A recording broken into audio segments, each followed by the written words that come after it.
नमस्कार दोस्तों, आप सबका स्वागत है। और आज बुधवार का दिन है। आज का दिन गणेश भगवान के लिए समर्पित होता है। आप सबको पता है इस बारे में। तो हम अपना दिन शुरू करेंगे भगवान की पूजा करके।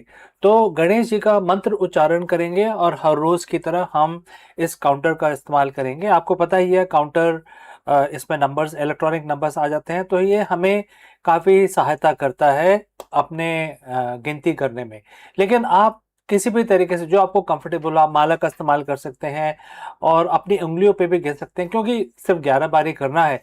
तो आराम से आप जैसे भी करना चाहें कर सकते हैं। तो चलिए, हाथ जोड़ के हम भगवान का ध्यान करते हैं और एक छोटा सा मंत्र 11 दफा हम उसका उच्चारण करेंगे। चलिए शुरू करते हैं। ओम गम गणपते नमः। ओम गम गणपते नमः। ओम गम गणपते नमः। ओम गम गणपते नमः। ओम गम गणपते नमः।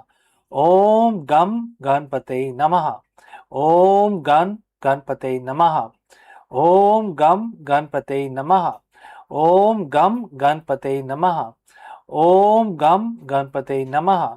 ओम गण गणपते नमः।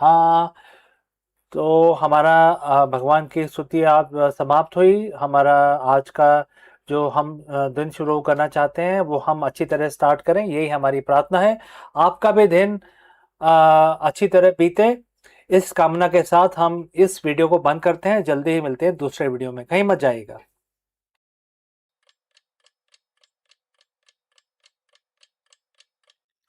Hello friends and namaskar. Today we are discussing about the neutron stars. Neutron stars are essentially giant atomic nuclei, but even they have a limit to how much mass they can pack into a tiny space. When they cross that threshold, they stop being a star and start becoming the most mysterious object in existence, and that is the black hole.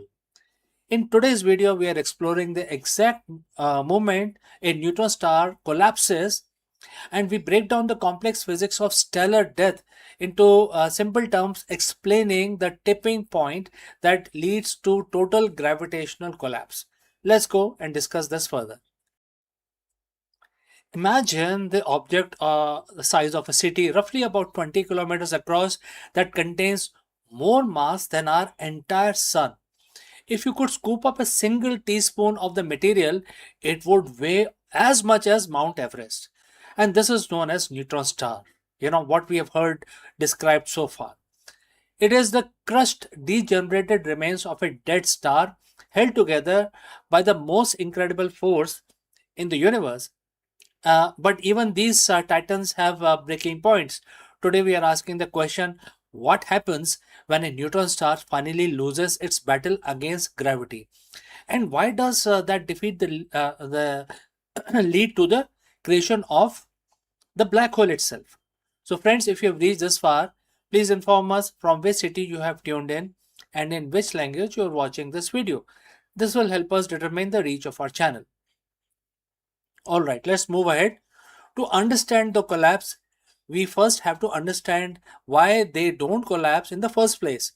A neutron star isn't a burning fuel like a normal star. It's dead. So what's keeping it from imploding? It's the principle called the neutron degeneracy pressure. Think of it like this. Atoms are mostly empty space. When the star collapses, the gravity is so strong that it forces protons and electrons together until they fuse into a neutron. You end up with a giant sphere of pure, dense nuclear matter.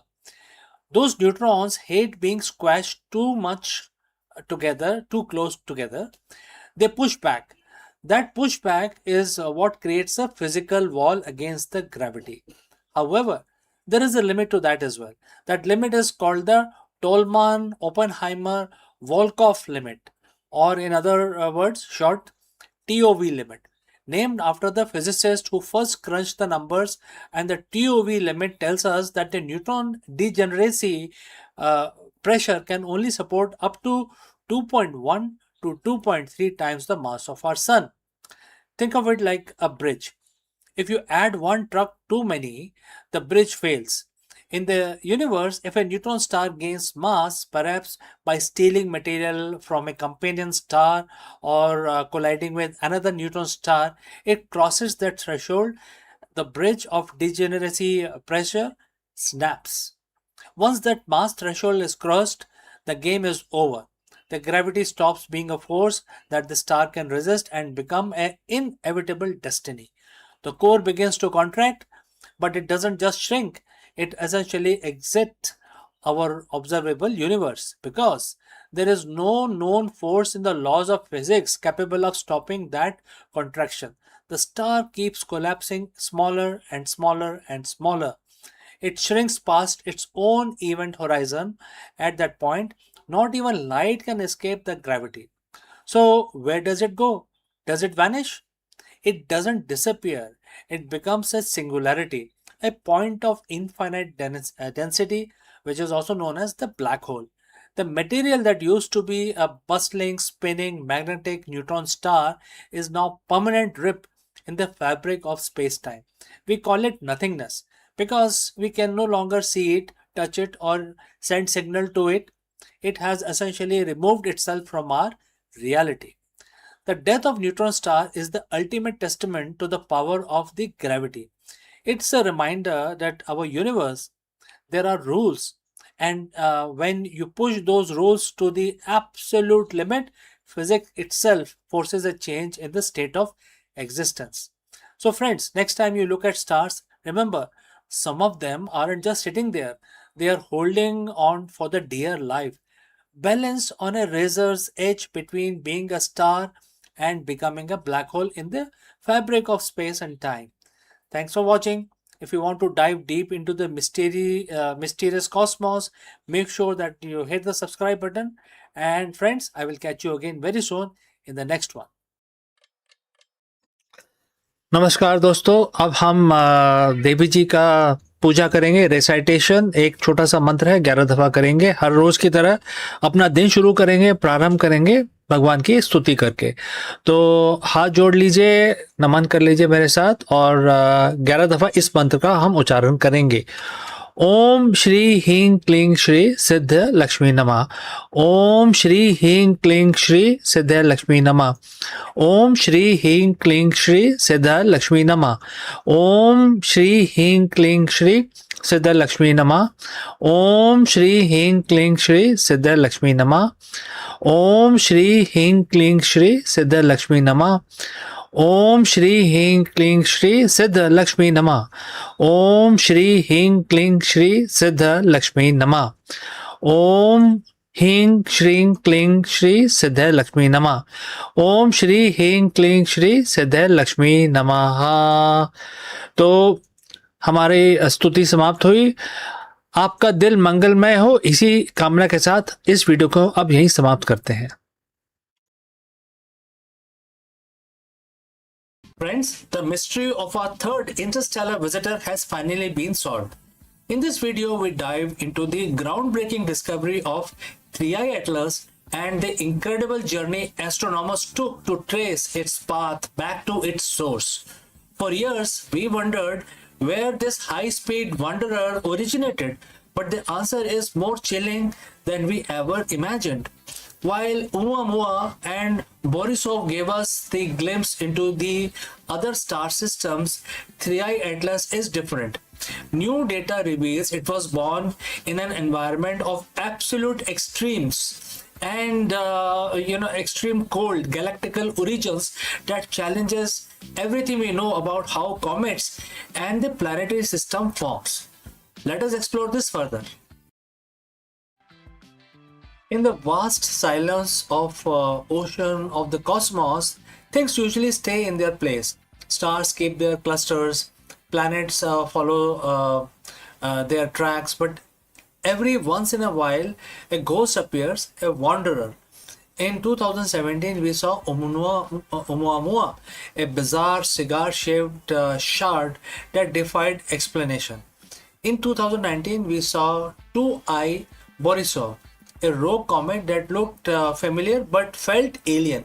But now in 2026 we have the third visitor, which is 3i Atlas. In fact, 2025, but we are still tracking in 2026.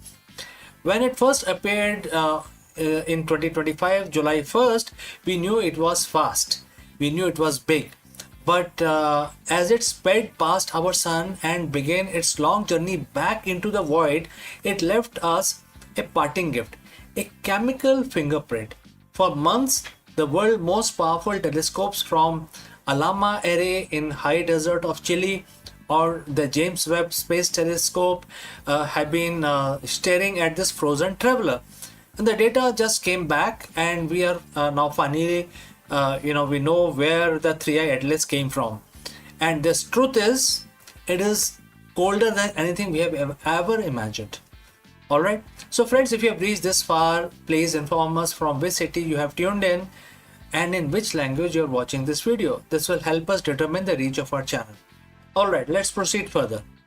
To understand why 3i Atlas is so terrifying, we have to look at what it is. Astronomer calls it an interstellar object. It wasn't born in our solar system. It didn't form near Jupiter or just in the Oort cloud.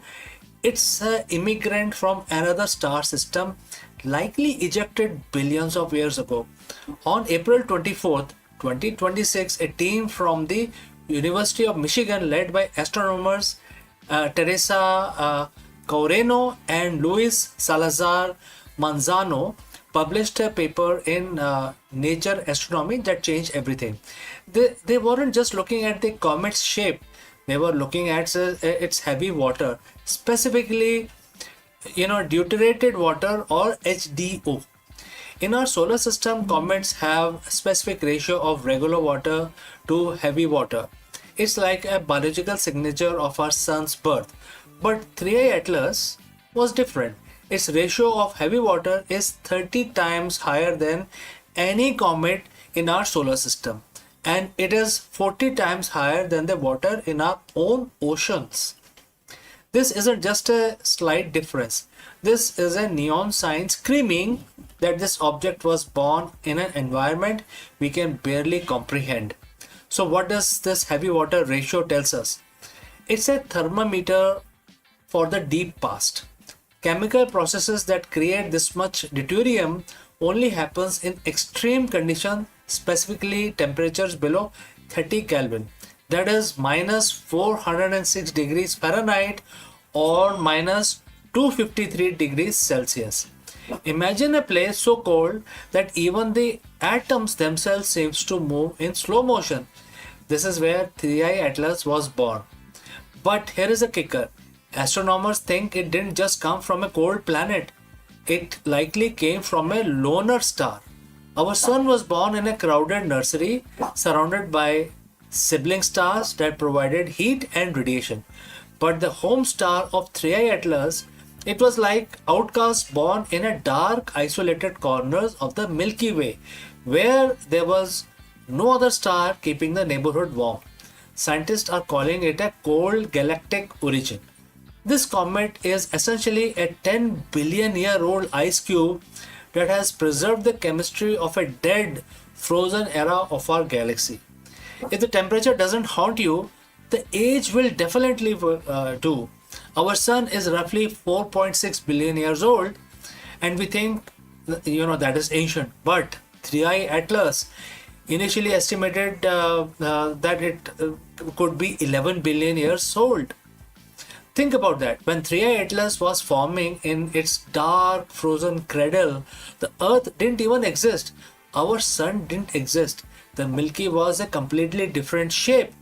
This object has been drifting through the vacuum of space for twice as long as our entire world has been alive. It is a cosmic fossil. It has survived the death of its home star, the collision of galaxies, and the slow expansion of the universe, all to end up in our backyard for a brief month, right? You might be wondering, why does it matter if the rock is cold and old? It matters because 3i Atlas is the mirror. By studying its chemistry, we aren't just learning about the random comet, we are learning about the diversity of the universe. Until now, we thought our solar system's recipe was standard. We thought water was simply water. But 3i Atlas shows us that there are regions of galaxy where building block of life are fundamentally different. If the comet had crashed into a young planet in its home system, that planet would have ocean filled with heavy water. Would life even be possible there? Or would it be a world of heavy biology fundamentally incompatible with us? As we speak, 3i Atlas is moving at 137,000 miles per hour. It has already passed Jupiter. It is heading back into the interstellar dark, away from the warmth of our sun that briefly woke it up from its long slumber. We may never see it again. In a few years, it will be just another data point in our archives, but it leaves us with a terrifying, beautiful realization. The universe is much, much bigger, much older, and much colder than we dare to believe.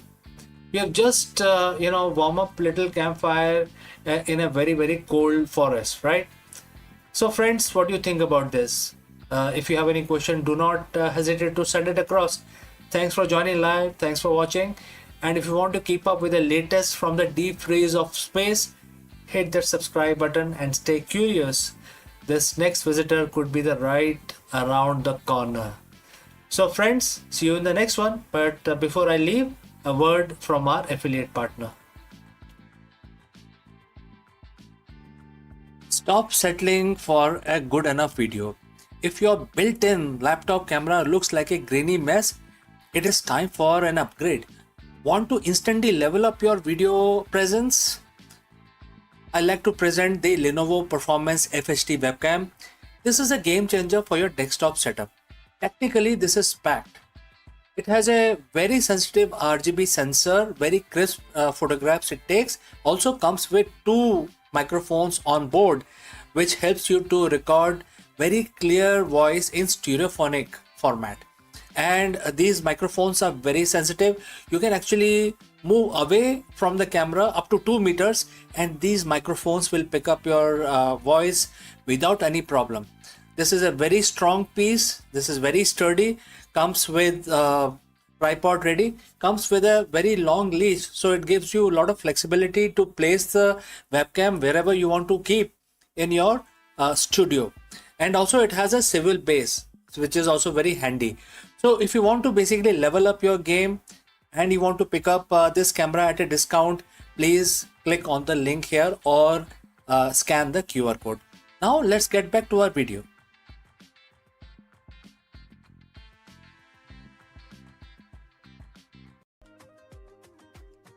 Nagarjuna's vision of emptiness offers balance, resilience, and wisdom for the challenges of our interconnected 21st century world. In the grand tapestry of Indian philosophy, few figures stand as tall and as enigmatic as Nagarjuna, the 2nd century Buddhist philosopher, often regarded as the most influential thinker after Buddha himself. His contribution lies in the systematic exposition of Shunyavad, the doctrine of emptiness, which became the cornerstone of Madhyamaka school of Mahayana Buddhism. In 2026, Shunyavad, the philosophy of emptiness articulated by Naga Arjun, remains strikingly relevant, not just as a spiritual doctrine, but as a lens through which we can interpret the modern life, technology, and society. So Nagarjuna's genius was to show that this emptiness applies not only to the worldly appearances but also to the ultimate reality. He argued that both samsara, that means the cycle of birth and death, and nirvana, that is liberation, are empty of inherent existence. This radical insight collapsed the duality between bondage and liberation, suggesting that the absolute is not something separate from the world, but the very ground of all appearances.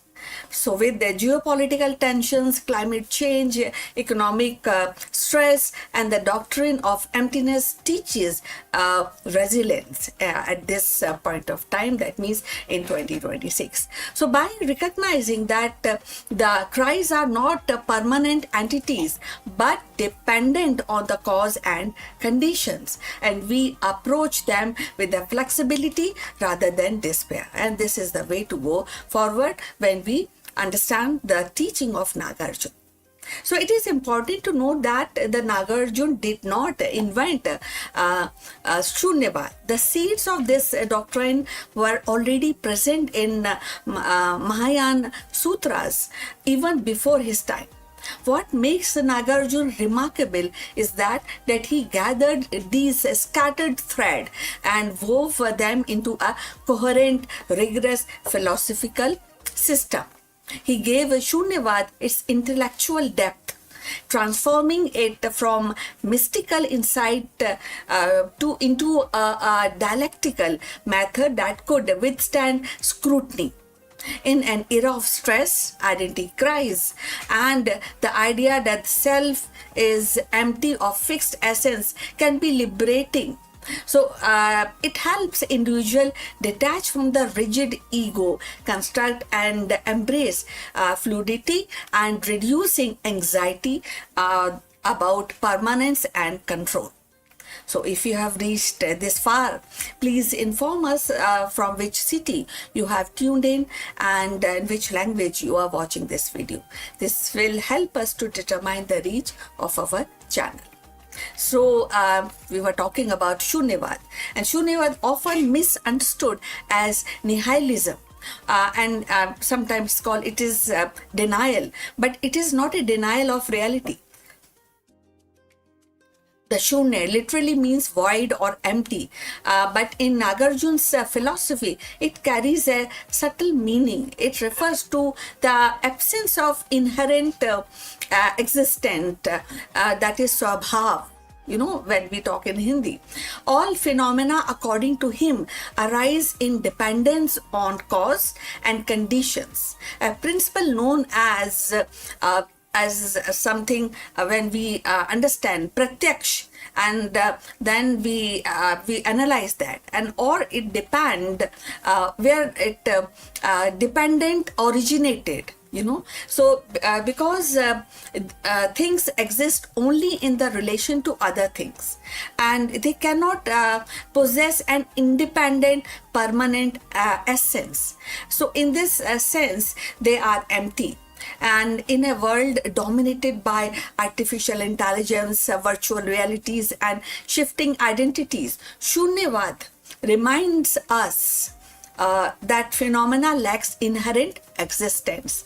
Just as an AI model or digital avatar has no fixed essence outside its relational context, so to do human construct exist only through interdependence. So his dialectical method expressed in his teaching dismantle very philosophical position by showing its contradictions. Whether one assert existence, non-existence, both or neither, Nagarjuns demonstrate that each claim lead to a logical impasses. Reality, he insists, that transcends these categories. So it cannot be captured by intellect, which is inherently actually discursive or relational. So true understanding comes only through a direct spiritual realization. So as India revamp its curriculum like CBSE in 2026 roadmap, and Shunyavad offers a philosophical foundation for the critical thinking, challenging rigid categories and encouraging students to see the knowledge as dynamic and contextuals and interconnected. So the middle path that Nagarjuna champions avoid the extreme of eternalism, the belief in which is permanent existence, and nihilism, that is denial of all realities. So, by affirming emptiness, he does not negate the world's, but actually reveals its relational nature. Appearances are real enough in empirical sense, but they lack ultimate substance. The absolute, meanwhile, is not a thing but a non dual reality in which all distinctions dissolve. So, this philosophy had a profound implication. It reshaped Buddhist metaphysics, influenced later thinkers in Tibet and China and Japan, even resonate with the modern philosophers who saw in Nagarjuna's prosecutors to ritualism and relationalism and demonstration. So his instances that the concept collapse under their own weight anticipate contemporary critics of language and meaning. So Shunyavad's emphasis or interdependence resonate with the ecological thought. It reminds us that the human nature technologies are not separate entity but a part of a web of condition and an insight crucial for sustainability in 2026. Yet, Nagarjuna's aim was not merely intellectual. His philosophy was deeply soteriological, and it means to liberate. So, by realizing the emptiness of all things, one is freed from clinging or aversions or delusion. The realization of shunya is or we say shunyata, that is the realization of nirvana itself. So, in the end, Nagarjuna's contribution lies in his ability to articulate the ineffables. He took the Buddha's insight into dependent origination and expanded it into a comprehensive philosophy of emptiness. Shunyavad, for being a doctrine of despair, Shunyavad is a doctrine of freedom actually. So it teaches that by seeing through the illusion of inherent existence, we awaken to the non-dual reality where the samsara and the nirvana are not opposite but unified. So this is a resolution of thought that Nagarjuna gifted to the world, a vision that continues to inspire seeker and scholars alike. Please send your comments, subscribe our channel, and for more insight into Indian spirituality and mythology, see you in the next one. But before we end this live stream, a few words about our affiliate partner. Stop settling for a good enough video. If your built-in laptop camera looks like a grainy mess, it is time for an upgrade. Want to instantly level up your video presence? I like to present the Lenovo Performance FHD webcam. This is a game changer for your desktop setup. Technically, this is packed. It has a very sensitive RGB sensor, very crisp photographs it takes. Also comes with two microphones on board, which helps you to record very clear voice in stereophonic format. And these microphones are very sensitive. You can actually move away from the camera up to 2 meters and these microphones will pick up your voice without any problem. This is a very strong piece. This is very sturdy. Comes with tripod ready. Comes with a very long leash, so it gives you a lot of flexibility to place the webcam wherever you want to keep in your studio. And also it has a swivel base, which is also very handy. So if you want to basically level up your game and you want to pick up this camera at a discount, please click on the link here or scan the QR code. Now let's get back to our video.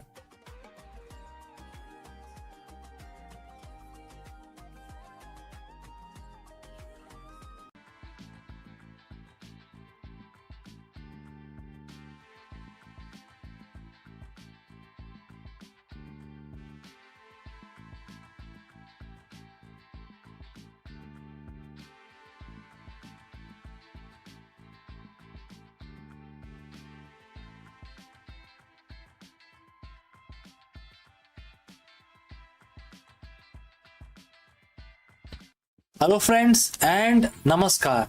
Something very serious is happening in the automotive industry, more specifically with Honda.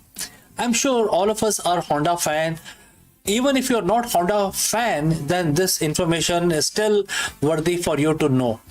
In a historic and shocking financial update, Honda Motors Corporation has just posted its first annual loss in nearly 70 years, reporting a staggering $9 billion deficit, which is equal to about 1.45 trillion yen in EV related charges. In this video, we dive deep into the collapse of Honda's aggressive EV only strategy and its sudden massive pivot back to hybrid technologies. Let us go and discuss this further. For nearly 70 years, Honda has been the gold standard of reliability. Since they first listed on the Tokyo Stock Exchange in the year 1957, they have survived oil crises, global recessions, and shifting consumer tastes without ever posting an annual net loss until now. On May 14th, 2026, the unthinkable happened. Honda Motors Company reported a staggering $9 billion loss tied to its aggressive push into electric vehicles. To put that in perspective, that is not just a bad year, that was a historic industry shaking reversal. Just 3 years ago, Honda was the poster child for all in EV movement. They pledged to stop selling gas cars entirely by 2040. They partnered with tech giants like Sony. They committed billions to massive battery plants in Ohio and Ontario. But today, those plans are in tatters. Projects are being cancelled. CEOs are taking pay cuts. And the EV surge that was supposed to carry Honda into the future has instead driven them into a $9 billion wall. Is this the end of Honda as we know it, or is it a master stroke of survival once again? So friends, if you have reached this far, please inform us from which city you have tuned in and in which language you are watching this video. This will help us determine the reach of our channel. Alright, let's proceed further with our analysis. Today we are breaking down exactly what went wrong and the hybrid lifeline Honda is desperately grabbing to save itself. Let's look at the numbers because they are brutal. Honda operating loss for the fiscal year ending March 2026 was approximately 414 billion yen. For those of you following markets, that's a massive swing from 1.2 trillion yen profit they saw just a year earlier. Where does the money go? It wasn't because the people stopped buying Hondas. In fact, if you strip away the EV investment, their core business and motorcycles and the traditional engines was actually profitable. The $9 billion loss comes from the restructuring charges. And therefore, there are several things that Honda is forced to do. First is write-off. Honda spent billions of building molds, designing software-defined platforms, and setting up the production line for their new Zero Series EV. Number two is the cancellation. When they realized that the demand wasn't there, they had to walk away. They cancelled Honda Zero SUV and the Acura RSX EV. Third is the supply chain. Because they had already made deals with supplier, they now owe billions in compensation for parts they no longer want. And this is what the analysts call a software-defined reality check. Honda tried to build a smartphone on wheels to compete with Teslas and Chinese brand like BYD, but they found they couldn't do it profitably. You might be asking why now? Why not 2 years ago? The answer lies in the perfect storm of politics and consumer behavior. In September 2025, the US landscape shifted dramatically. The second administration of President Donald Trump moved quickly to scrap EV tax credit. Suddenly, that 7,500 dollar incentive that made an electric Honda look affordable was gone. At the same time, new tariffs on the imported part made building EV even more expensive. Honda's leadership admitted they misread the room. They expected the US market to stay EV hungry forever. Instead, consumer did something unexpected. They started buying hybrids in record numbers. Even more painful was the situation in China. Honda's official report was refreshingly honest and a bit sad. They admitted they were unable to deliver products that offer value for money better than newer EV manufacturers. In short, they were being out engineered and outpriced in the world's biggest EV market. The most visible sign of this retreat is in North America. For years, Honda had been touting its Zero Series, the lineup that would define the brand for the 21st century. As of today, 15 billion EVs value chain project in Ontario, Canada has been put on indefinite hold. This wasn't just a factory, it was supposed to be an entire ecosystem from battery materials to assembly. Then there is Sony Honda partnership as well. Remember the Afila? It was a high-tech EV collaboration that was going to use Sony's entertainment system. That project has also hit a massive roadblock, with development and sales effectively halted. To show this severity, Honda's board members are forfeiting their bonuses, and the senior executives are taking 25% to 30% pay cuts. This is a company in survival mode. So, what is the plan now? Honda isn't going out of business. They are, performing a massive tactical retreat to higher ground. The ultra efficient hybrid. Instead of 100% EV by 2040, Honda has pivoted. They are now launching 15 new hybrid models globally by 2029. They are focusing on what America and the Indian buyers actually want: large D segment SUVs and mid-sized sedans that don't need a charging station. They are even retooling their EV battery plants to make smaller, cheaper hybrid batteries instead. What is the goal? The goal to return to the record high profit of 8.9 billion by fiscal year 2029. They are also leaning on their unsung heroes, the motorcycle division. While the car side was bleeding money, Honda's motorcycles, especially in India and Vietnam, are seeing massive growth. In many ways, the humble two-wheeler is subsidizing the survival of the four-wheeler division. So back to our original question. Now, is this the end of Honda? Well, if you mean the end of Honda as an EV only visionary, then definitely yes. That dream is over for now. They have scrapped the targets, cancelled their projects, and paid 9 billion, tuition fee to learn a hard lesson about the market reality. But as a car company, they might be their most important moment since 1957. By admitting they were wrong, by being the decisive CEO, and Honda is trying to reclaim its clarity among the total disruption. They are betting that the future isn't the surge of electric cars, but steady hybrid middle path. So friends, what do you think about this move? Is Honda being smart by retreating, or are they falling behind for good? Let me know in the comments below. Let me know what you feel. If you have any questions, please do not hesitate to send it across. I'm CK. Thanks for watching Akulmach World.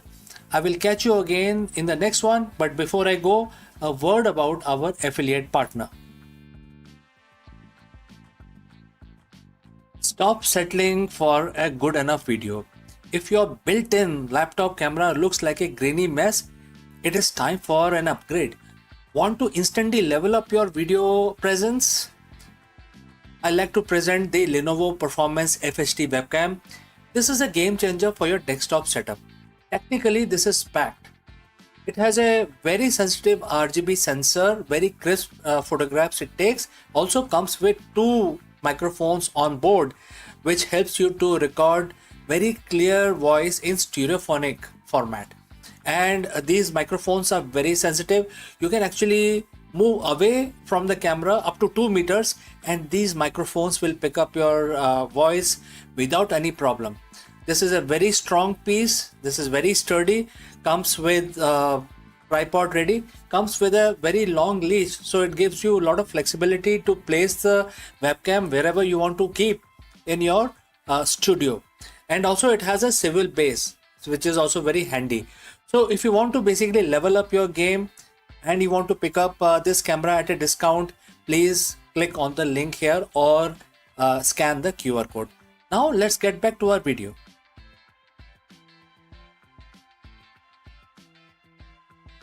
In an era where the artificial intelligence debates blur the line between mind and machine, the voice of an ancient sage still echoes with a startling clarity. I'm talking about Rishi Kapil, the father of Sankhya philosophy, who once declared that existence is woven from two eternal threads. One is Purush, that means pure consciousness, and another is Prakriti, that means nature. 25 centuries later, his vision feels uncannily modern. So let's find out more about this philosophy. In the long arc of Indian philosophy, few figures shines with the clarity and a rational brilliance, and we are talking about Rishi Kapil, the sage credited with founding of the Sankhya Darshan, and his vision was not of a ritual or myth, but an analysis, definitely also an attempt to map the very structure of existence. In an age where the spiritual truth were often veiled in the symbolism, Kapil offered a framework that was systematic, logical, and enduring. His contribution was not merely to Indian thought, but to the universal quest for understanding consciousness and matter. Kapil's philosophy began with a profound dualism, the distinction between Purush and Prakriti. So, Purush is pure consciousness, which is eternal, unchanging, and the silent witness of reality, while the Prakriti is nature, which is dynamic and mutable, the source of all material phenomena. From their interplay arises the cosmos, with its multi-simplicity of form and experience. The vision was revolutionary, for it explained the universe not as a whim of God, but unfolding principles, ordered, knowable, and accessible to human reasons. So if you have reached this far, please inform us from which city you have tuned in and which language you are watching this video. This will determine the reach of our channel. So let's continue further on this subject. He enumerated 25 tattva or principles that chart the evolution of universe from subtle intellect and both egos and to the mind, and also senses and element. And this systematic approach gave Sankhya its name, enumeration, and its enduring appeal. Kapil's framework becomes the foundation upon which later traditions, including yoga and Ayurveda, built their practices. The Trigun theory, that is three-dimension theory, and in this, the Trigun theory, there are three subjects which definitely are debatable, and they are very, very unique. One is sattva. Sattva means purity. The other one is rajas, that means passion, and the last one is tamas, that is darkness. And this all remains the central of understanding human psychology and health even today. So while Kapil was not merely a philosopher of categories, his ultimate concern was liberation, that is moksha. And he taught that bondages arise when the consciousness identifies with the matter, mistaking the transient of eternal. So that is one thing which is very, very deep. And when we talk about liberation comes through a discrimination and recognizing the difference between Purush and Prakriti. In this clarity lies freedom, the soul no longer entangled in the cycles of birth and death, but resting in its own pure awareness. His path was one of the knowledge, and it's not a ritual, but it is insight and not any kind of spiritual superficiality, So in 2026, the Kapil's relevance is striking. So as humanity grapples with the artificial intelligence, biotechnology, and the blurring of boundaries between mind and machine, his distinction between consciousness and material processes offer a lens of clarity. So, neuroscience may map the mind, the algorithm may stimulate thought, but Kapil's remind us that awareness itself, the silent witness, is actually indissoluble. So his philosophy resonates with modern debate on whether consciousness can be explained by material science or whether it points to something beyond. So definitely this is a point of discussion, getting more awareness about this. So moreover, Kapil's Trigun theory finds echoes in contemporary psychology and behavioral science. The restless drive of Rajas, the inertia of Tamas, and the clarity of Sattva mirrors the state of mind studied even today. So his insight into the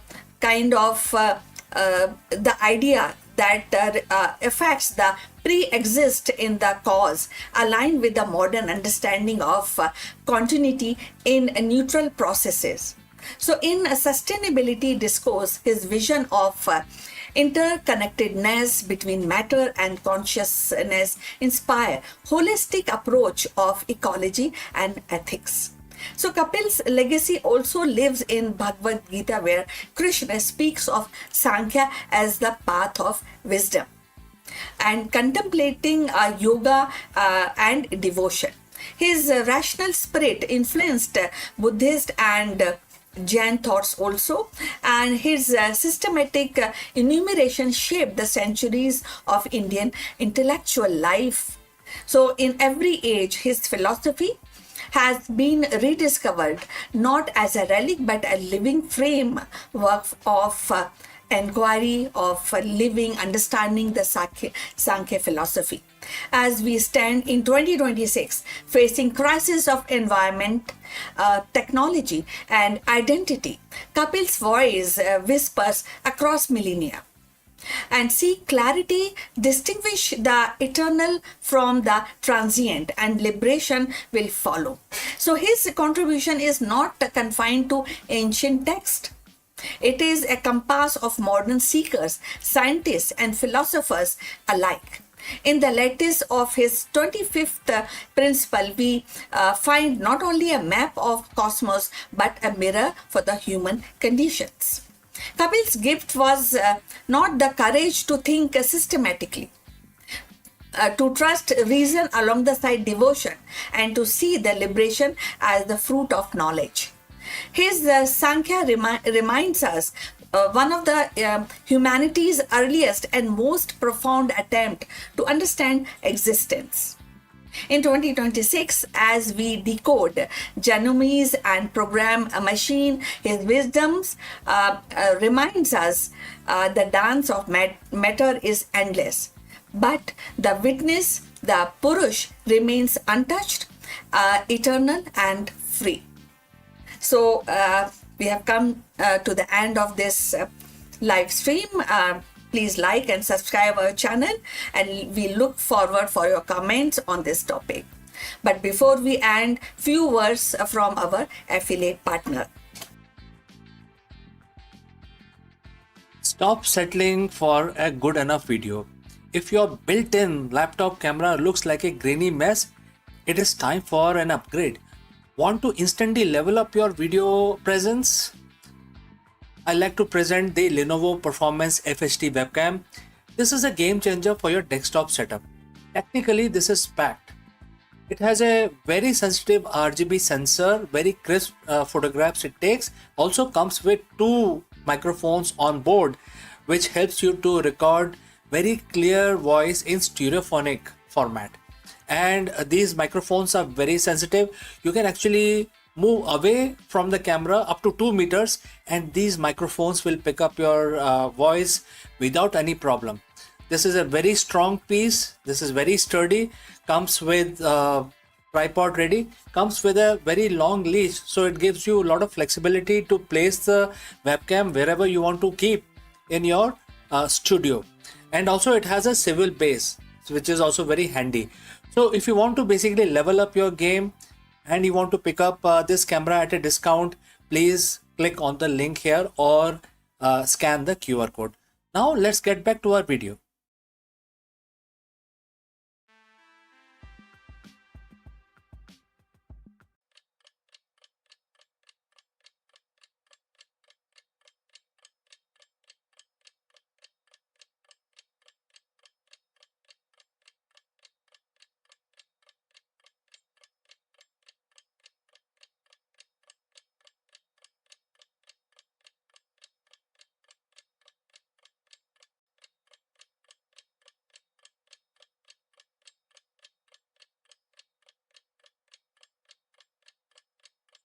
Friends, Namaskaram, you are most welcome.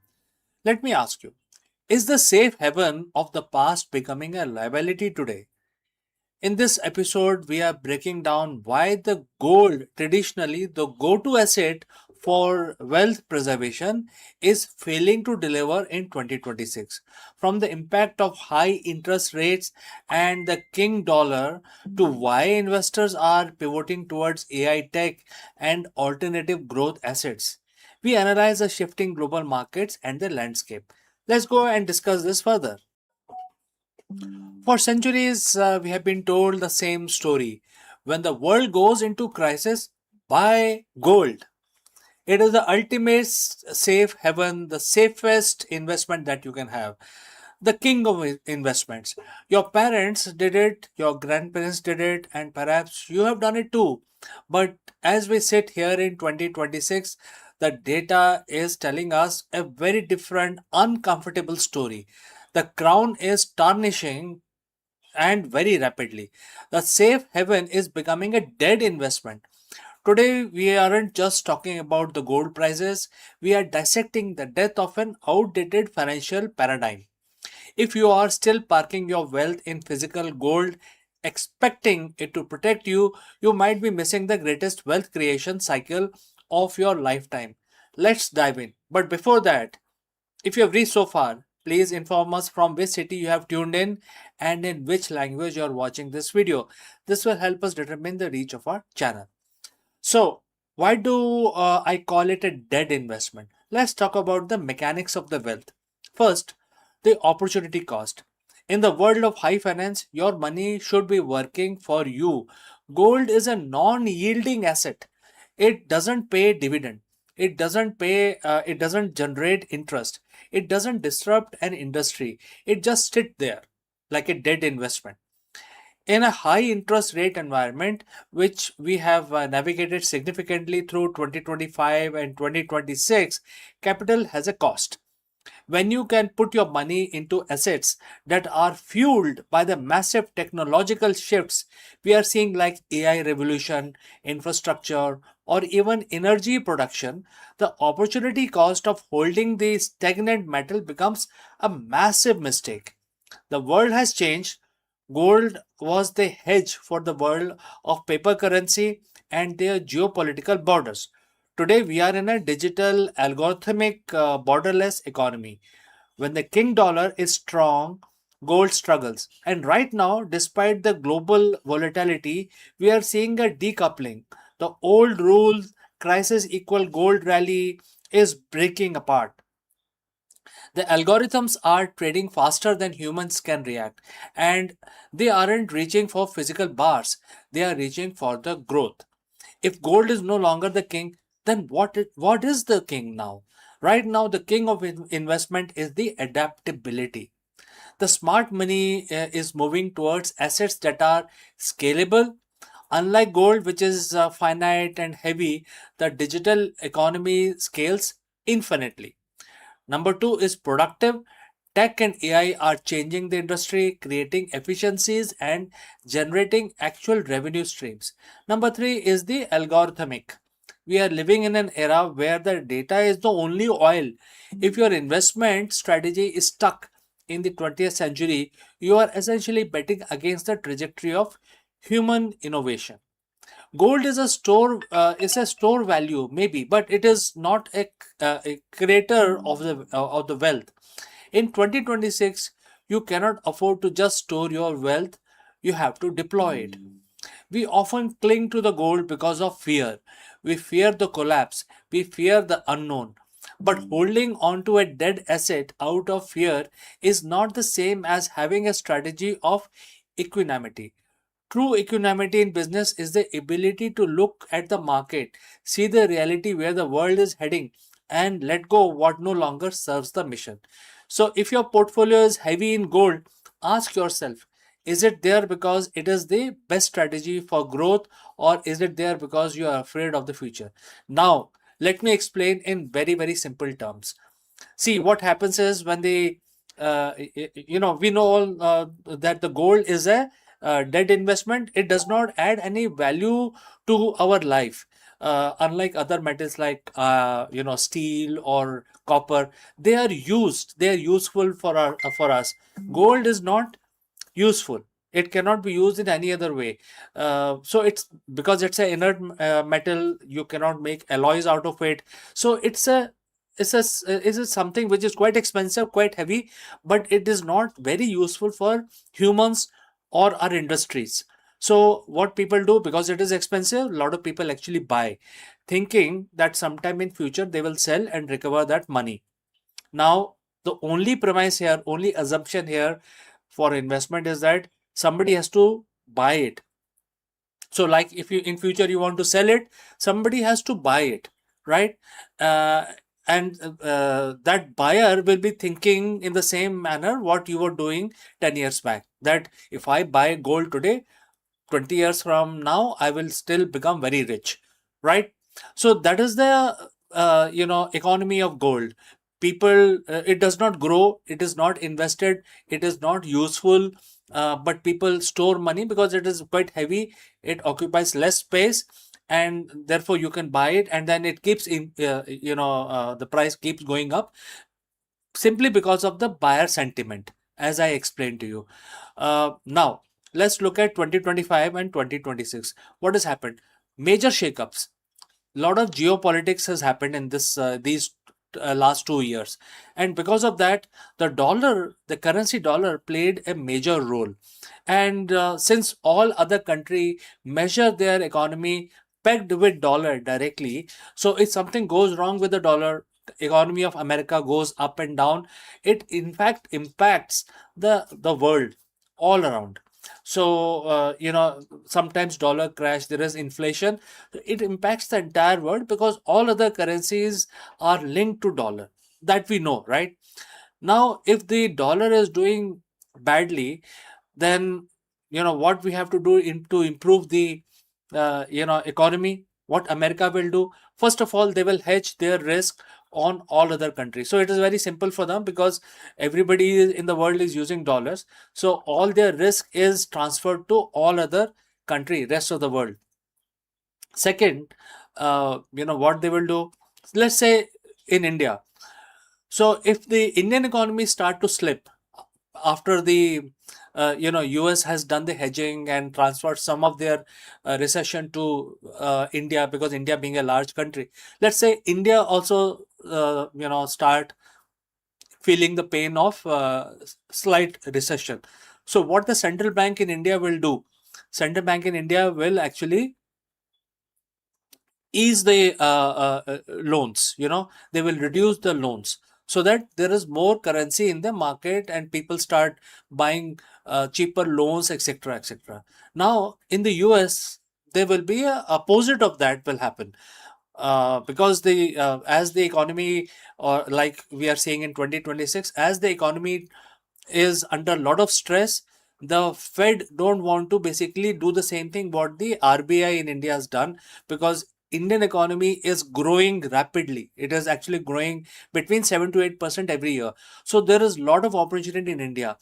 But in US, the decision of the Fed, which is the central controlling agency or a central bank in the US, they will do a totally opposite action as compared to RBI. They will actually increase the Fed rate. That means loan taking in the US will become slightly more difficult. Why they want to do that? Because they want to cool down the economy. There is a lot of recession, and if there is a lot of money also, the money can multiply the recession. So they want to cool down the economy, so they will improve uh, the rates. So what will happen? Somebody is having gold. Now that investor will see that, okay, the American bonds and American products are giving better returns, so they have to transfer their investment from gold to government bonds, etc. So when that happens, obviously, because the bonds are giving much better returns as compared to gold. So this is exactly what is going on right now, because of the economy, because of AI, because of lot of technological and algo based trading. The gold is actually not growing so much, and the investors are putting money where the growth is, and that is why a lot of gold is actually losing the price, because ultimately gold price will be determined by the buyer sentiment. And if the buyers are putting their money in government, they are not buying the gold, that means the seller or the prospective seller will have nowhere to go. All right, so I've explained this in a very simple terms. So what we should do? I'm not telling you to sell everything tomorrow. I'm telling you to audit your, thinking, your philosophy, audit your allocation. If gold makes up a massive portion of your portfolio, realize that you're betting on stagnation. Pivot to productivity. Look for sectors that are benefiting from AI and energy shifts. Educate yourself. The market of 2026 is unrecognizable compared to 2020 even. So, friends, this is why the gold is not going to improve as far as I can think of, because AI investments are gaining every day. The space tech is gaining, and therefore gold may not be very useful for investment going forward. So, friends, if you found this analysis helpful, and if you're ready to stop investing like people used to do in 1999, start investing like in 2026, make sure you hit the subscribe button. You're just getting started with this journey of merging ancient strategy with a modern high growth tech. I'm CK, and I will see you again in the next one very soon. Bye for now.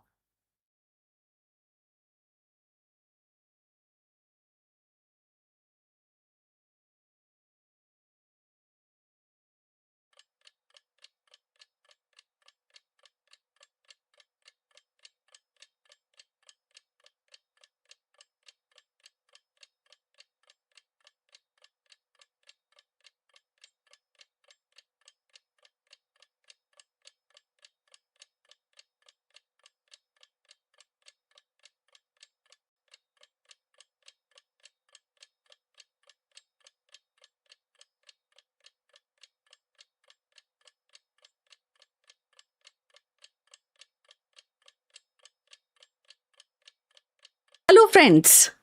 What happens when the world's most powerful firm trade their algorithm for ancient philosophy? We are dissecting the high stake friction between ruthless efficiency and the human need for meaning. It is July 2026, and the era of silicon driven productivity has hit a wall. To survive this year's market shift, the world's most powerful CEO are bridging the gap between high-tech metrics and the human-centric wisdom. Discover how redefining modern leadership through the purpose rather than mere data points is the only way to build a future-proof corporate culture. So let's find out more about this. In the early years of a digital revolution, algorithms were hailed as the ultimate arbiter of efficiency. They promised precision, speed, and the elimination of human error. Corporations invested billions in predictive analytics, machine learning model, and automated decision system, and they were convinced that the future of strategy lay in the cold logic of computation. Yet, as the dust of technological euphoria settles, a new reality is emerging, and that is human capital. The creativity, the intuitions, and the adaptability of people is outperforming the algorithm in the most critical arena of strategy.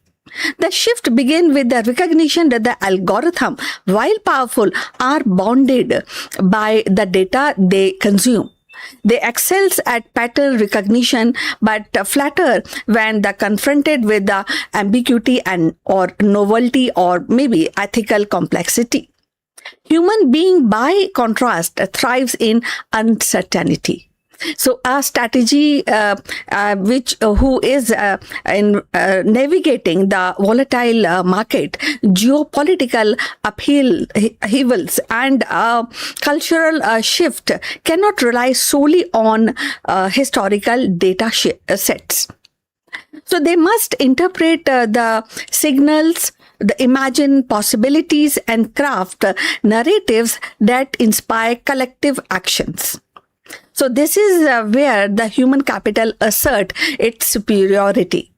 So in the ability to connect dots that machine cannot see or maybe and to imbue the decision with the meaning that algorithm cannot generate. So consider the realm of leadership. Algorithm can optimize supply chain or forecast consumers' behavior, but they cannot galvanize a workforce around a shared vision. So leaders who harness the empathy, storytelling, and the moral conviction create momentum that no machine can replicate. So the pandemic underscored this truth. Organizations that thrived were not those with the most sophisticated predictive model, but those whose leader communicated trust, adapted policies with compassion, and empowered the team to innovate under pressure. So human capital became the decisive factor in resilience. Creativity is another domain where the human outperform. Algorithm can remix existing ideas, but genuine breakthrough, whether in art or in science or in entrepreneurship, spring from the human capacity to dream beyond constraints. So the innovation of the electric car or the rise of social enterprise or the fusion of ancient wisdom with modern leadership practices are not a product of algorithm and it cannot be calculated by algorithms. So they are the fruit of imagination, risk taking, and the courage that defy conventions. So in this sense, human capital is not merely outperforming our algorithm. It is also redefining the very boundaries of progress. So friends, if you have reached this far, please inform us from which city you have tuned in, and this will definitely help us to determine the reach of our channel. So now continue with our discussion. Now comes the kind of a question of ethics and value. Now, ethics and value further highlight the limit of automation. Algorithm can recommend action, but they cannot actually find out the moral consequences. Should a company prioritize the profit over sustainability? Should a government deploy surveillance technology at the cost of privacy? So these are not computational questions, they are human dilemmas. The strategy shift acknowledge the decision of consequences must be grounded in values, and only human judgment can navigate the terrain of responsibility. So, in fact, the most forward thinking organizations are embedding the ethic officers, diversity actually companion. They are appointing diversity companions and cultural stewards into their strategy team role that algorithm cannot fulfill.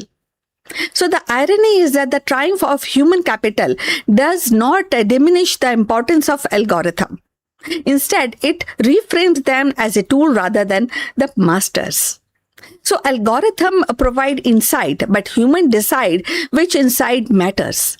Machine accelerate the processes, but human determines the decision of continue with that kind of way or decision, maybe a direction of travel. The strategy shift is not about rejecting a technology. It is about reclaiming the agency. It is about recognizing that the ultimate competitive advantage lies not in faster computation, but in a deeper connection between people, ideas, and value. This shift also signals a new era of organizational design. Companies are investing less in rigid automation and more in cultivating the adaptive talent. So training programs emphasize critical thinking, emotional intelligence, and cross-disciplinary collaboration. So recruitment strategies giving priority to diverse of perspective, knowing the innovation that flourishes at the intersection of differences. So the workplace is being reimagined as a lab of human potential, where algorithms serve as an assistant, not as the architects. So the implication ripple outward. In education, curriculum are evolving to balance digital literacy with humanistic inquiry. In governance, the policymakers are learning that the algorithm regulation must be tempered by public dialogue and ethical foresight. So in culture, the stories that resonate are not those of machine conquering the humanity, but the humanity reclaiming the role as an author of destiny. So the narrative is shifting from human versus algorithm to human beyond algorithm. So ultimately, the strategy shift is a reminder of that what makes us as a human. So algorithm can calculate, but they cannot care. They can predict, but they cannot hope. So they can optimize, but they cannot dream. So human capital outperform because it transcends the measurable. It brings to strategy that intangible forces of imagination, empathy, and the moral courage. And in the world where the uncertainty is only a certainty, and those forces are not luxuries but necessities. The future strategy then is not a contest between human and machine. It is a partnership in which the algorithm handles the mechanics while the human shapes the meaning. The organization that will lead tomorrow are those that understands this balance. So they invest in the technology, but more importantly, invest in people. For in the end, it is human capital, that living, breathing, dreaming essence of humanity that outperform the outlast and outshine the algorithm.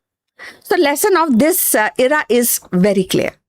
Algorithm may calculate the probabilities, but it is human capital that defines possibilities. Strategies are no longer about who has the fastest machine or the deepest data set. It is about who can imagine, inspire, and adapt.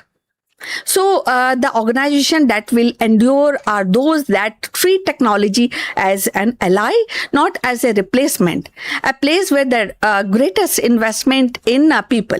For in the grand contest between code and consciousness, it is the human spirit, curious, creative, and courageous, that ultimately outperform. So future belongs not to the algorithm but to the strategies who knows how to wield it while never surrendering the irreplaceable power of human judgment. So what do you think about this? And please post your comments on this topic. Also, kindly like and subscribe our channel. So we'll meet in the next one. Till then, take care. Bye.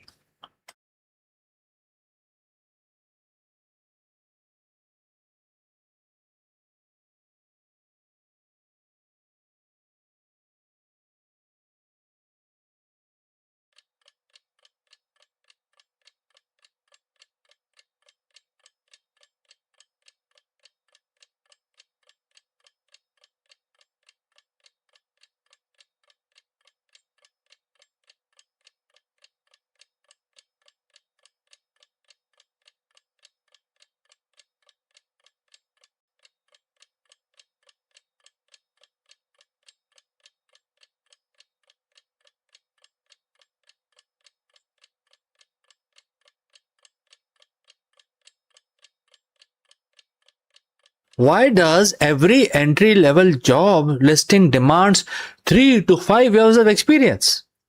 This is a very profound question. Therefore, in this video, we break down the absolute absurdity of the modern job market, why corporates' hiring requirements have completely lost touch with the reality, and what it actually takes to land your first role today. If you're tired of applying to ghost jobs or seeing impossible qualifications for junior positions, you're not alone. Let's talk about the broken hiring system. Namaskaram, friends. You're most welcome. Now, picture this. You have just spent 4 years of your life, thousands of dollars, and countless sleepless nights earning a degree. You finally open up LinkedIn, ready to start your professional life. You type in entry level marketing coordinator. And you find a job that looks promising. The pay is also modest. It's $38,000 a year. You scroll down to the requirement section and your soul leaves your body. Bachelor's degree required, proficiency in Python, Adobe Creative Cloud, Salesforce, and quantum mechanics. And oh yeah, 5 to 7 years of professional experience required. For an entry level job, 5 years. If I had 5 years of experience, I wouldn't be looking at an entry level job paying $38,000 a year. I would be asking for a corner office. So, what is happening right now? When did the entry level became the code for mid level professional willing to take junior level pay? If you are a recent graduate or trying to switch career right now, you know exactly what I'm talking about. Today, we need to talk about the absolute absurdity of the modern job listing, how we get into this mess, and more importantly, how can you actually beat a system that seems entirely rigged against you? Let's get into it. Let's look at how we even get here. Years ago, entry level meant exactly that, an entry point. It meant you showed up with a pulse, a degree, or a basic foundational skill, a willingness to learn, and maybe an internship under your belt. The company expected to train you, and that is why it was called training period or trainee.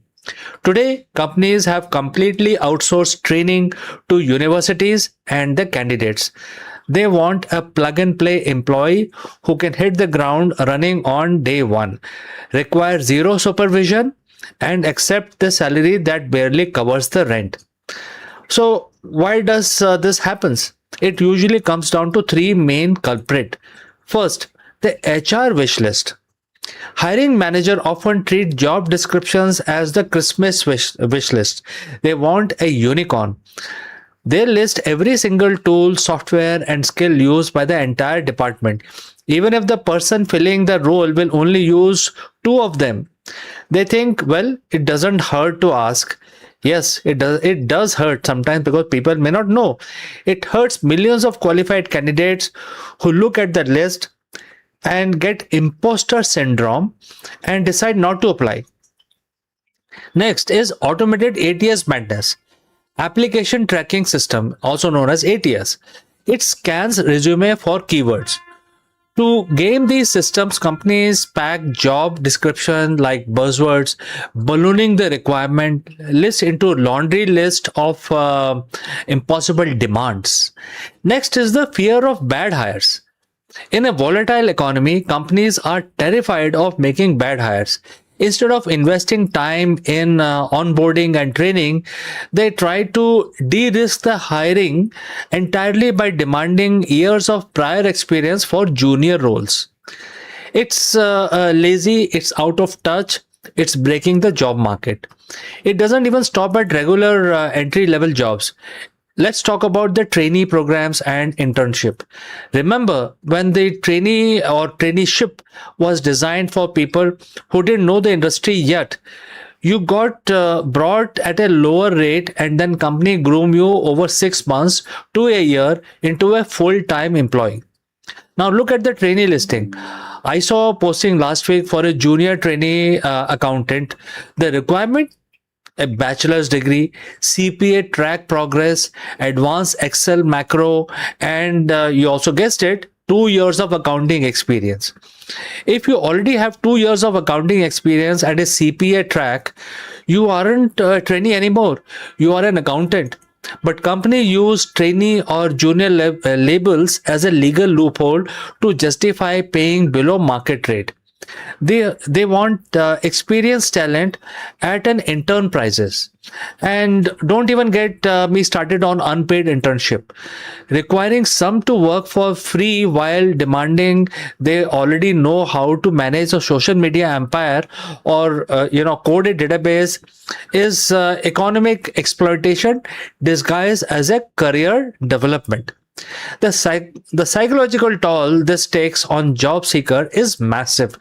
Imagine sending out 200 applications, getting ghosted by 195 of them, receiving automated rejections from 4 of them, and having one company interview you for 3 rounds only to tell they decided to go with someone who had more industry experience.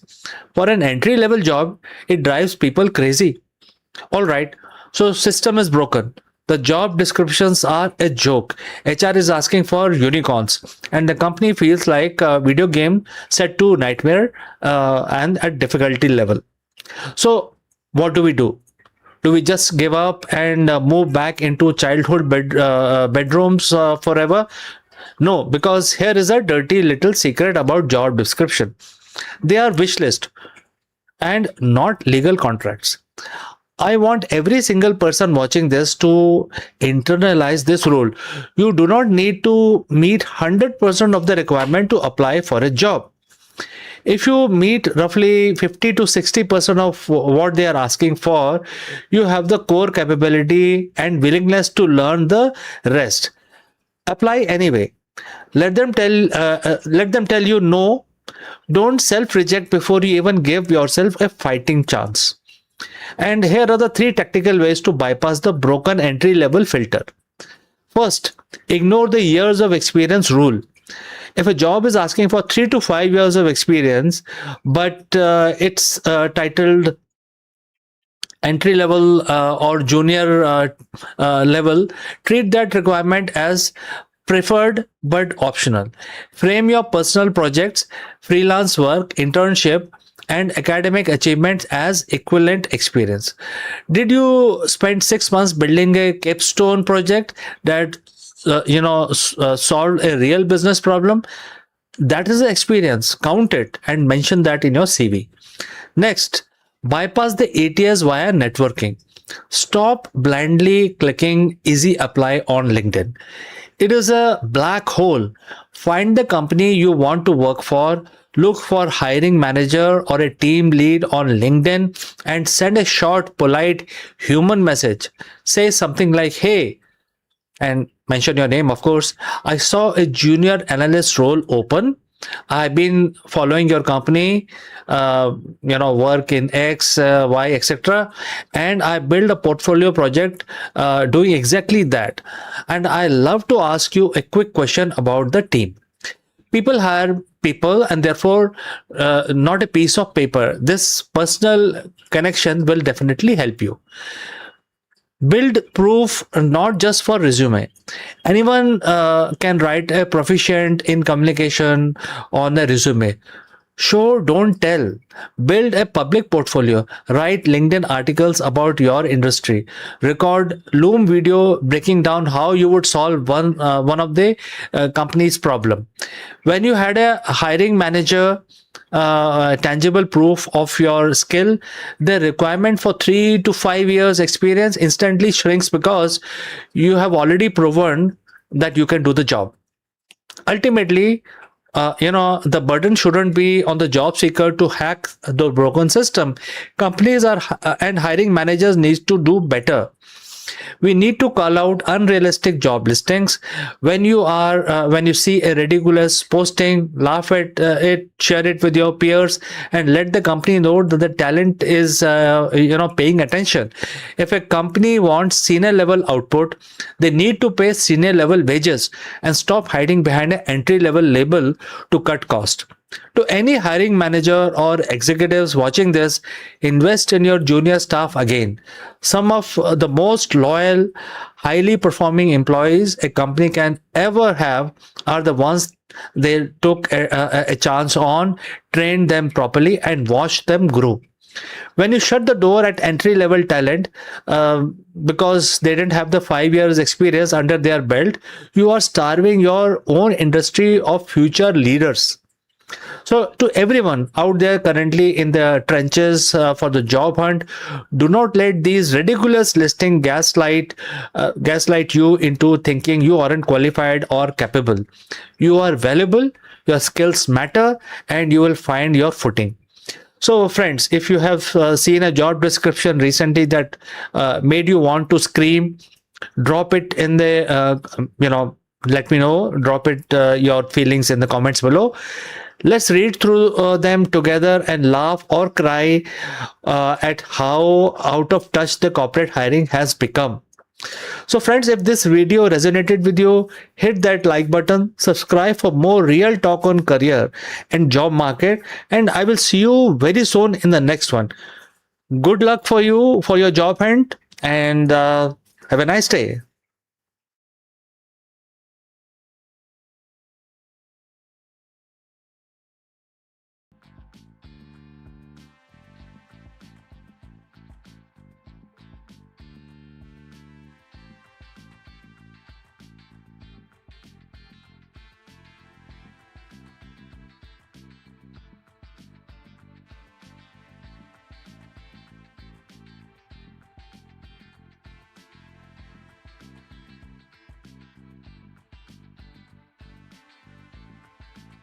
Twilight chambers of bat caves. Science listens to the whispers carried on wings. Each flutter is more than a movement. It is a messenger of hidden viral world evolving in silence yet capable of reshaping human history. These caves are ecological crossroads where bats, viruses, and environment is intertwined in a delicate balance. Deep inside the humid darkness of Bat Cave, science finds a living lab where the ecology, virology, and human destiny intersects. Bats with their extraordinary diversity and a global distribution, are reservoir of countless viruses, many harmless within their host, but some with the potential to leap across the species boundaries. The study of virus ecology in these caves is not simply an exercise in curiosity, it is a frontline defense against the next pandemic. Researchers entering these caves are greeted by a symphony of wings and echoes, but beneath the spectacle lies a complex web of interactions. Viruses circulate among bat population through social grooming, shared routes, and feeding habits. Each colony become a microcosm of viral exchange, and where the genetic material mutates, recombines, and occasionally acquired the traits that makes cross-species infection possible. By observing these dynamics, scientists gained predictive insight into zoonotic spillover, the moment when the pathogen jumps from animals to humans. And these recent fieldwork has revealed that a spillover risk is not random. It is shaped by ecological pressures, food scarcity, or maybe driving bats closer to human settlement, seasonal migration, concentration of the population, and environmental stress, weakening the immune defenses. So in these caves, the near agricultural zone, bats often we find them in fruit orchids and leaving salivas, droppings that can actually contaminate the produce. So such ecological bridges create pathways for virus to escape from their natural host. So if you have reached this far, please inform us from which city you have tuned in and in which language you are watching this video. This will help us in determining the reach of our channel. So moving forward on this interesting topic, the bat cave thus become a metaphor for a porous boundary between wilder habitat and the civilization.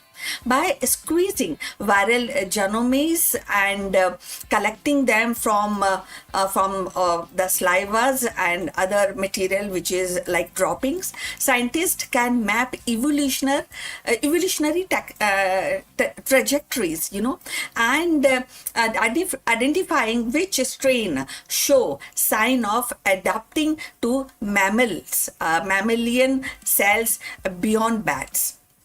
So these molecular fingerprints act as warning signals, allowing public health agencies to monitor the hot spots before outbreak occurs. So equally important are the behavioral observations. Like high definition footage of bat feeding, clustering, and interacting with other species reveals how viral transmission is facilitated. So in one study, the camera captures bats feasting alongside with the primates and rodent, creating a shared ecological niche where the pathogen could easily cross species line. And such insight underscores that the spillover is not merely a biological event, but an ecological one woven into a fabric of shared habitat. The implication definitely ripple outward. So understand a virus ecology in bat's cave inform the predictive model that integrates climate change and deforestations and urban expansion, which is definitely on high at the moment. Now, as forests shrink, the caves are disturbed. Bats are forced into a closer contact with human, amplifying the risk. So by stimulating these scenarios, scientists can forecast where and when spillover is most likely, and guiding surveillance and intervention strategies. They can work on that, these kind of strategies. Yet, the narratives is not one of the fear alone. So, bats are vital pollinators, you know that, and insect controllers. So essential to definitely essential to ecosystem. Now, when we demonize them and would be like counterproductive. So instead, the lesson from the virus ecology is balance, protecting bat habitats, reduce stress on population, thereby lowering the viral shedding and minimizing the human exposure. So conservation becomes a form of public health. So in a broader arc of science, the bat caves is a reminder that pandemic are ecological phenomena before they become actually a medical crisis. So by listening to these whispers of wings in the dark, humanity gains foresight into the invisible currents of viral evolution. The caves teaches us that the vigilance must be ecological and behavioral all at once. So, thus, the study of virus ecology is bats in the bats cave is not confined to academic genres. It is a story of anticipation, resilience, and interconnectionness. Now, these insight helps predict zoonotics spillover risk, offering humanity a chance to act before the next leap occurs. So, in the shadow of the caves, science illuminates pathway to of prevention and turning potential catastrophe into knowledge and knowledge into preparedness. From the echoes in the dark to insight in the lab, the bat caves teaches vigilance. So, and protecting habitats, decoding viral patterns, and respecting the ecological balance are not just act of science; they are act of survival. Now, the bat cave, once seen as a mysterious refuge of night, now stands revealed or as a vital classroom for humanity. Now, within these shadows, viruses evolve, adapt, and remind us of the fragile thread that binds ecosystem together. So by decoding these hidden exchanges, the scientists are not merely studying the bats, they are safeguarding the future of human health. The lesson is very clear. Pandemics are born at the intersection of ecology and society, and the prevention begins with the understanding. Protecting habitats, respecting biodiversity, and listening to the signals of nature are the act of foresight. So, in the quiet echoes of caves, we find both warning and wisdom. An urgent call to balance our relationship with the natural world before the next leap occurs. So, we would look forward your comments, what you think about this subject. And we have come to the end. Thanks for watching, and please like and subscribe our channel. See you in the next one. But before we end this video, a few words from our affiliate partner. Stop settling for a good enough video. If your built-in laptop camera looks like a grainy mess, it is time for an upgrade. Want to instantly level up your video presence? I like to present the Lenovo Performance FHD webcam. This is a game changer for your desktop setup. Technically, this is packed. It has a very sensitive RGB sensor, very crisp photographs it takes. Also comes with 2 microphones on board, which helps you to record very clear voice in stereophonic format. And these microphones are very sensitive. You can actually move away from the camera up to 2 meters, and these microphones will pick up your voice without any problem.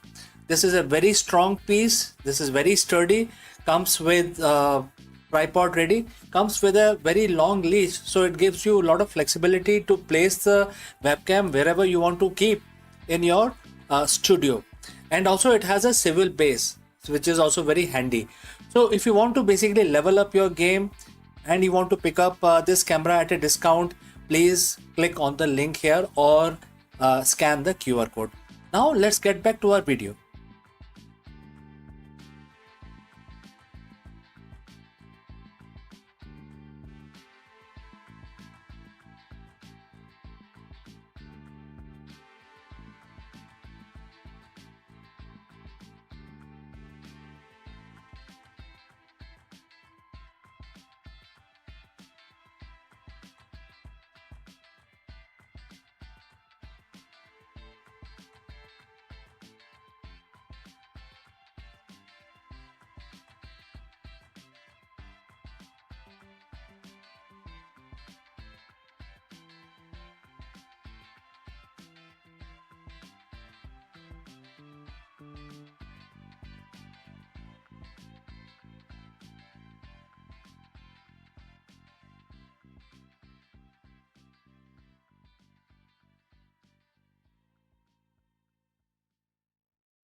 Before the robotic arms and AI entered the operation theatre, a healer in ancient India was already reshaping the future of medicine. Sushruta, the legendary father of surgery, carved his legacy not with the medicines but with wisdom, precision, and compassion. In Sushruta Samhita, he described rhinoplasty, cataract surgery, and anatomy with astonishing details. Centuries ahead of his time, and in today 2026, as medicine balance in innovation with ethics, his voice echoes across the millennia. Let's find out more about him.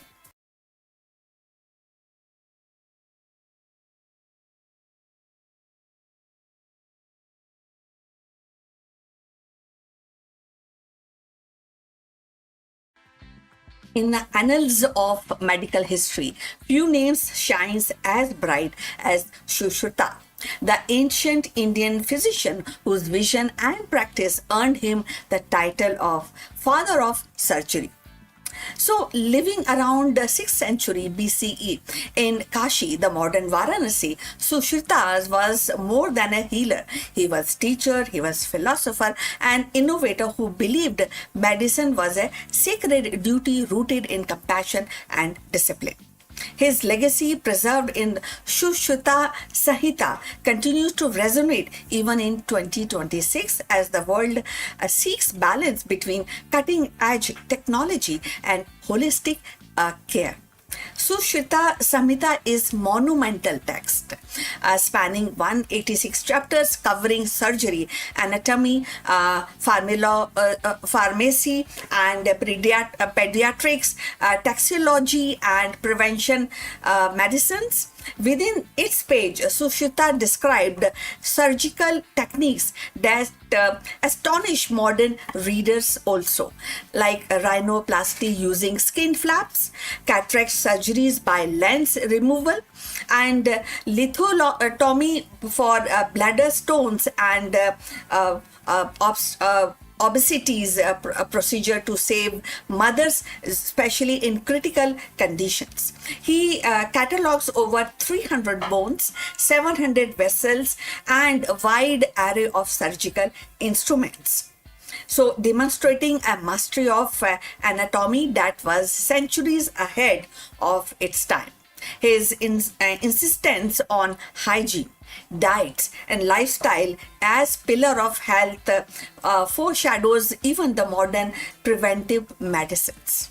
So, if you have reached this far, please inform us from which city you have tuned in and in which language you are watching this video. This will help us to determine the reach of our channel. So, going forward on this wonderful topic, Sushruta's contribution was not merely technical.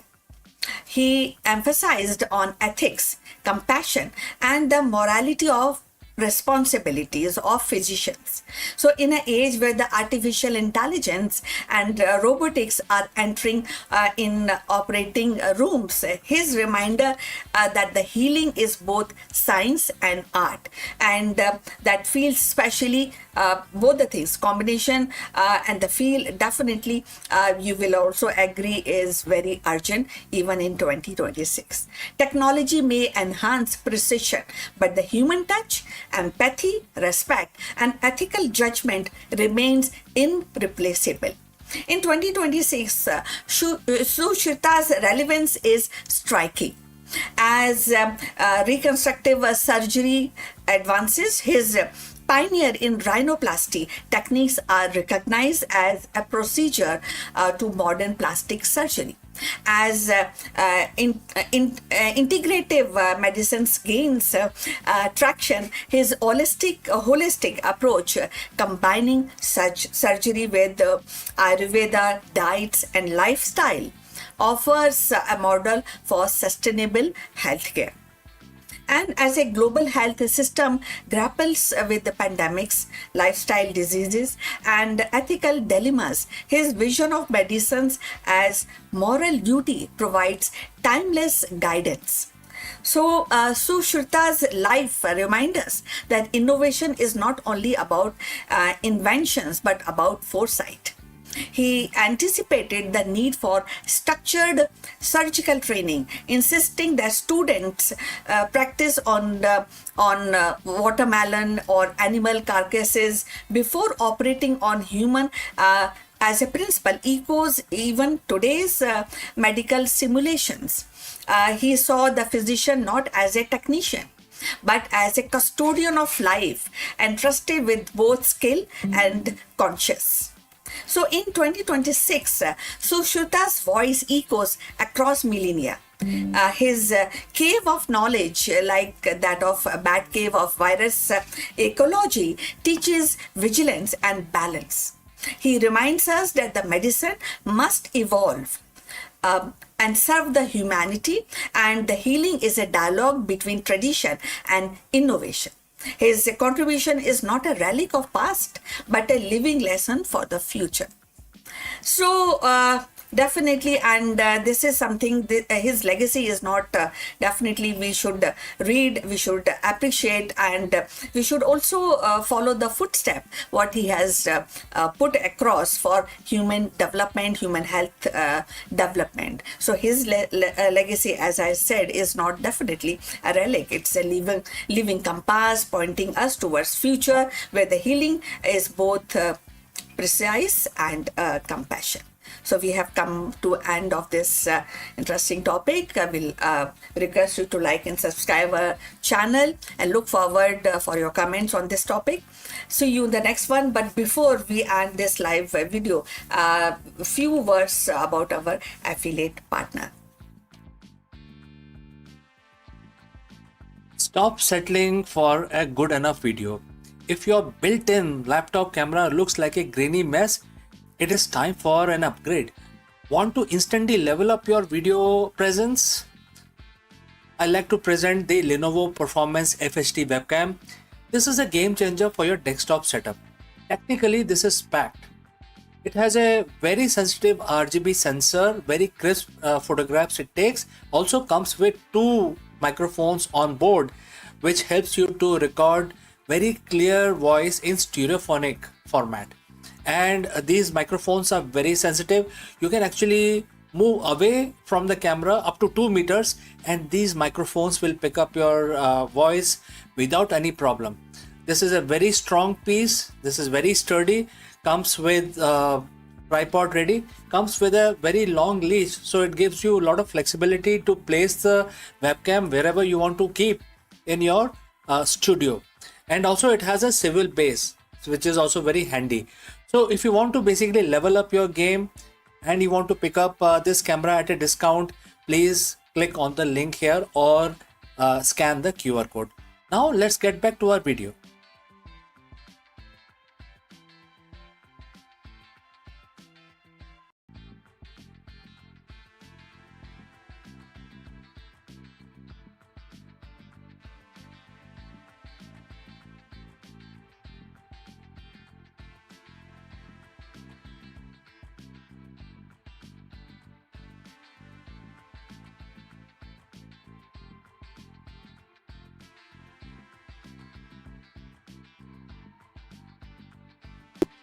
Two dawns break across the alien sky, one blazing, one gentle, casting twin shadows that stretch into the unknown. What once lived only in the imagination of storytellers has now stepped into the telescope lens. 27 planet candidates orbiting not one but 2 suns. And these worlds, simmering like echoes of Star Wars Tatooine, are no longer fiction but cosmic invitation. They whisper of future double horizon, and where every sunrise is a duet, and every settlement a testament to our courage to thrive in the extraordinary. So let's find out more about this. Imagine standing on alien soil, the horizon painted not by one dawn, but 2. The first sun rises in a blaze of gold, and the second follows in a softer hue, casting shadow that dance in pair. And this is not the realm of myth or cinema. It is a reality hinted by astronomers who have uncovered 27 planet candidates orbiting binary stars. World of twin sun echoing the dreamscape of Star Wars Tatooine, now stepped into the realm of science. For humanity, these discoveries are more than curiosities. They are invitation. Each planet circling 2 suns represent a lab of survival, a crucible where the light, gravity, and the climate conspire in an unfamiliar way. The future of human settlement may well depend on our ability to adapt to such extreme. Binary system challenge our engineering, our biology, and our imagination. How do we build the home where the daylight never truly ends, or where the nights are fractured by competing lunar rhythms? How do the crop grow under 2 suns and their photosynthesis tuned in a spectrum broader than Earth? So these are the questions that are obstacle, and if you feel they're obstacle, that is up to you. But for scientists and somebody who is inclined to new discoveries, these questions are not obstacles, but they are seed of innovation. So, if you have reached this far, please inform us from which city you have tuned in and in which language you are watching this video. This will help us determine our channel. So, moving forward, the dual suns offer paradoxical gift. On one hand, these gravitational tug of war can destabilize orbits, making climate volatile. On the other hand, their combined energy could sustain habitable zone wider than those around solitary stars. A planet warmed by two suns might host desert of dazzling brilliance, ocean simmering under perpetual twilights, or forests that evolve pigment unknown to Earth. For settlers, survival would mean harnessing these abundance. Solar array tuned to twin frequencies, agriculture adapted to relentless light, and architecture designed to shield the channel heat. So, but beyond the survival lies culture. Imagine the myth born under binary skies. Children raised to see two dawns as a symbol of resilience. Poet describing love as a dance of twin flames. And scientists charting calendar by rhythm of dual eclipse.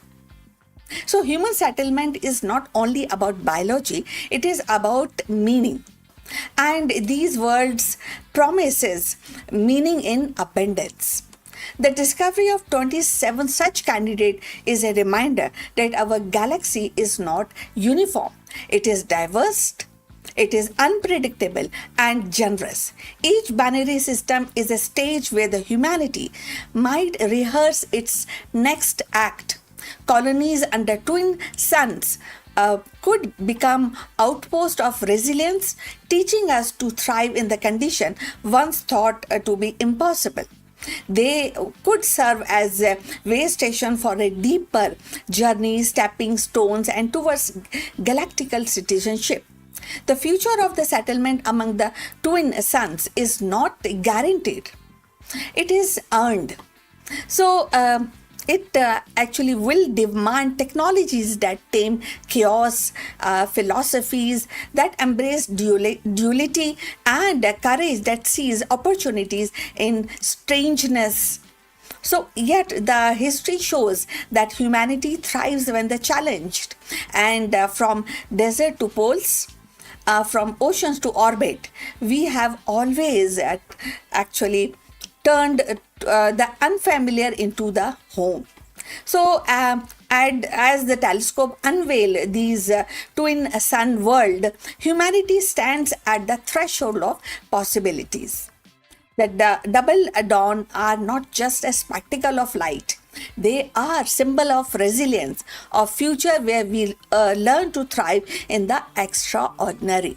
Each of these 27 planets is a reminder that the universe is vast, generous, and waiting. To settle beneath two sun is to embrace duality, to craft a new myth, and to prove that our spirit is as boundless as the sky we seek. The twin horizon rise, and with them the promise of civilization, unafraid to call the impossible as home. So we have come to the end of this information, this video. Look forward for your comments, and thanks for watching. Please like and subscribe our channel, and see you in the next one. But before we end, few words from our affiliate partner. Stop settling for a good enough video. If your built-in laptop camera looks like a grainy mess, it is time for an upgrade. Want to instantly level up your video presence? I like to present the Lenovo Performance FHD webcam. This is a game changer for your desktop setup. Technically, this is packed. It has a very sensitive RGB sensor, very crisp photographs it takes. Also comes with two microphones on board, which helps you to record very clear voice in stereophonic format. And these microphones are very sensitive. You can actually move away from the camera up to 2 meters, and these microphones will pick up your voice without any problem. This is a very strong piece. This is very sturdy. Comes with tripod ready. Comes with a very long leash, so it gives you a lot of flexibility to place the webcam wherever you want to keep in your studio. And also it has a swivel base, which is also very handy.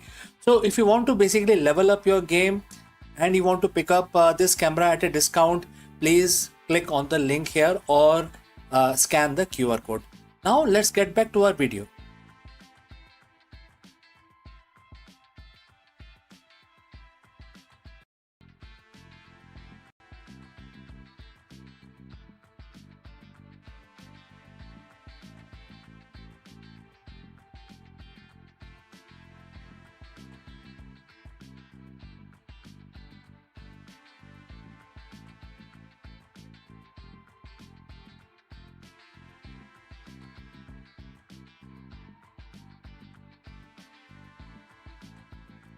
Hello friends, let me ask you, is your business trapped in a cycle of short-term wins that are secretly setting you up for a failure? If yes, then you have reached the right place. In this video, we break down a powerful 7,000-year-old leadership lesson from Bhagavad Gita that perfectly explains why successful companies suddenly go bankrupt. Many modern CEOs, business leaders, fall into the trap of chasing fleeting matrices, quarterly profit, temporary market hypes, and quick wins. But just as the Gita warns that exhausting your pity sends you back to the mortal realm, relying entirely on the past successes without continuous learning and innovation will drag your business back to square one. How this works, how this Bhagavad Gita verse help us, let's find out. Imagine this, your company just had its biggest quarter in history. Sales are through the roof, your stock prices is at all-time high, and you as a CEO are holding a trophy at an industry award gala. You are winning. But what if I told you that this exact moment of victory is the most dangerous moment of the entire career, of your entire career? What if I told you that the very mechanism behind your current success are quietly engineering your future bankruptcy? It sounds like paradox, but it happens every single day in the corporate world. We watch industry titans dominate a market only to vanish into irrelevance a few years later.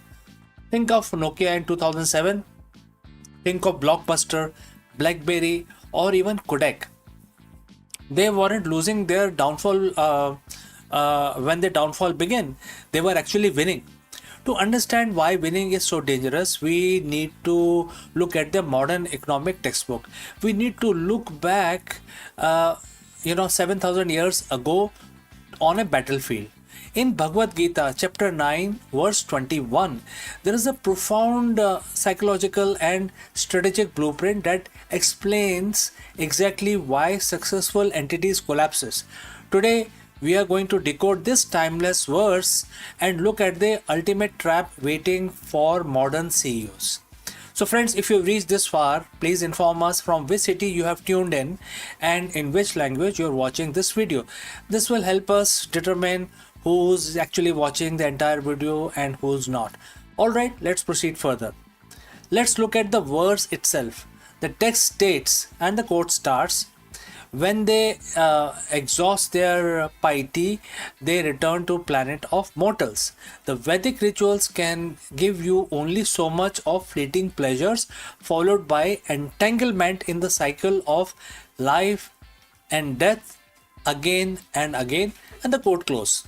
Now, if you look at this purely through a religious or spiritual lens, it's talking about karma and afterlife. It describes people who perform good deeds and rituals to enter Swarga, the heavenly realm. They enjoy immense god-like pleasures, but there is a catch. Those pleasures are finite. The moment their pious merits runs out, they are instantly dropped right back to earth, trapped in a grueling cycle of life and death. But let's translate this into modern corporate language now so that it makes sense for us. In business, piety or the merit is your competitive advantage. It's your breakthrough product, your brilliant initial strategy, or a favorable market trend. Vedic rituals are standard corporate processes.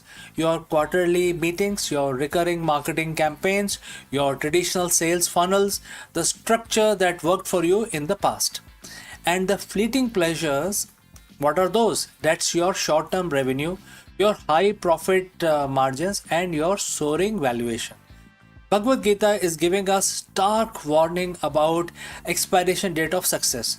It tells us that no matter how high you fly on the merit of your past actions, that merit is a bank account that eventually hits zero. If you rely solely on your established corporate rituals without generating new value, you will exhaust your merit and crash straight back to the mortal realm, which in business means stagnation, disruption, and ultimate bankruptcy. Let's talk about how a CEO unknowingly exhausts their piety on Wall Street or in their startup ecosystem. When their company achieves product market fit, it experiences a massive rush of growth. Money pours in, the board is happy, the CEO feels invincible. This is the business equivalent of entering the heavenly realm. But this success creates a dangerous psychological trap, which is complacency disguised as efficiency. Instead of continuing to innovate, explore, and learn, the company shifts all its energy into protecting when it's already whatever it has. The CEO starts focusing entirely on executing the same old rituals. They optimize the supply chain by 2%. They squeeze another 1% out of marketing budget, and they repeat the exact formula that brought them here. They mistake operational efficiency for strategic longevity. Look at Nokia. In mid 2000s, they had a mountain of pious merit. They owned over 40% of the global mobile phone market. Their internal rituals, their hardware engineering and manufacturing pipeline were flawless. But while they were enjoying the fleeting pleasures of massive quarterly profits, the underlying landscape shifted. The iPhone arrived. Operating system changed from physical keypads to software ecosystem. Nokia past merit ran out faster than they could adapt. They hadn't invested in learning how to build a world-class software platform. Within a few short years, they returned to the planet of mortals. Their market share plummeted to near zero. They didn't fall because they stopped working hard. They failed because they kept performing the rituals of a world that no longer existed. The second part of the verse warns you of being entangled in the cycle of life and death again and again. In the corporate world, this is what I call the karmic loop of business. When a company relies entirely on a short term win, it becomes trapped in a frantic reactionary cycle. It looks like this: you experience a drop in sales because your product is getting outdated. How do you respond? Instead of fundamentally learning, innovating, and redesigning your strategy, you look for a quick fix, a corporate ritual, and you launch a massive discount campaign, or you cut cost by laying off staff to make quarterly balance sheet looks good. Boom, your number spikes up temporarily, you feel fleeting sense of pleasure, etc., etc. But because you didn't fix the root cause, your lack of innovation and learning, the numbers drop again a few months later. So what do? You repeat the cycle once more. More discounts, more cost cutting, more short term tricks, right? This is a treadmill of corporate survival. You are running as fast as you can just to stay in the exact same place, burning through your resources until finally you hit a wall, the market shifts permanently, your tricks stop working, and the business goes bankrupt. True leadership requires breaking free from the loop. It requires realizing that hitting this quarter's target is not the guarantee of the next year's survival. So, how does a modern CEO prevent their business from bankrupting itself during a winning streak? How do you stop your corporate piety from running out? The answer lies in shifting your mindset from exploitation to exploration. Unlock your infinite growth, which means understanding that your current success is merely a runaway. It's a buffer of time and capital given to you for one primary purpose: to fund your learning for the future. As a leader, you must never let your organization's capacity to execute outpace its capacity to learn. Dedicate a portion of your win not just to dividend or to stock buyback, but to relentless research and development. Build a corporate culture where questioning your own success is rewarded. Constantly ask your leadership team, what are the Vedic rituals we are performing out of habit that will become obsolete in 3 years? Bhagavad Gita reminds us that the temporary rewards are an illusion. In the world of business, if you are only playing for the next quarter, you are playing a finite game that has guaranteed end date. Don't let your current victories blind you. Treat your success not as a destination to rest in, but as a resource to burn as you build the future. Stop chasing the fleeting pleasures of short term metrics. Break free from the corporate loop and invest heavily in the continuous learning. And that is how you take a business from temporary mortal success and make it truly immortal. So friends, if you have any questions, feel free to send it across. Thanks for joining live. Thanks for watching. If this timeless insight changed the way you view your current business strategy, hit the like button, share it with your fellow leaders, and subscribe for more deep dive into ancient wisdom for the modern executive. And let me know in the comments below, what is one corporate ritual your company needs to rethink today. So I will see you in the next video. But before I go, a word about our affiliate partner. Stop settling for a good enough video. If your built-in laptop camera looks like a grainy mess, it is time for an upgrade. Want to instantly level up your video presence? I like to present the Lenovo Performance FHD webcam. This is a game changer for your desktop setup. Technically, this is packed. It has a very sensitive RGB sensor, very crisp photographs it takes. Also comes with 2 microphones on board, which helps you to record very clear voice in stereophonic format. And these microphones are very sensitive. You can actually move away from the camera up to 2 meters and these microphones will pick up your voice without any problem. This is a very strong piece. This is very sturdy. Comes with tripod ready. Comes with a very long leash, so it gives you a lot of flexibility to place the webcam wherever you want to keep in your studio. And also it has a swivel base, which is also very handy. So if you want to basically level up your game and you want to pick up this camera at a discount, please click on the link here or scan the QR code. Now,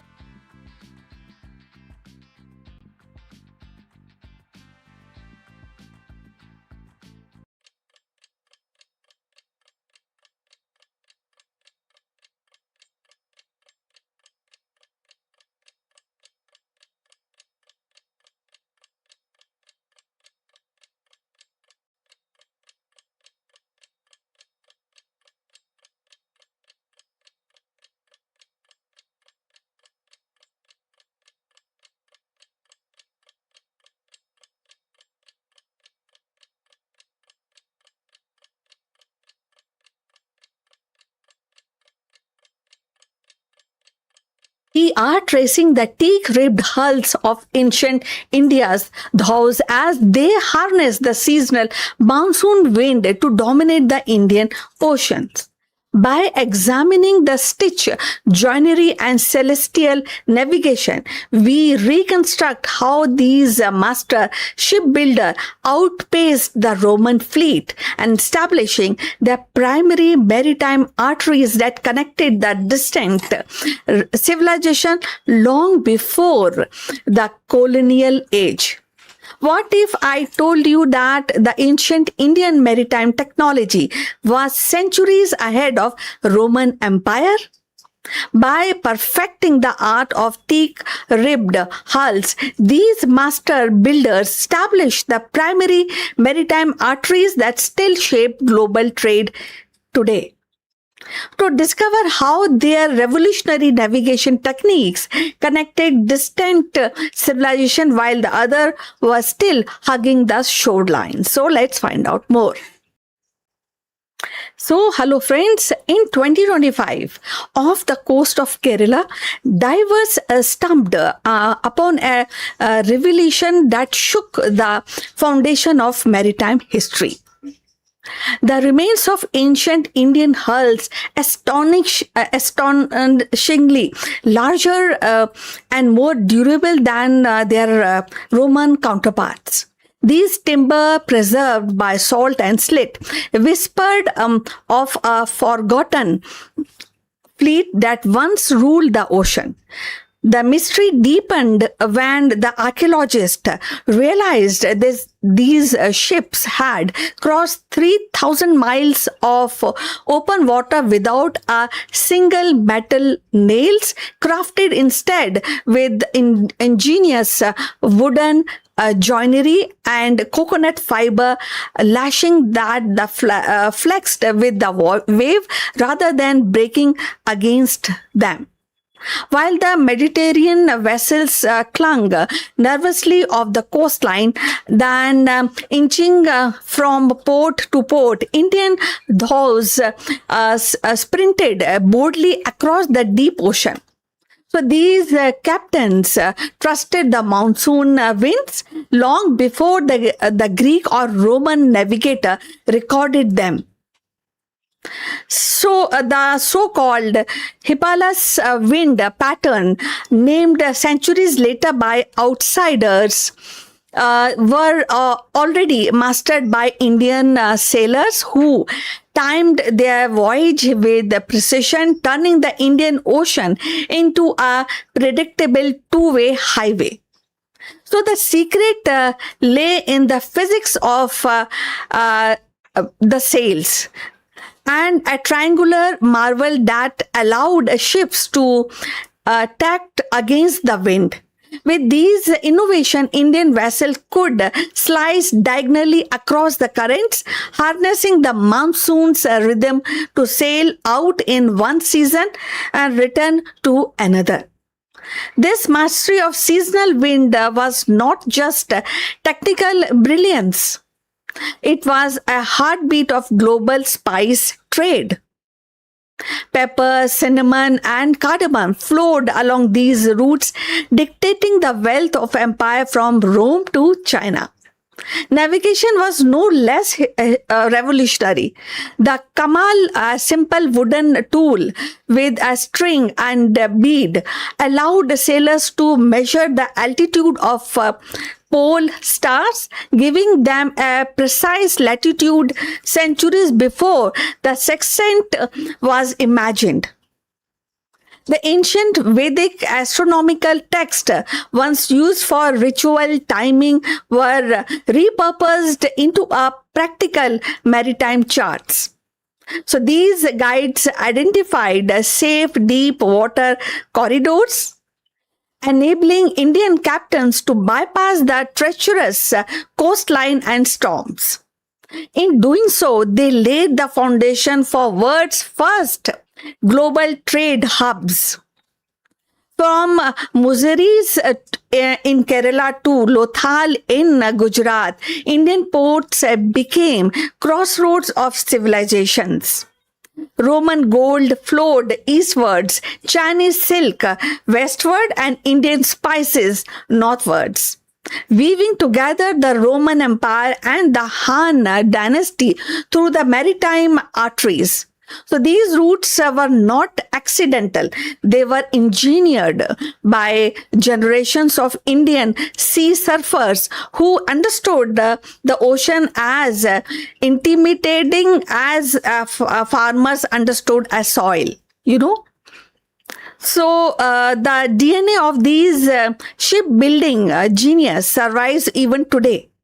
The modern vessels still echo the principle of flexibility, wind harnessing, and seasonal timing pioneering in Indian Ocean.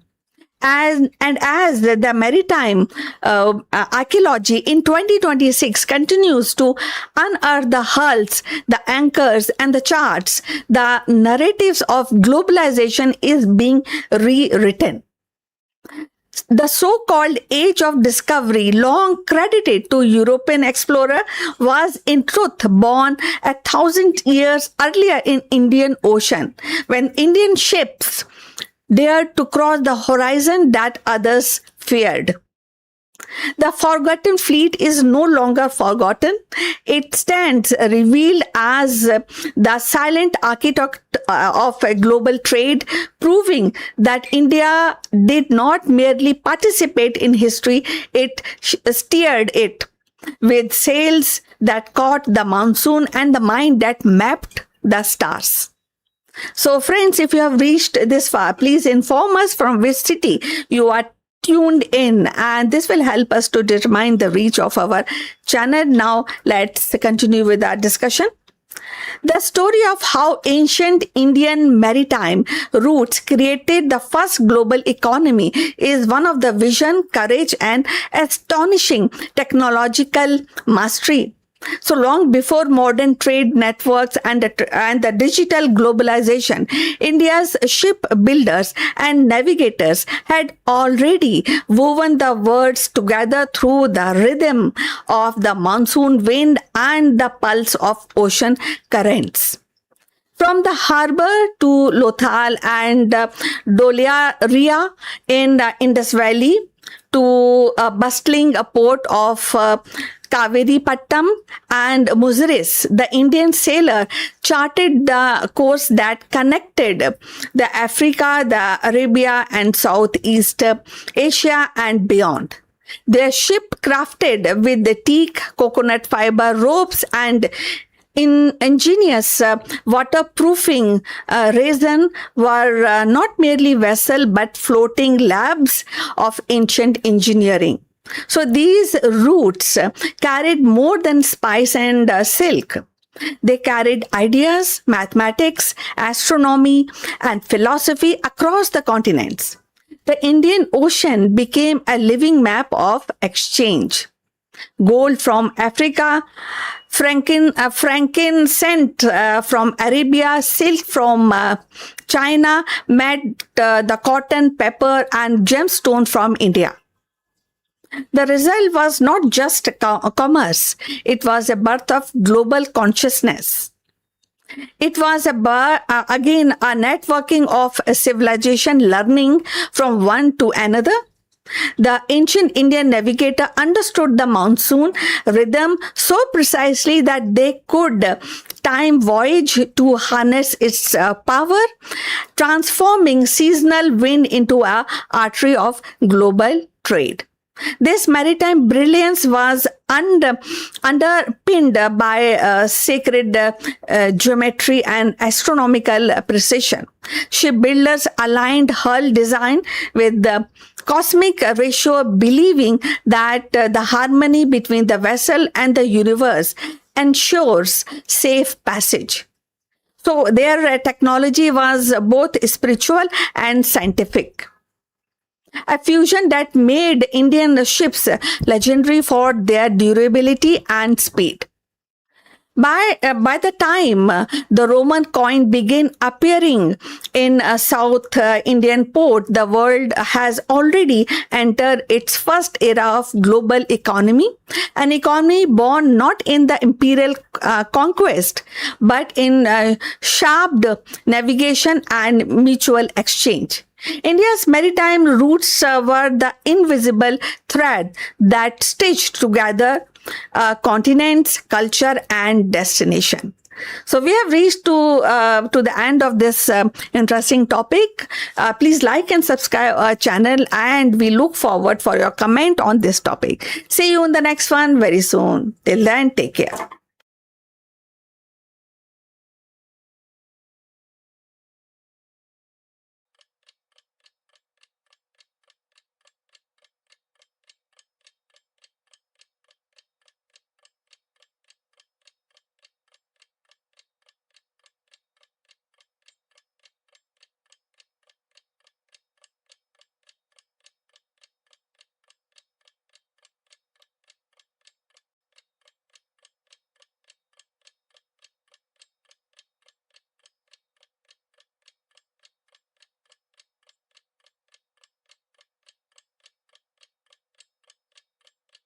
Friends, Namaskaram, you are most welcome.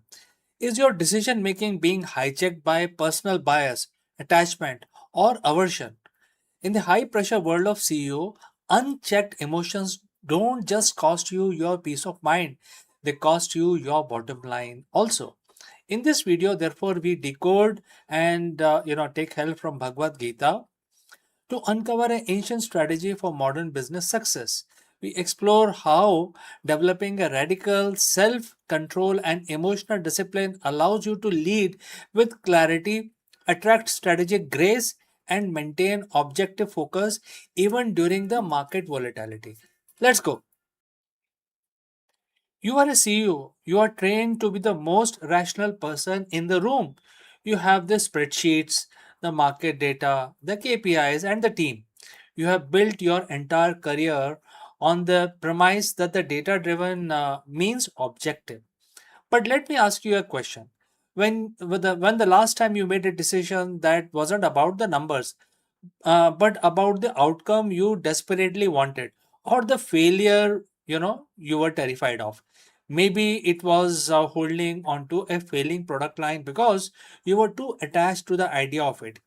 Maybe it was rejecting a merger not because it did make any sense, but because you had an aversion to the partner's personality. We think our desire, our ambitions, our craving for the win, our fear of the loss drive us forward. But often, these are the exact things clouding our vision. Today, we are looking at 5,000-year-old leadership principle from Bhagavad Gita, as mentioned in chapter 2, verse 64. It's a strategy for the modern boardroom, and it explains why your deepest desire might actually be the anchor dragging down your bottom line. In the ancient text of Bhagavad Gita, the human mind is described as constantly oscillating between two states, rag and dvesh. So, rag stands for attachment and desires, dvesh stands for aversion or hatred. In business terms, rag is the must have deal. It is an obsession with specific Q4 target, and that makes you going forward, ignore the market reality. Dvesh is that irrational fear or dislike. It is the refusal to fire an underperforming manager because you didn't like the conflict, or the knee jerk rejection of a new technology because it makes you uncomfortable. Why is this hurting your bottom line? Because when you are in a desire, you aren't seeing the market as it is. You are seeing the market as you want it to be. When you want a deal to close, your brain downplays the risk. You stop asking, is this sustainable, and start asking, how can I make this work? You lose your objectivity. Your decision making matrix is fundamentally compromised. You aren't operating with a sharp scalpel, you are operating with a sledgehammer. And the bottom line, it reflects the lack of clarity. Now, let's look at the actual verse as mentioned in Bhagavad Gita 2.64. And it says, the quote starts, by moving through the world with senses free from attachment and aversion, a person of disciplined mind attains the grace of the inner clarity. And the quote close. The key word here is the prasada. It is often translated as grace or divine mercy. But in a corporate context, think of prasada as the peak clarity. When you are free from the frantic need to grasp what you want or push away what you fear, you reach a state of equilibrium. In this state, you don't lose your drive. You didn't become passive. Instead, you become, perspective. You start seeing the market trends that other misses because they are too busy chasing their own shadows. You negotiate better because you aren't desperate for the result. You lead the team better because you aren't projecting your own insecurities onto them. So, how do you actually apply this on a Tuesday morning at 9 a.m.? You don't need to go to a cave and meditate for years.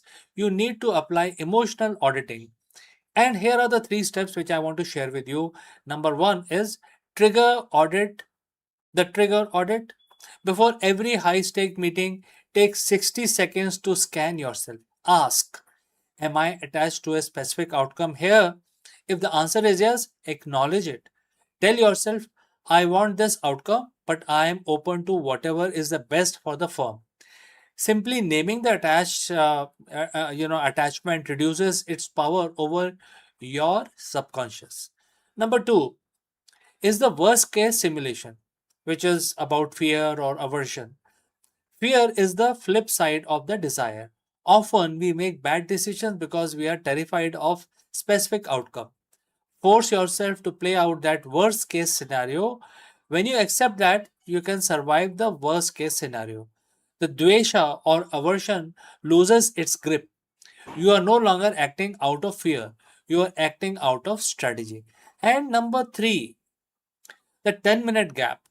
The high frequency trading algorithms are successful because they take the emotions out of the trade. You need to build a 10-minute gap into your decision making process. When you feel a strong desire to go on a deal, wait 10 minutes, step away, decompress. Let the initial emotional spike subside.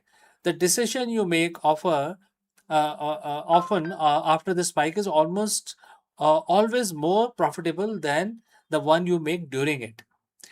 We often hear that business is a game of aggression, of getting what you want, but the longest standing institutions aren't built by the people who were the most desperate to win.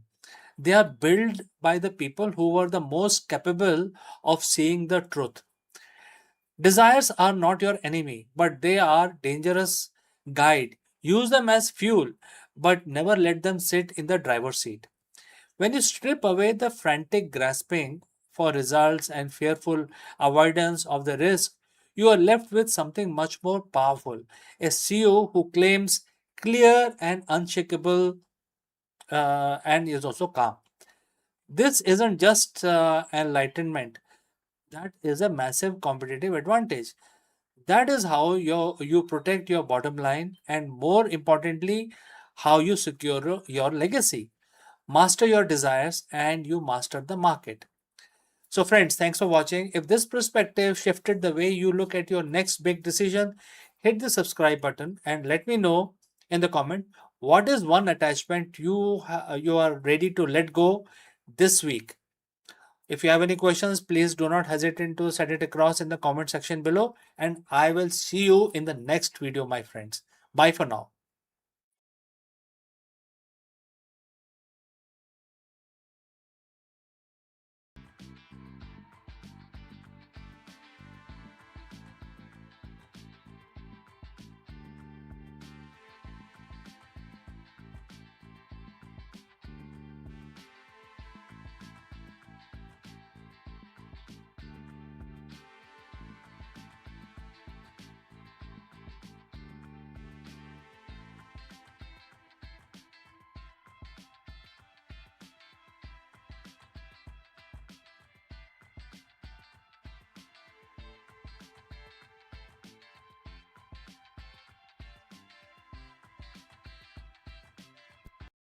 Let me ask you, why do highly successful CEOs suddenly burn out, lose their grip, or watch their corporate empire crumble? The answer isn't found in a modern business textbook. It was written thousands of years ago in Bhagavad Gita.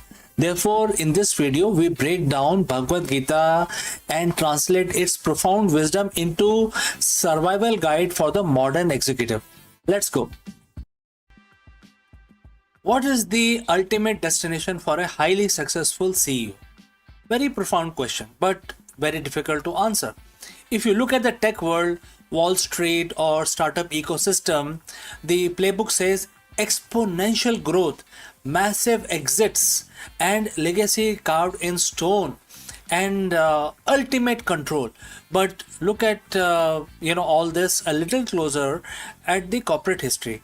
Why do some of the most brilliant minds, leaders who build empires suddenly burn out? Why do they make catastrophic ethical lapses? Why do they watch their organizations crumble from within? Most businesses and training institutes and schools will tell you it's a failure of a strategy, a shift in the market dynamics, or a poor risk management. But thousands of years ago, a profound spiritual text diagnosed the true cause of this corporate collapse. It is not the failure of strategy, it is a failure of identity. Today, we are diving deep into Bhagavad Gita, chapter 9, verse 24. We are going to look past the religious context and uncover a brutal, timeless, psychological warning that every modern founder, executive, and leaders need to hear before it's too late. So, friends, if you have reached this far, please inform us which city you have tuned in and in which language you are watching this video. This will help us determine the reach of our channel. Alright, let's proceed further. Those who do not understand that I am the real enjoyer and the supreme lord of each and every sacrifice, they fall down and remain in the cycle of life and death. And the quote close. Let's unpack this because, to a modern executive, words like sacrifice and lord sound detached from Q4 KPIs and the boardroom meetings. But if we translate the core metaphysics into leadership psychology, the wisdom is startling. In Gita, sacrifice, which is in other words yagna, represents collective effort, hard work, dedicated action towards a goal. In your company, the sacrifice is the late night your engineers pull, and the capital your investor risk, and the daily grind of your sales team. The verse states there is a real enjoyer, a supreme purpose, a greater collective good, a universal force. But here is a pitfall. The verse warns that those who do not recognize this truth, those who believe they are the ultimate owner and the sole enjoyer of all these collective efforts, will inevitably fall down. This brings us to the ego trap. When an entrepreneur starts a company, they are driven by a vision. They sacrifice their comfort, their sleep, and their time. But as the company grows and success pours in, a subtle shift happens in leaders' psychology. The ego takes over. The CEO begins to think, I built this. This $1 billion valuation is because of my genius.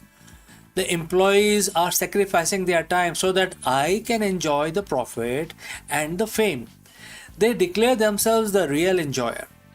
When the leader makes this mental shift, they detach themselves from the reality. They become obsessed with the fruits of the labor rather than the quality of the work, and this is what the Gita calls attachment to the result. Look at the corporate giants of the last few decades who fell from the grace. From Enron to spectacular crashes of certain modern tech unicorns. It's almost never a lack of intelligence. It is always their hubris.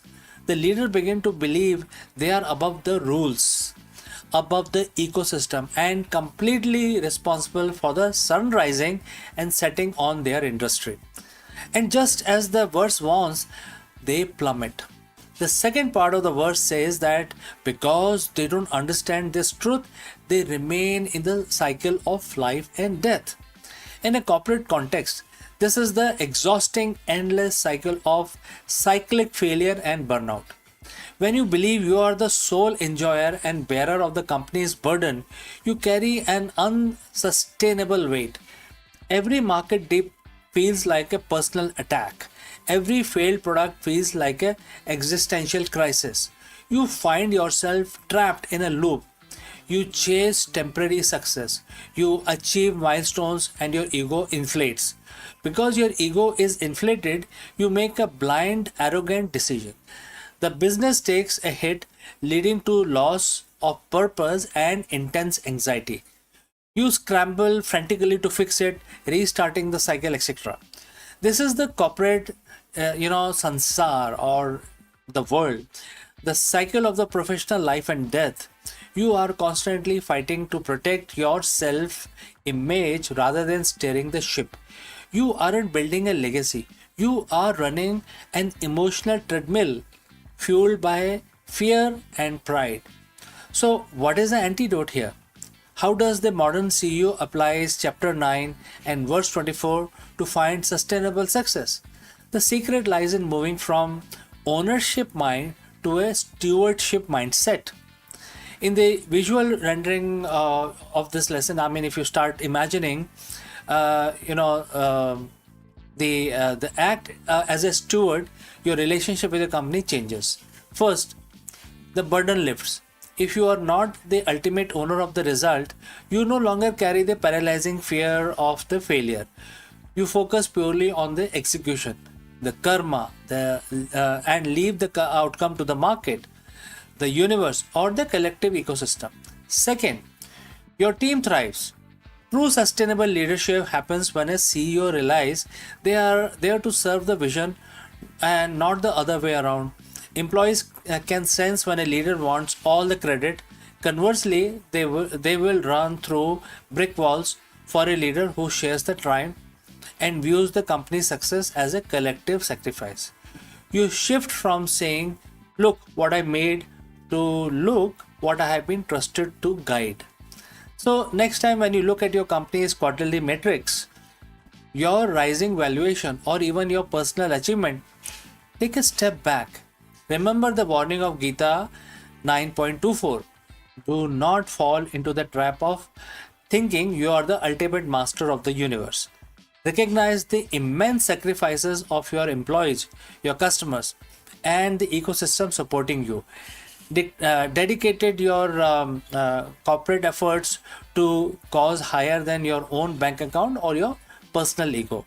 When you shift from being a self-proclaimed leader of your empire to the humble steward of your vision, you don't just avoid the ultimate CEO pitfall, you unlock a deeper level of clarity, resilience, and sustainable success that no market crash can ever take away from you. So friends, thanks for joining live. Thanks for watching. If this ancient perspective on the modern business resonate with you, hit the like button, share this with your fellow leaders, and subscribe for more deep dives into timeless wisdom for the modern business world.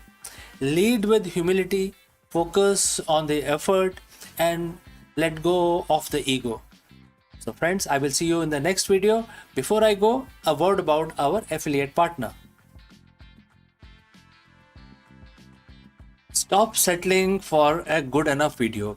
If your built-in laptop camera looks like a grainy mess, it is time for an upgrade. Want to instantly level up your video presence? I like to present the Lenovo Performance FHD webcam. This is a game changer for your desktop setup. Technically, this is packed. It has a very sensitive RGB sensor, very crisp photographs it takes. Also comes with two microphones on board, which helps you to record very clear voice in stereophonic format. And these microphones are very sensitive. You can actually move away from the camera up to 2 meters and these microphones will pick up your voice without any problem.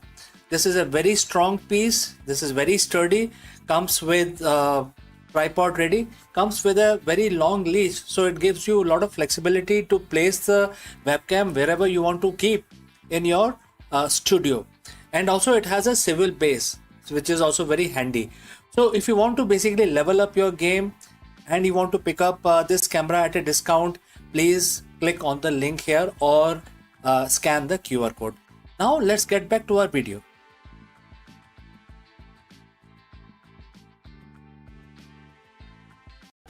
The resume is fading and the algorithm are rising.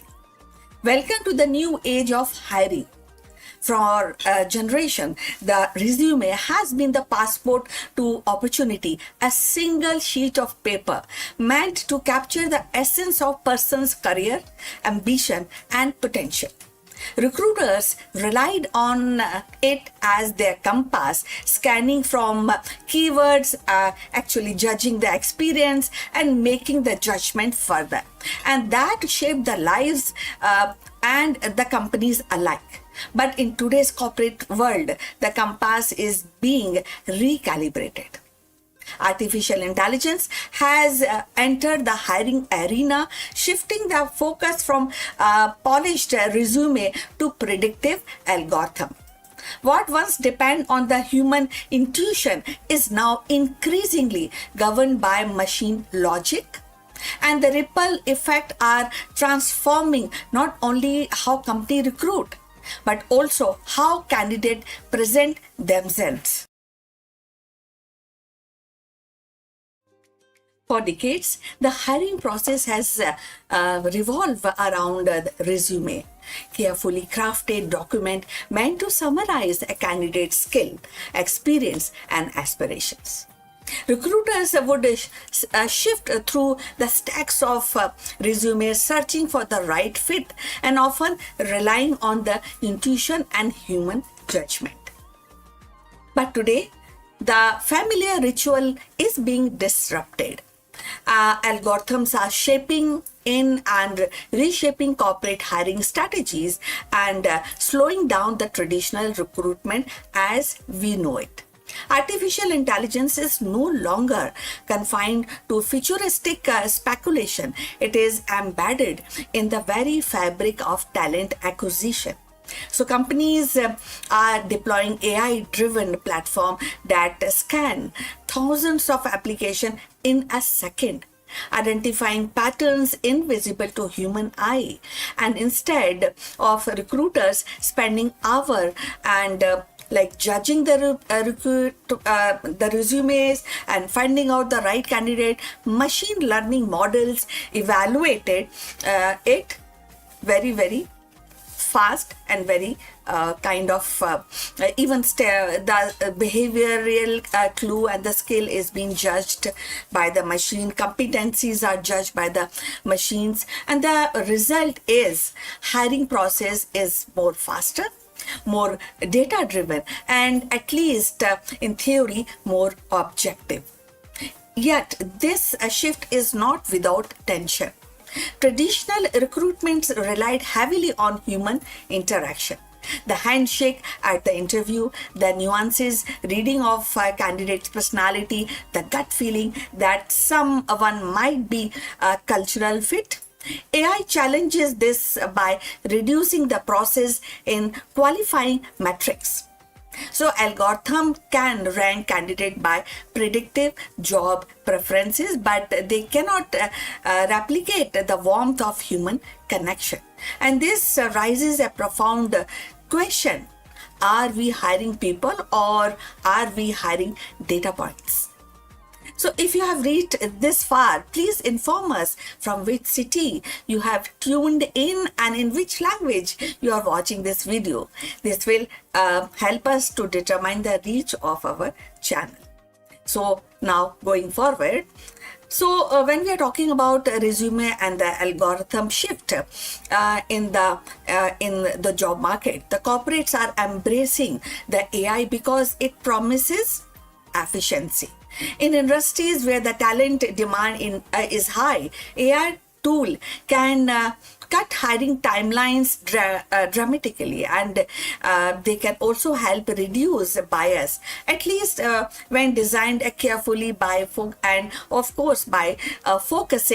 on the skill rather than demographic markers. For example, AI can highlight the candidate from unconventional background who might otherwise be overlooked.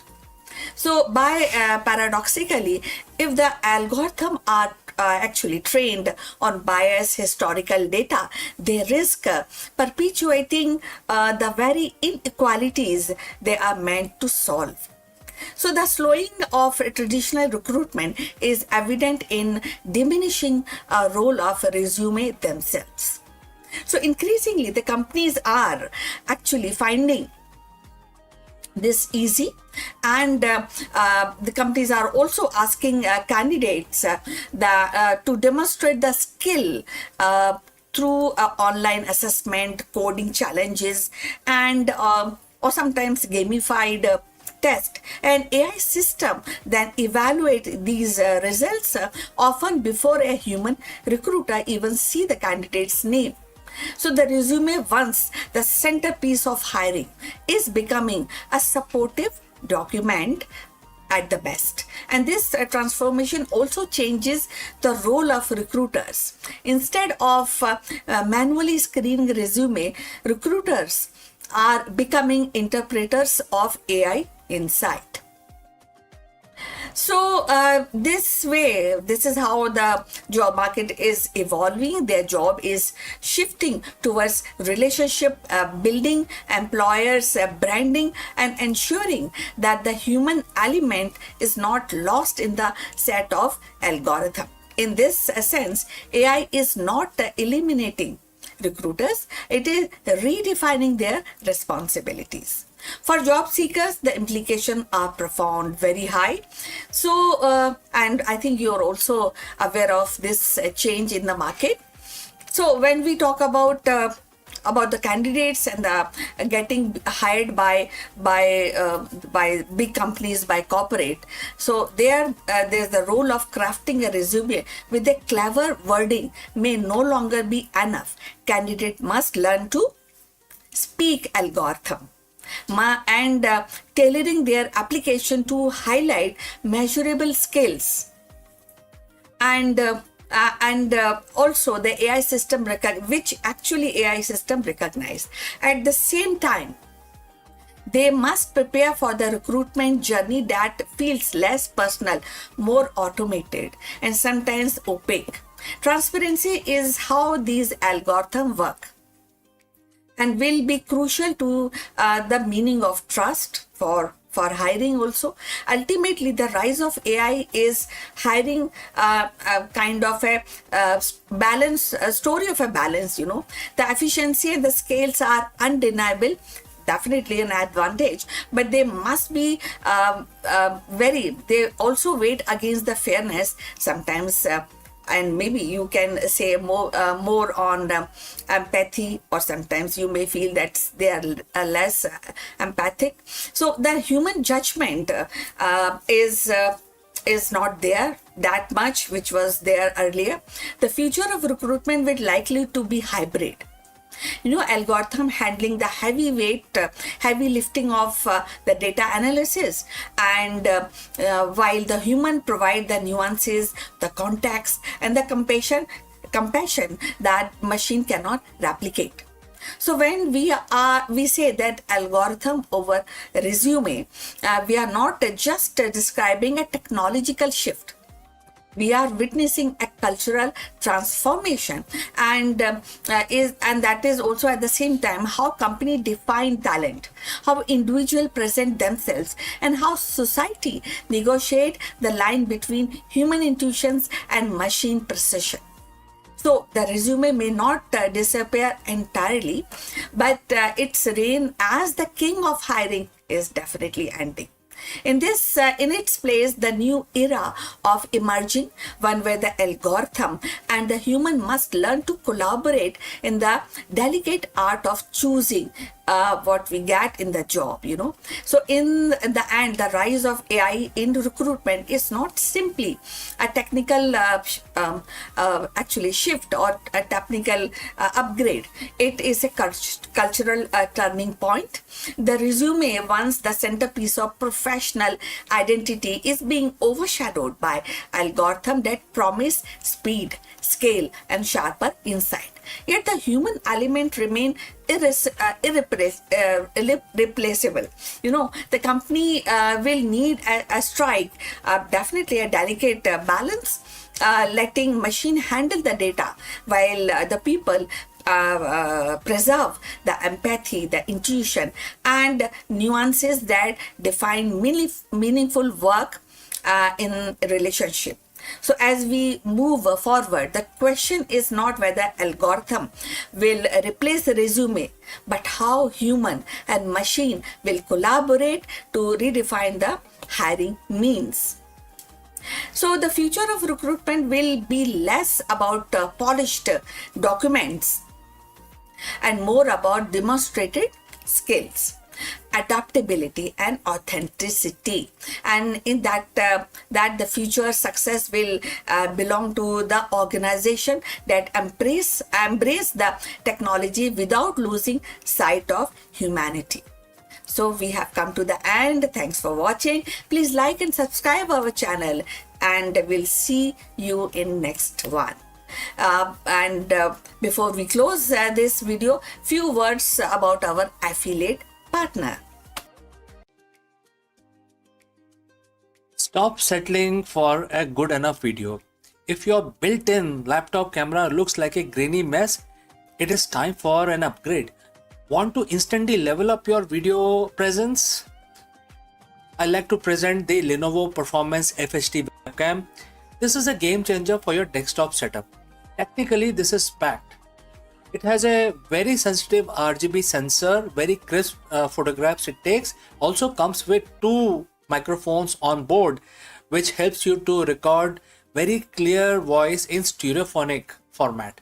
And these microphones are very sensitive. You can actually move away from the camera up to 2 meters, and these microphones will pick up your voice without any problem. This is a very strong piece. This is very sturdy. Comes with tripod ready. Comes with a very long leash, so it gives you a lot of flexibility to place the webcam wherever you want to keep in your studio. And also it has a swivel base, which is also very handy. So if you want to basically level up your game and you want to pick up this camera at a discount, please click on the link here or scan the QR code. Now let's get back to our video.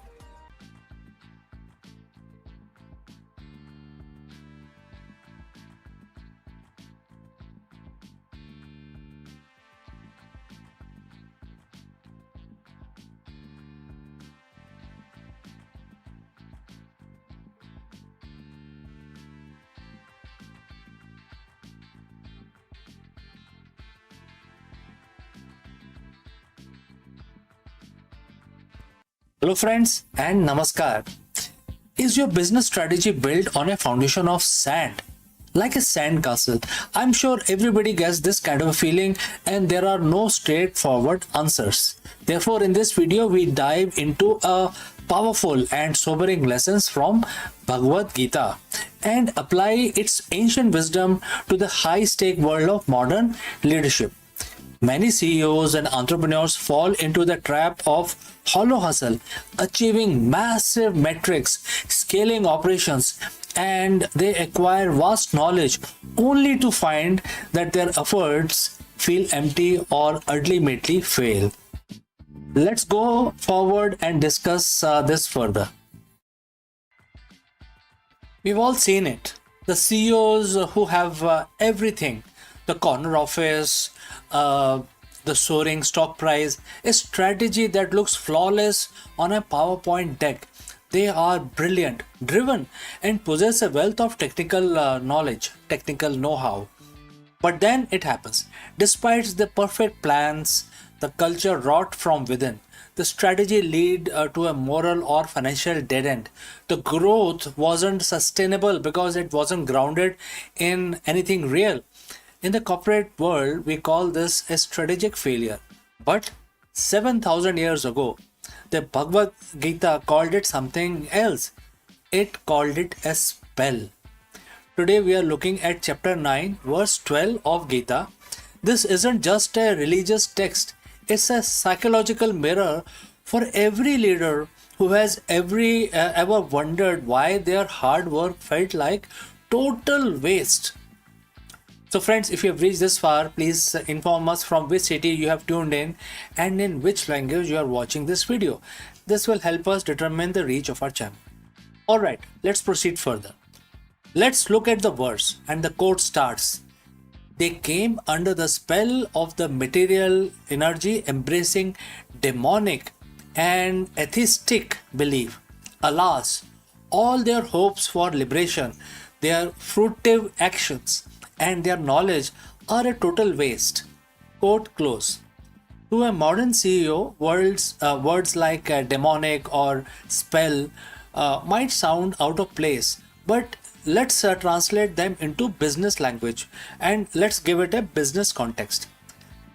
The spell is what we call a confirmation bias or a corporate myopia.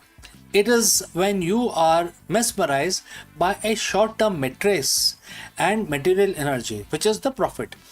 the clout and the vanity metrics that you lose, and therefore you lose sight of reality. Demonic and atheistic beliefs in a business context isn't about theology. It's the belief that you are the sole creator of your success, that ethics are hurdle to be cleared, and that people are just resources to be used.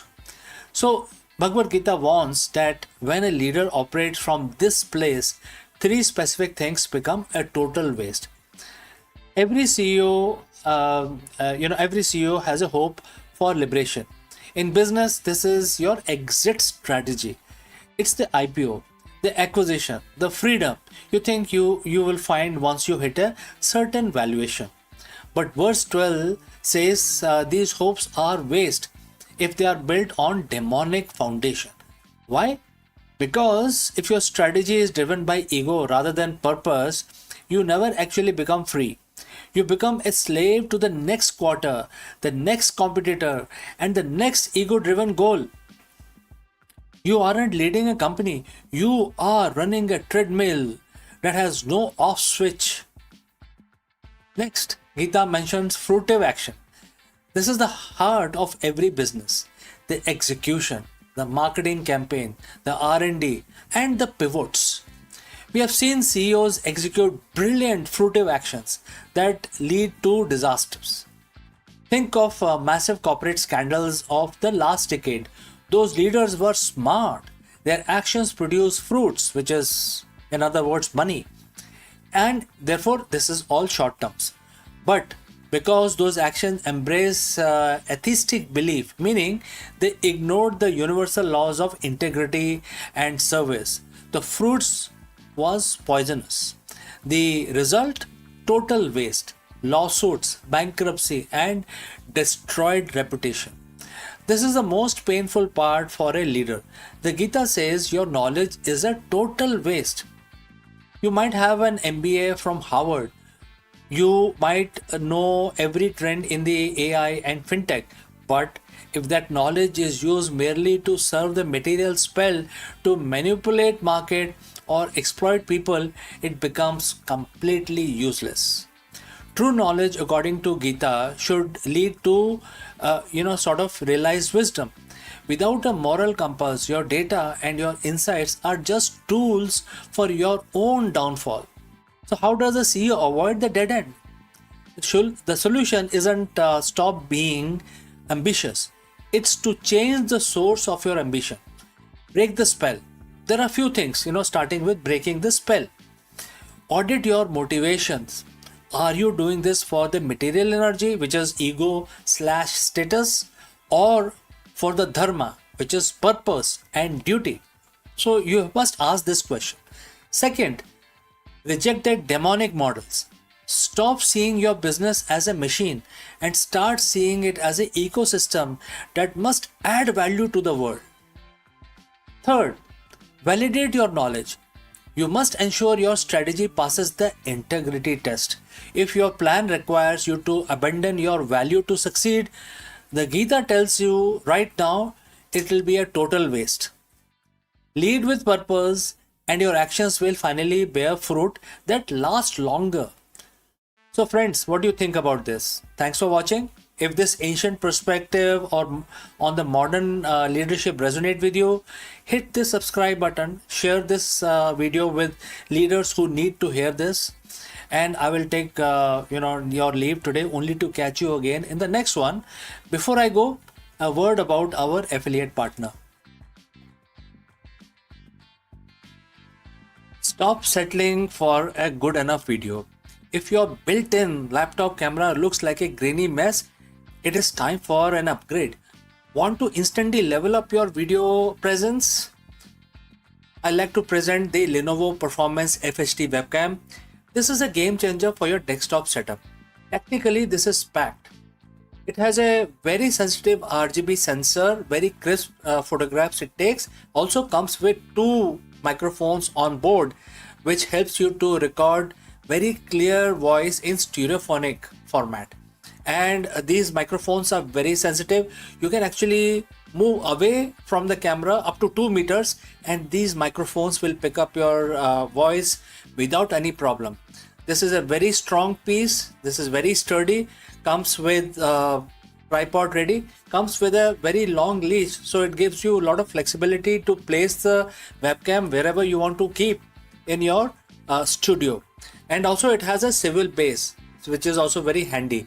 So if you want to basically level up your game and you want to pick up this camera at a discount, please click on the link here or scan the QR code.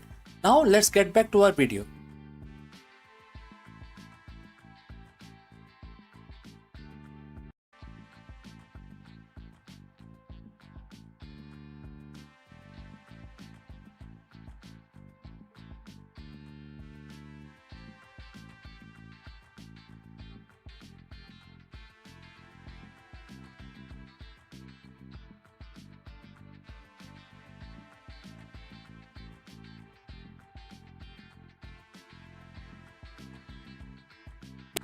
Hello friends, let me ask you, have you ever wondered about the origin of the universe, or if there is a force that transcends even the greatest cosmic beings?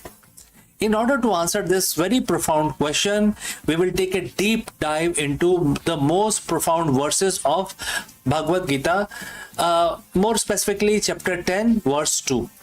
In this shlok, Bhagwan Krishna reveals a startling truth, and the quote starts, "Neither the host of demigods nor the greatest of the sages know my origin.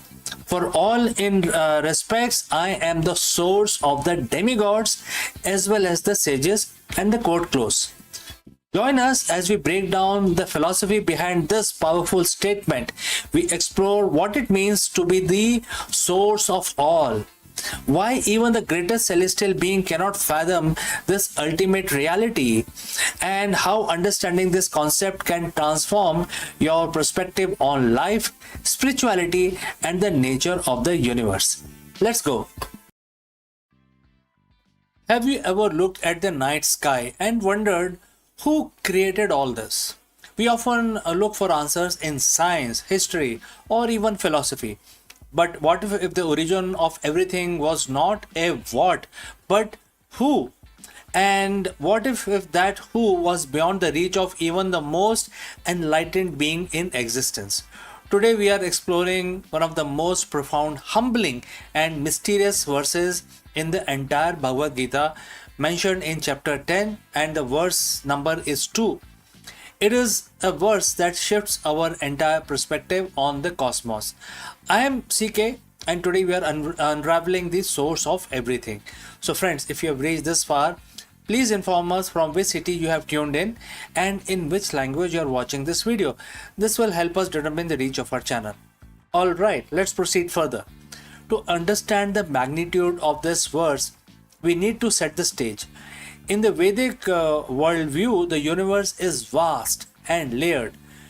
We have humanity, but above us are the rishis, the great sages, the seers, who possesses knowledge that span across time and dimensions. Above them, we have the devtas, the celestial administrators, and the being who manage the force of nature, from the sun to the wind to the rain. These are beings of immense power and intellect. They are essentially the architect of our immediate cosmic reality. Now, naturally, you might assume that if anyone knows the secret of the universe, if anyone knows the beginning, it would be these higher beings. They are closer to the divine after all.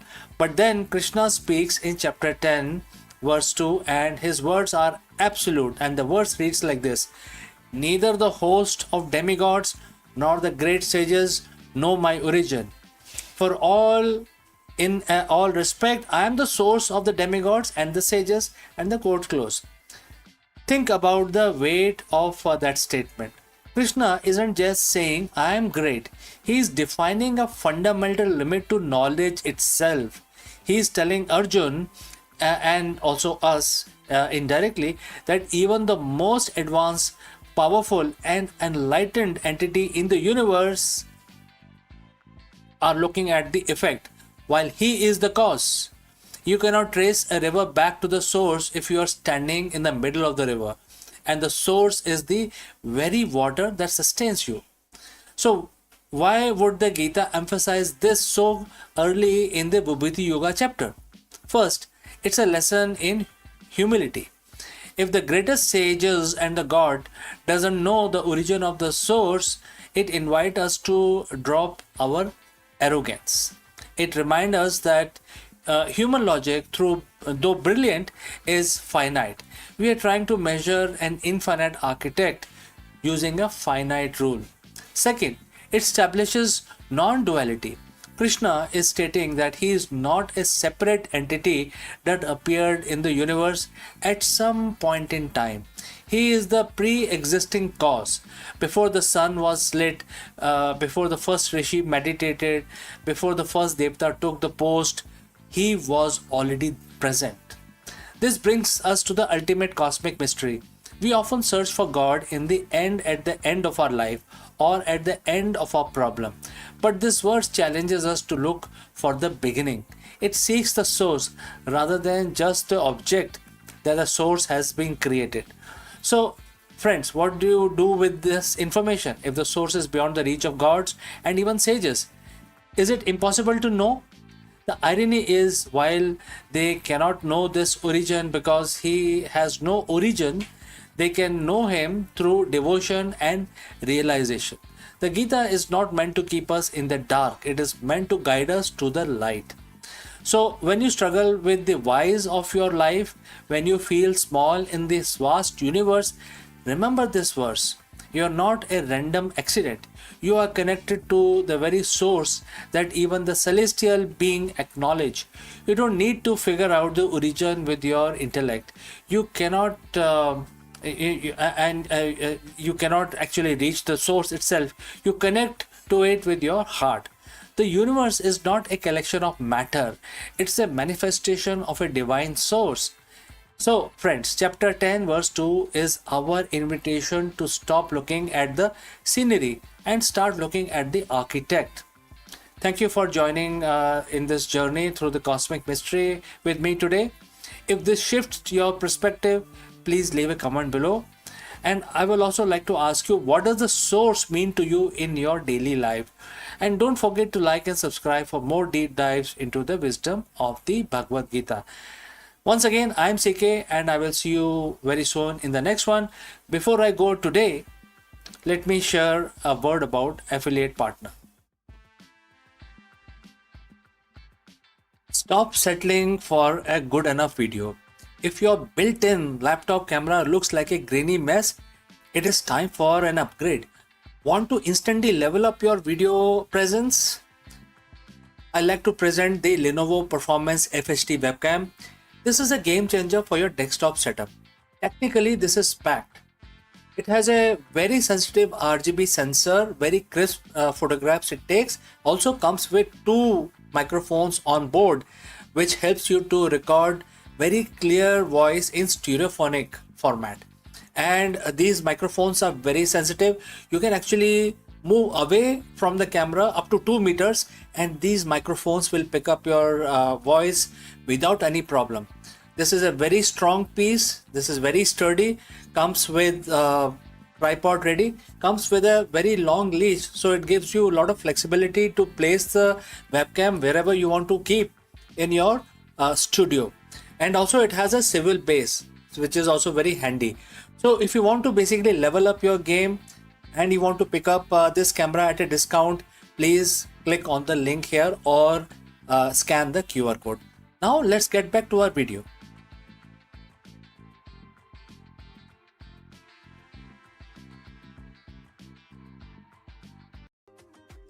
Hello friends, welcome to this high-level executive briefing.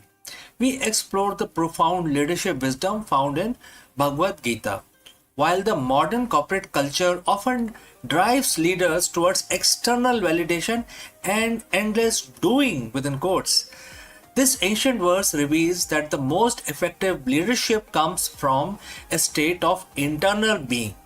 The inside-out executive breaks down how the concept of the yogi, one who is happy within and flooded with self-enlightenment translate directly to the modern C-suite. Learn how to translate and transition from reactive management to proactive sovereignty. Let us explore this thought further. Welcome once again. We live in an era of the extreme leadership. We are taught that more we do, more we achieve. We track KPIs, market share, and quarterly growth. But there is a paradox at the top. Many executives have reached the pinnacle of the material success while they feel more hollow than when they started. Why is it that more we gain on the outside, the more we feel we are losing on the inside? Today we are looking for the answers in a 7,000-year-old text. We are exploring Bhagavad Gita chapter 5 verse 24. It offers a blueprint of what I call the inside out executive.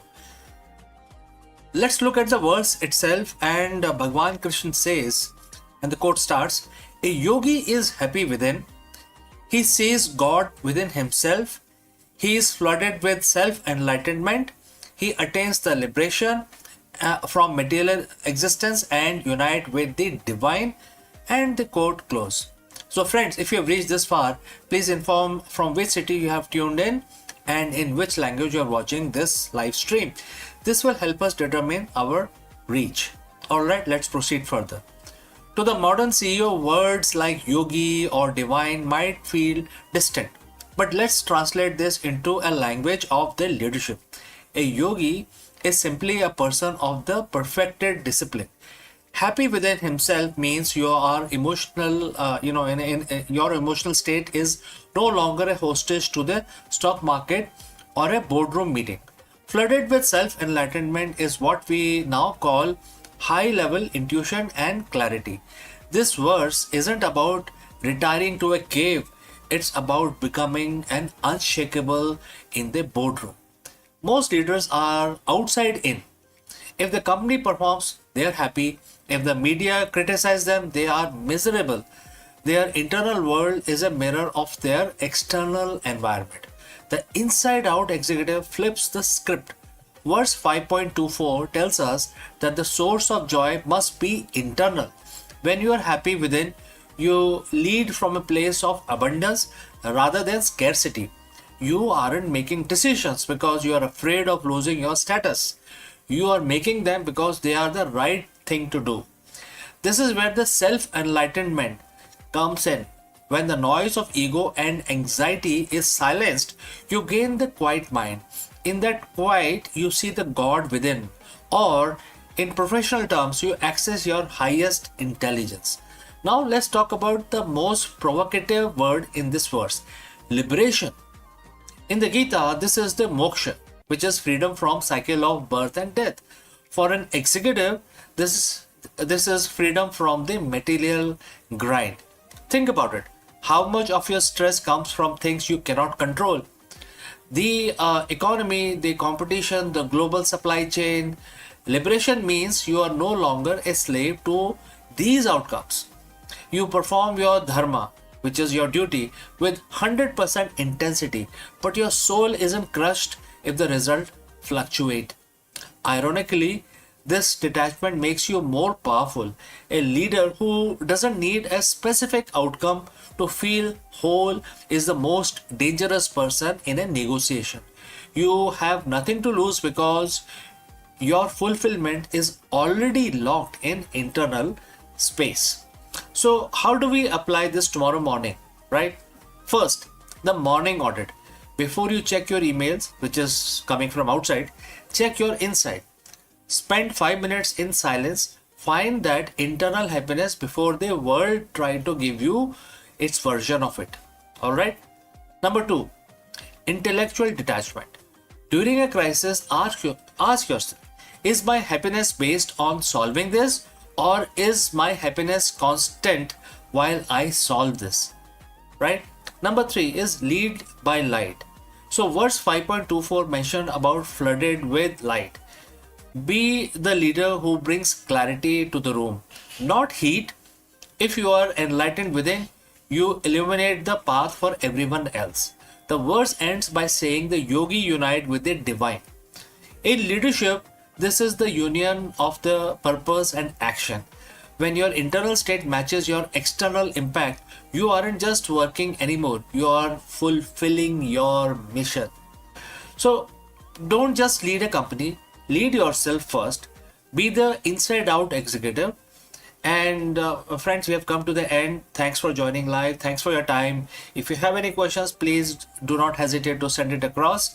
Before we end this section, a word about our affiliate partner. Stop settling for a good enough video. If your built-in laptop camera looks like a grainy mess, it is time for an upgrade. Want to instantly level up your video presence? I like to present the Lenovo Performance FHD webcam. This is a game changer for your desktop setup. Technically, this is packed. It has a very sensitive RGB sensor, very crisp photographs it takes. Also comes with 2 microphones on board, which helps you to record very clear voice in stereophonic format. And these microphones are very sensitive. You can actually move away from the camera up to 2 meters and these microphones will pick up your voice without any problem. This is a very strong piece. This is very sturdy. Comes with tripod ready. Comes with a very long leash, so it gives you a lot of flexibility to place the webcam wherever you want to keep in your studio. And also it has a swivel base, which is also very handy. So if you want to basically level up your game and you want to pick up this camera at a discount, please click on the link here or scan the QR code. Now let's get back to our video.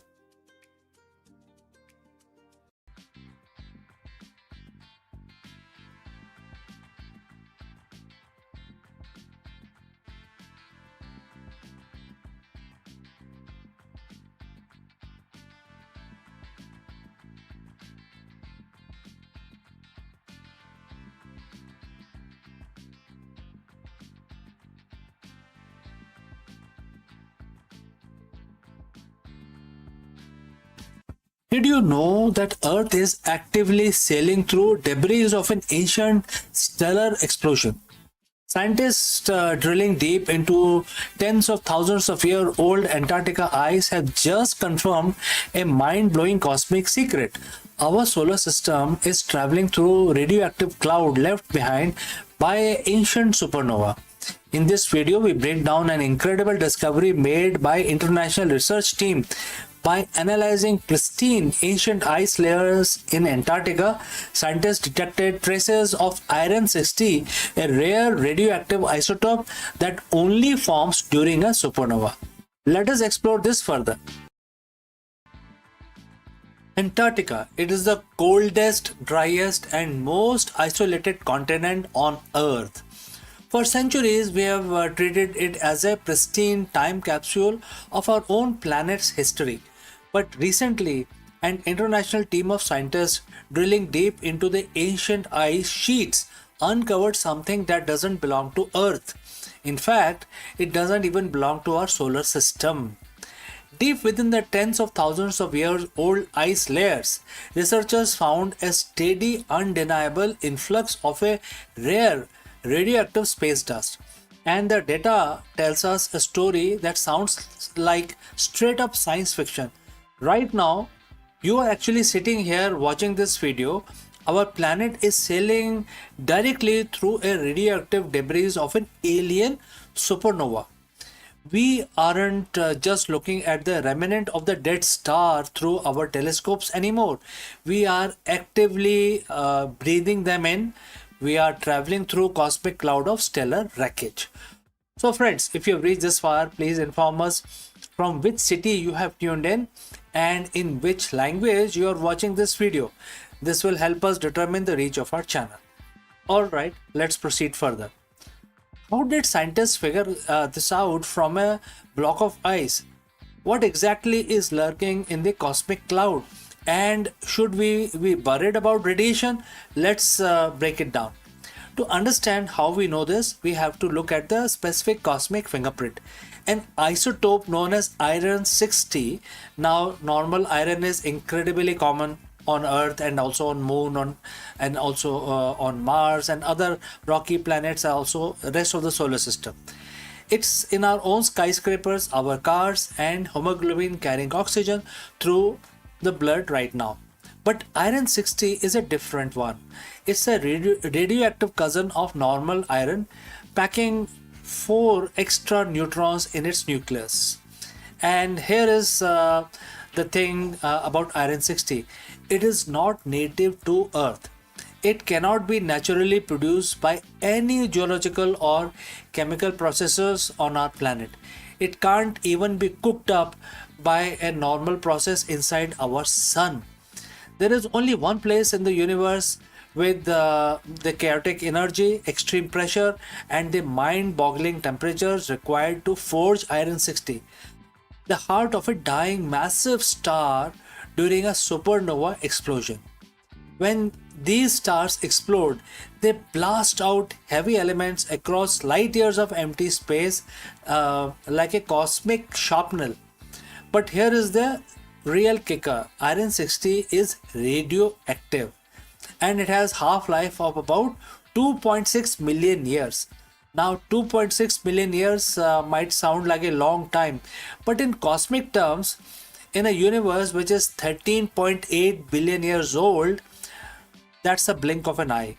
If iron 60 had been on Earth when our planet formed 4.5 billion years ago, every single atom of it would have decayed into a stable nickel billions of years ago. There should be zero iron 60 left on Earth, and yet we just found it. Fresh, undecayed, and perfectly preserved in the snow of Antarctica. So, how do we catch this space dust? You use the cleanest net on Earth, the Antarctica ice sheet, because Antarctica experiences almost no industrial pollution, and because its snow accumulation builds neatly layer by layer, century after century, it acts like a giant frozen hard drive, logging everything that falls from the sky. An international research team took samples of the snow and ice dating back tens of thousands of years. They carefully melted it down, filtered it, and ran it through incredibly sensitive piece of machinery called the accelerator mass spectrometer. They weren't looking for pounds of stuff, they were hunting for individual atoms. And against all odds, they found them. Scattered through the snow layers was light but steady rain of iron 60. But finding it wasn't even the biggest surprise. The real shocker was where they found it in the timeline. In the past, scientists had found deep sea sedimentation, containing iron 60 from millions of years ago, indicating that Earth passed near a supernova in the distant past. But these spikes died down. The Antarctica ice core showed something fundamentally different. The influx of iron 60 hasn't stopped. It is happening right now. The snow that fell just a few thousand years ago and the snow falling today carries this interstellar signature. This means Earth isn't just looking at the ghostly echoes of an old explosion. We are actively driving through the debris cloud right now. So, what is this cloud we are sailing through? Astronomers call it the Local Interstellar Cloud, or the LIC for short. It's a massive structure of gas and dust spanning about 30 light years across. For the past several thousand years, our entire solar system, which is Sun, Earth, Mars, all of us have been plowing through the cloud at a staggering speed, roughly about 50,000 miles an hour. For a long time, we didn't know exactly what the local interstellar cloud was made of or where it came from. But thanks to the Antarctica ice data, we finally have the answer. The LIC is the literal edge, the expanding shock wave of an ancient supernova, or potentially a cluster of supernovae that exploded millions of years ago in our cosmic neighborhood. Imagine a firework exploding in the sky. Long after the bright flash fades, a ring of smoke keeps expanding outward through the air. Our solar system has essentially driven right into the expanding ring of cosmic smoke. As our planet moves through it, Earth's gravity sweeps up the heavy dust particles, dragging them through our atmosphere, where they gently settle into the polar ice. Now, hearing these words like radioactive space dust and alien supernova debris might make you wonder, are we in danger? Is this radioactive cloud threatening the life on Earth? The short answer is no. We are perfectly safe, and we have two incredible shields to thank for it. The first shield belongs to our sun. It's called the heliosphere. The sun constantly blows out powerful streams of charged particles known as solar wind. This wind creates a gigantic magnetic bubble that surrounds the entire system. As we sail through local interstellar cloud, the heliosphere acts like the bow of a ship, deflecting the vast majority of interstellar gas, cosmic rays, and dangerous radiation around us. Only the heaviest, densest bit of matter, like tiny grains of dust laced with iron 60, have enough momentum to punch through the heliosphere and make it to the inner solar system. And the tiny fraction of the dust that does make it to Earth has to face our second shield, our atmosphere and magnetic field. By the time these atoms drift down to the surface of Antarctica, they are also incredibly sparse that they pose absolutely zero health risk. Instead of a threat, this cloud is a gift.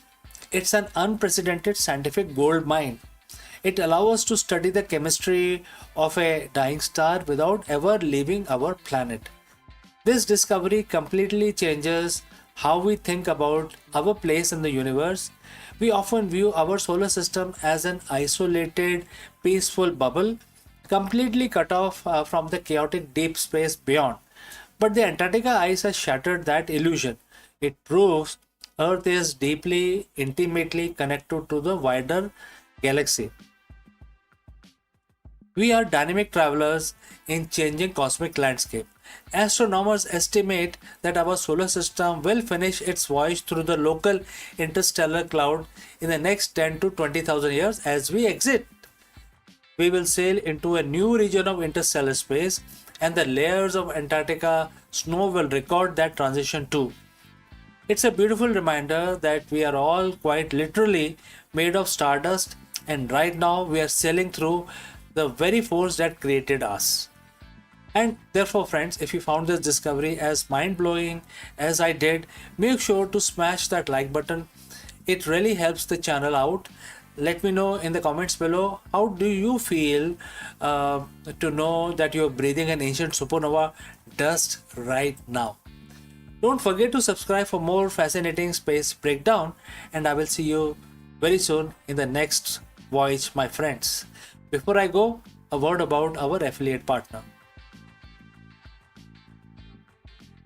Stop settling for a good enough video. If your built-in laptop camera looks like a grainy mess, it is time for an upgrade. Want to instantly level up your video presence? I like to present the Lenovo Performance FHD webcam. This is a game changer for your desktop setup. Technically, this is packed. It has a very sensitive RGB sensor, very crisp photographs it takes. Also comes with two microphones on board, which helps you to record very clear voice in stereophonic format.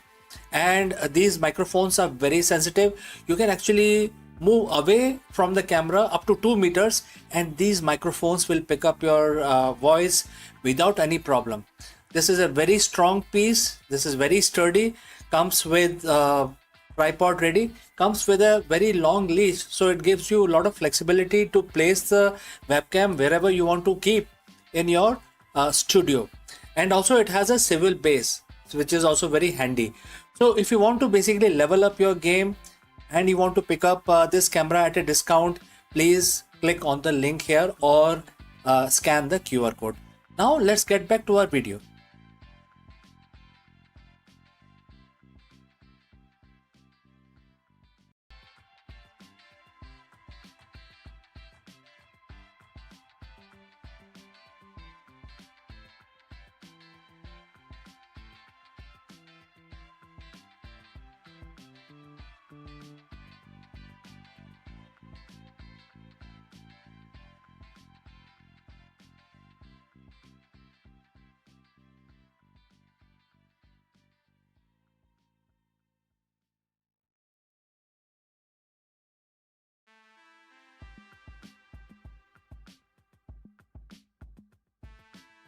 Hello friends, welcome to Executive Learning Session. In today's high pressure corporate world, CEOs are often obsessed with the quarterly reports. But what if focusing less on the result actually would lead to better performance? That's a very big and profound question. Therefore, today in this video, we break down the profound leadership wisdom of Bhagavad Gita. And we will also explore how it serves as a blueprint for the modern mindful executives. We explore the concept of Karma Yogi, a leader who performs their duty with intense focus and excellence without becoming slave to the result. So therefore, friends, stick around with this thought and let's explore this further. Picture this. It's 11 p.m. on a Sunday and you're starting working at a spreadsheet. You have got a quarterly board meeting in 48 hours. The numbers aren't where they need to be and your heart is racing. Your sleep is now non-existent and your identity, your very worth as a leader is tied entirely to the bottom right cell of the screen, right? This happens to everybody, isn't it? Well, we have been taught that the greatest leader who you must be result driven. We must obsess over KPIs, exit strategies, and stock prices. But here is a paradox: the more tightly you grip the result, the more likely you are likely to choke the process that creates it. Today, I want to share a piece of wisdom that is 7,000 years old, yet feels like it was written for this morning market volatility. It's from the Bhagavad Gita, chapter 6, verse first verse of chapter 6. It is a verse that redefines what it means to be a yogi and by extension what it means to be a leader. So friends, if you have reached this far, please inform us from which city you have tuned in and in which language you are watching this video. This will help us determine the reach of our channel. Let's proceed further. So now let's look at the verse. Quote starts: a true yogi or a true renunciant is the one who performs his duty renouncing attachment to result, and not one who abandons work or the sacrificial fire. Quote close. Now, when we hear the word yogi or renunciant, we think of someone sitting on a mountain far away from emails and supply chain issues. But Bhagwan Krishna says something radical here. He says the true yogi is not the one who quits. It's the one who stopped doing the work. It's also not that. In business context, Krishna is saying you don't have to quit your job to find peace. You don't have to stop being ambitious. The sacrificial fire for CEO is the office, the factory, and the boardroom. The distinction isn't whether you work, it's how you relate to outcome of what works, etc. So what is the result paradox? So when we attach to the result, we operate from a place of fear. Fear of failure, fear of loss, fear of looking bad. When the brain is in the fear mode, the prefrontal cortex, the part of your brain responsible for high level strategy and innovation, shuts down. Attachment creates tunnel vision. You become so focused on the win that you miss the ethical red flags or the innovative pivot that could have saved your company. Attachment creates fragility. If your happiness depends on the green KPI, a red KPI will shatter your confidence completely. So Gita suggests a better way. Perform your karma, your karma, the duty at hand. Imagine the professional athlete. If a golfer is thinking about a trophy while they are, mid swing, they will miss the shot. To win the trophy, they must forget the trophy exists and focus entirely on the mechanics of the swing. That is leading without attachment. The verse mentioned not abandoning their sacrificial fire. In ancient times, this was the literal fire of ritual.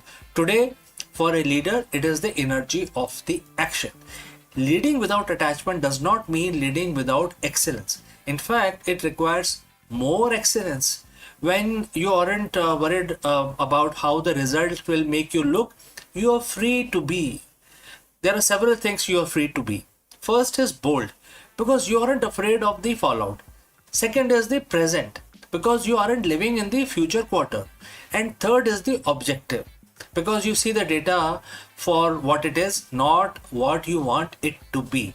A true CEO, which is yogi, performs their duty because it is the right thing to do, not because it means something to, earn your bonus, etc.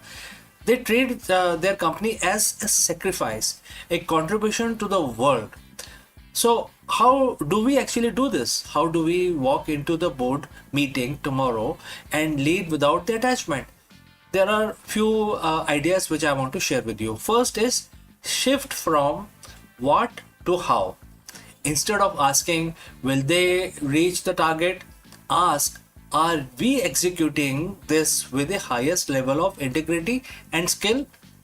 If the process is perfect, the result is inevitable, and it's the inevitable byproduct. Second, the 5-minute de-tether. Before a high stake pitch, take 5 minutes to remind yourself, I have a right to work, but not to the fruits.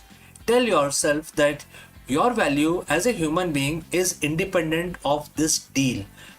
Watch how much more charismatic and calm you would become before you get into the meeting. Now, the third idea is reward effort, not just outcome. So, as a leader, stop only celebrating the wins. Start celebrating the karma as well. The disciplined, high quality effort, even when it doesn't lead to a win, this builds a culture of psychological safety. So, Bhagavad Gita isn't asking you to be less ambitious. In fact, it is asking you to be freer. So when you stop being a slave to the result, you become master of your actions. You will become unshakable executive. You will still show up and you still, the light of fire, and you still do the work, but you do it with a smile, knowing that while you cannot control the wind, you can always control how you set your sail. So friends, what do you think? Thank you for your time. Thank you for joining live. Let's go back to the fire and do the work.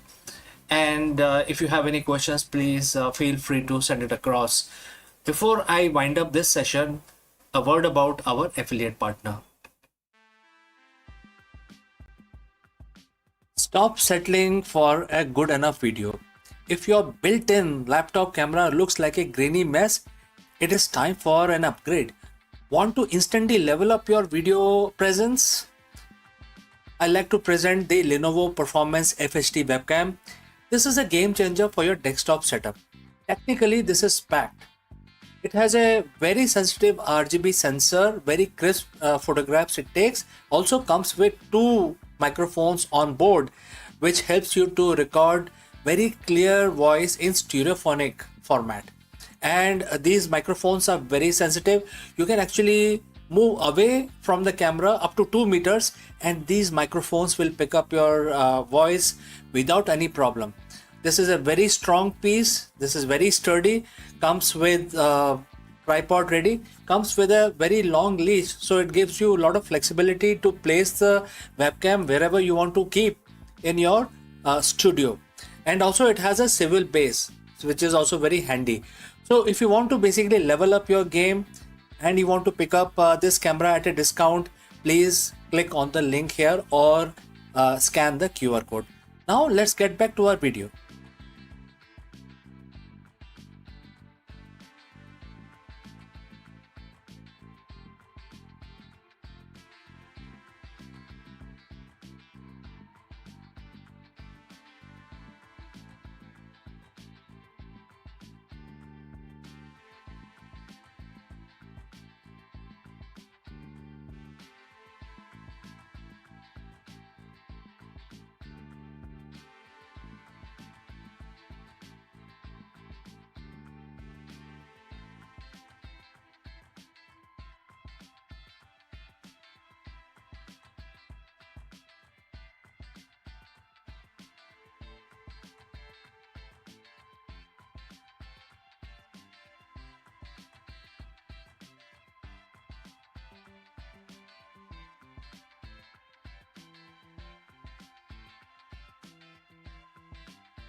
Friends, is a new trade war which is dubbed as 2.0 beginning?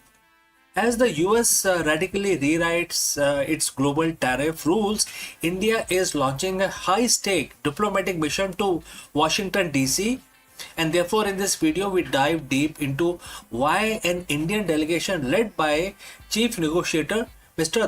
Darpan Jain is rushing to US capital on April 20th, 2026 to save a $1 billion trade deal. So what is happening now? Well, the trade landscape between the world's two largest democracies has shifted overnight following a landmark US Supreme Court ruling that limited the president's emergency tariff powers.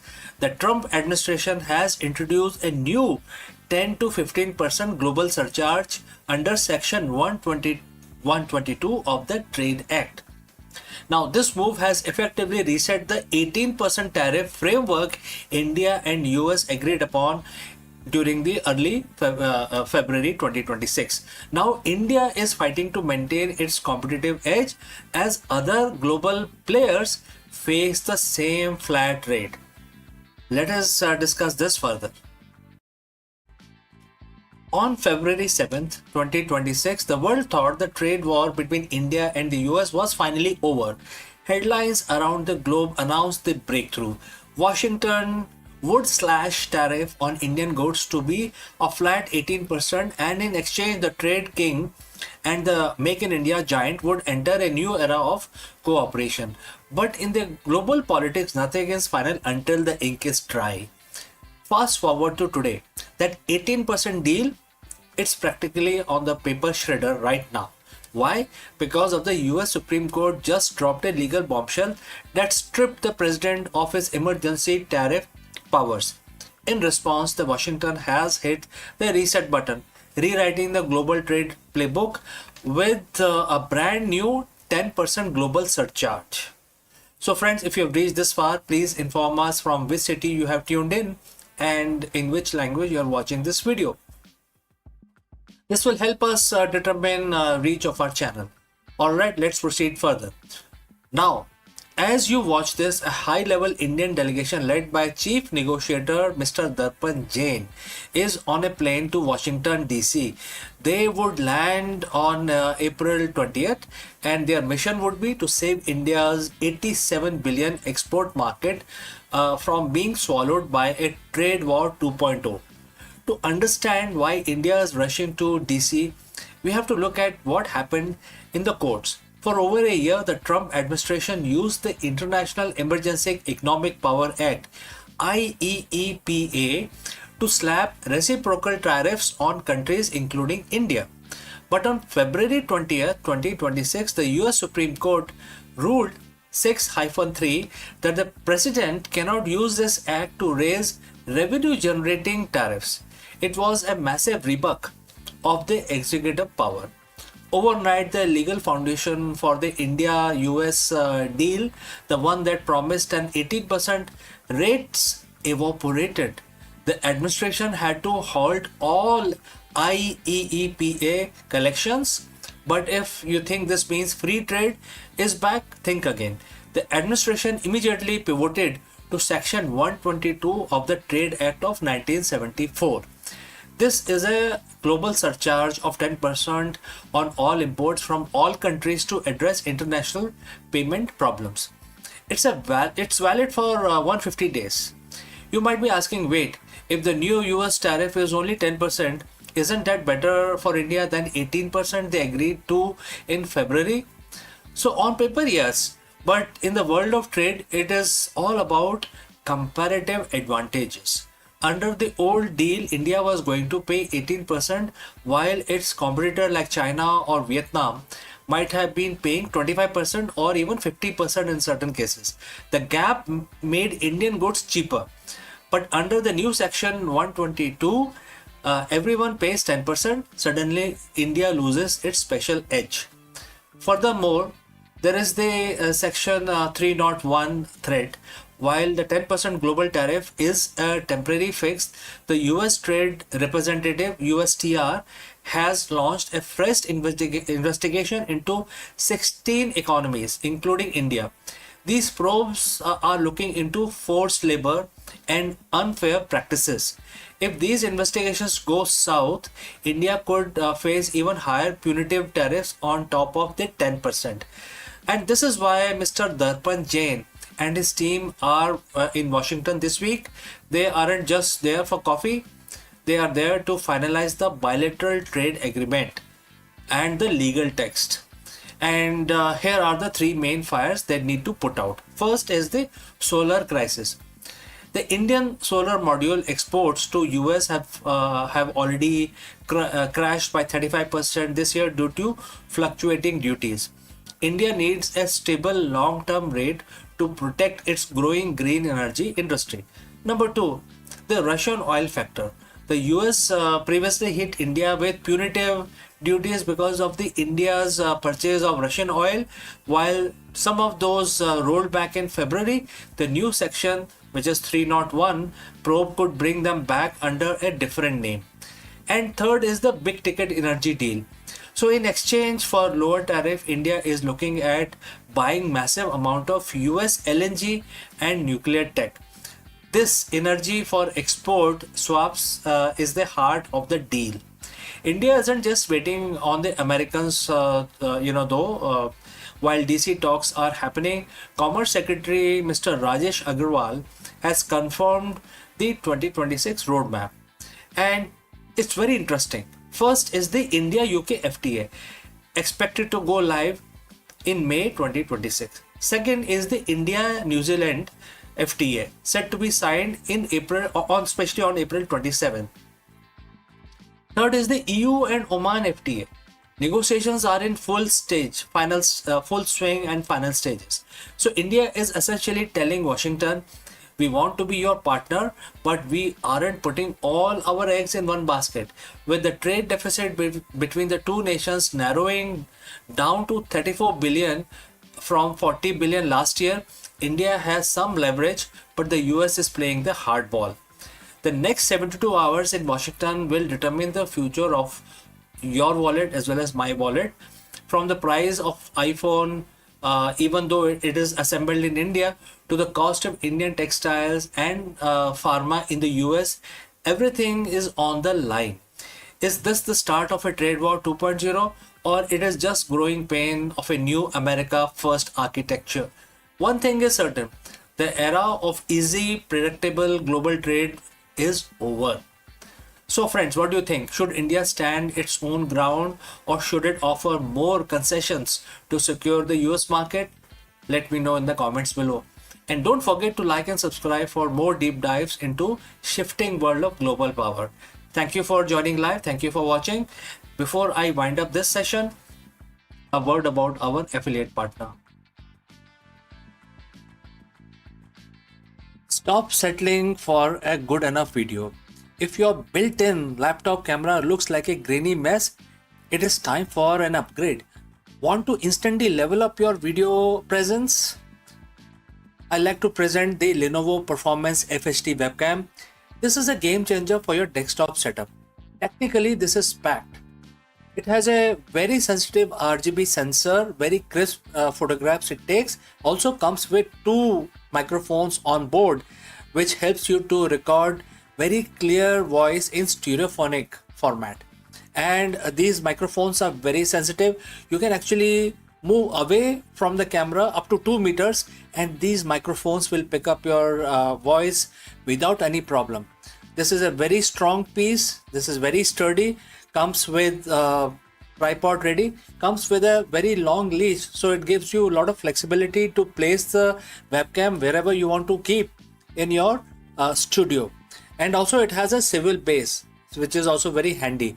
So if you want to basically level up your game and you want to pick up this camera at a discount, please click on the link here or scan the QR code. Now let's get back to our video.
Stop!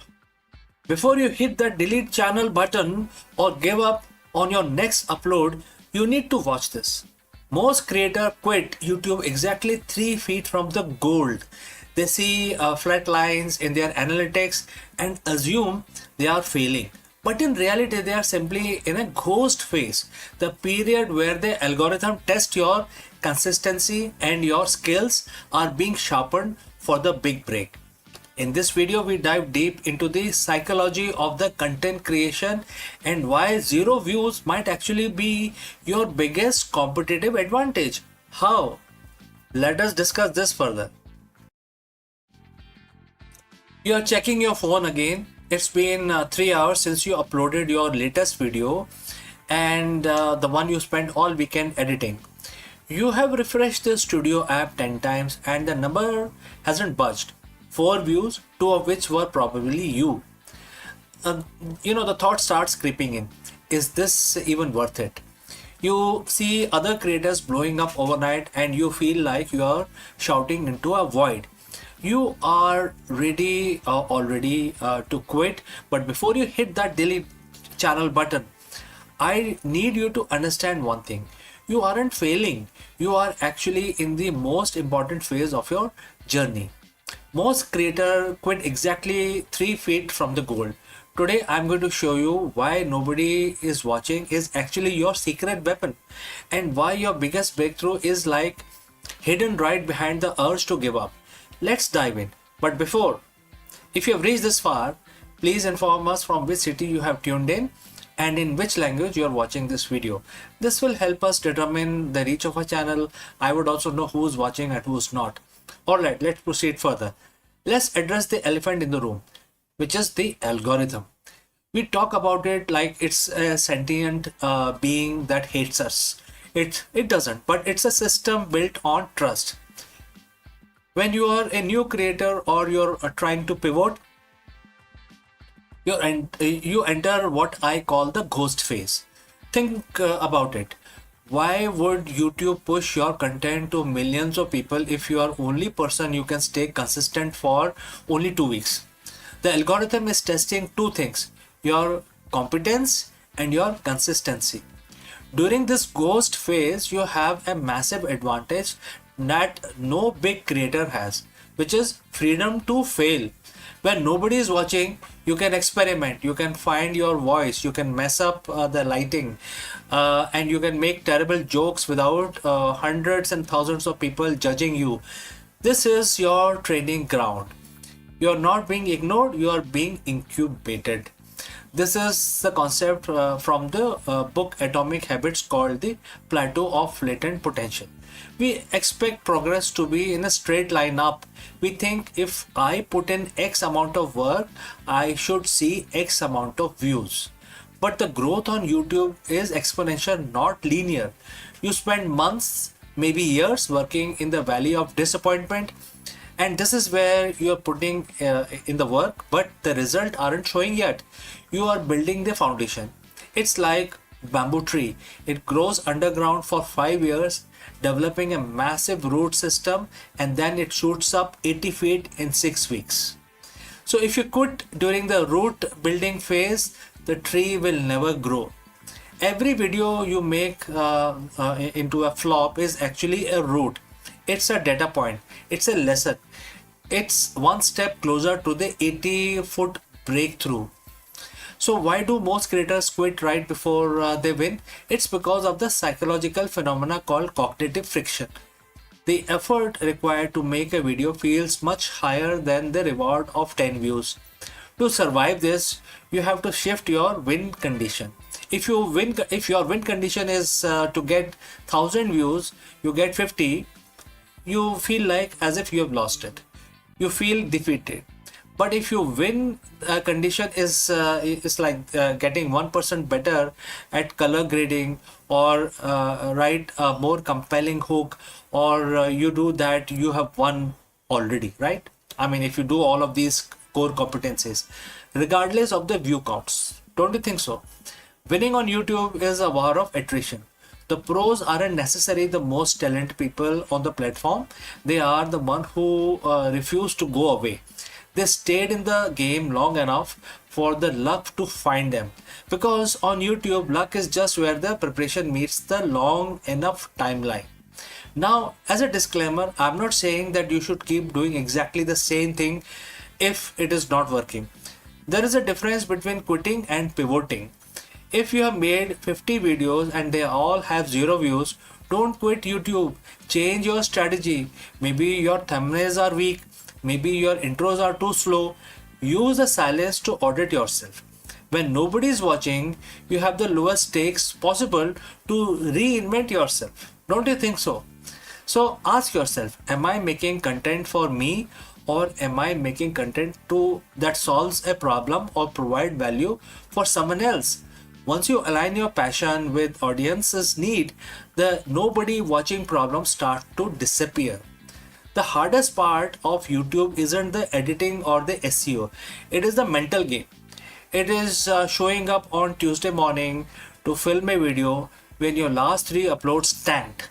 But remember this, every major creator you admire today, from Mr. Beast to MKBHD, had a period where they were talking making videos, but generating zero interest, 0 views. They felt exactly how you feel right now. The only difference between them and millions of abandoned channels is that they decided to post one more time. Your breakout video is already in your head. It's coming. It's going to come, definitely. But you can't find it cannot find you if you weren't there to upload it, right? So don't quit. Just get 1% better today.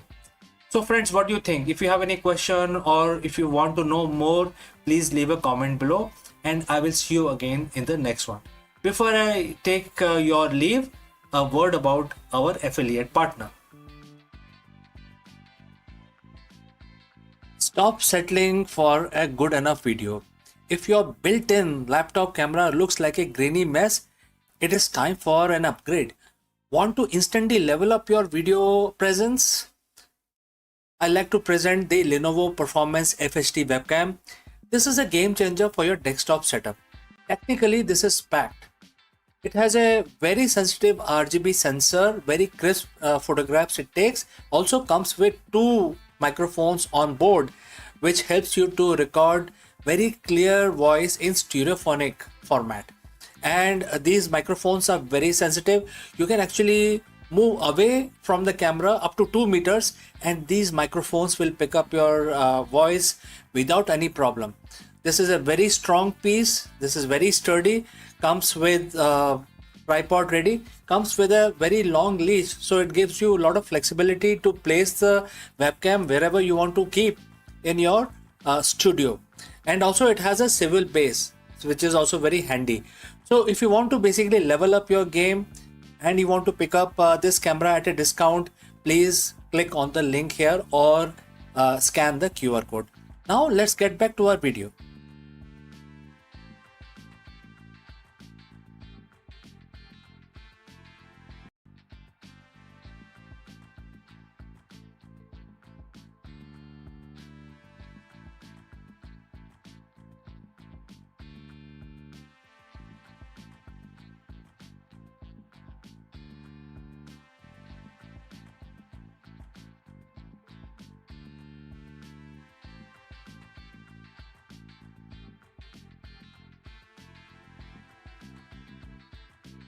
In the furnace of ancient India, where the sages were scientists and labs were temples of an inquiry, one name glows like a molten gold: Nagarjuna.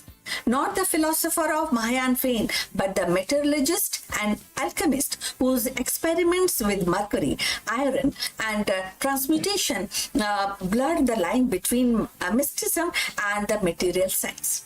Legend places him in a Vidarbha and Satvahana dynasty, working in hidden labs, chasing immortality, while perfecting techniques that still echoes in modern metallurgy.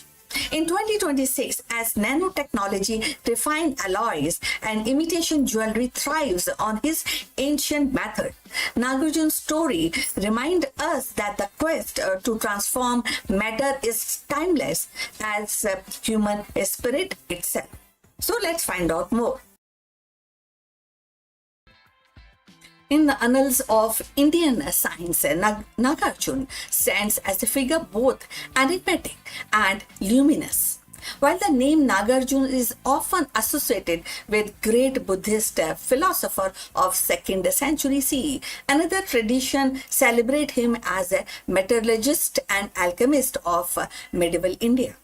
The Nagarjuna, remembered in text and oral tradition, was a master of rasayan, the ancient Indian science of alchemy, and a pioneer in the metallurgy whose contribution continues to echo into the 21st century. Born, according to some account, in Vidarbha and later associated with Satvahan dynasty, Nagarjuna is said to have established labs in South India. Archaeological evidence from Nagalwadi in Maharashtra suggests that he conducted experiment in metallurgy and chemistry, working with substances like iron, mercury, and his curiosity was not limited to metals.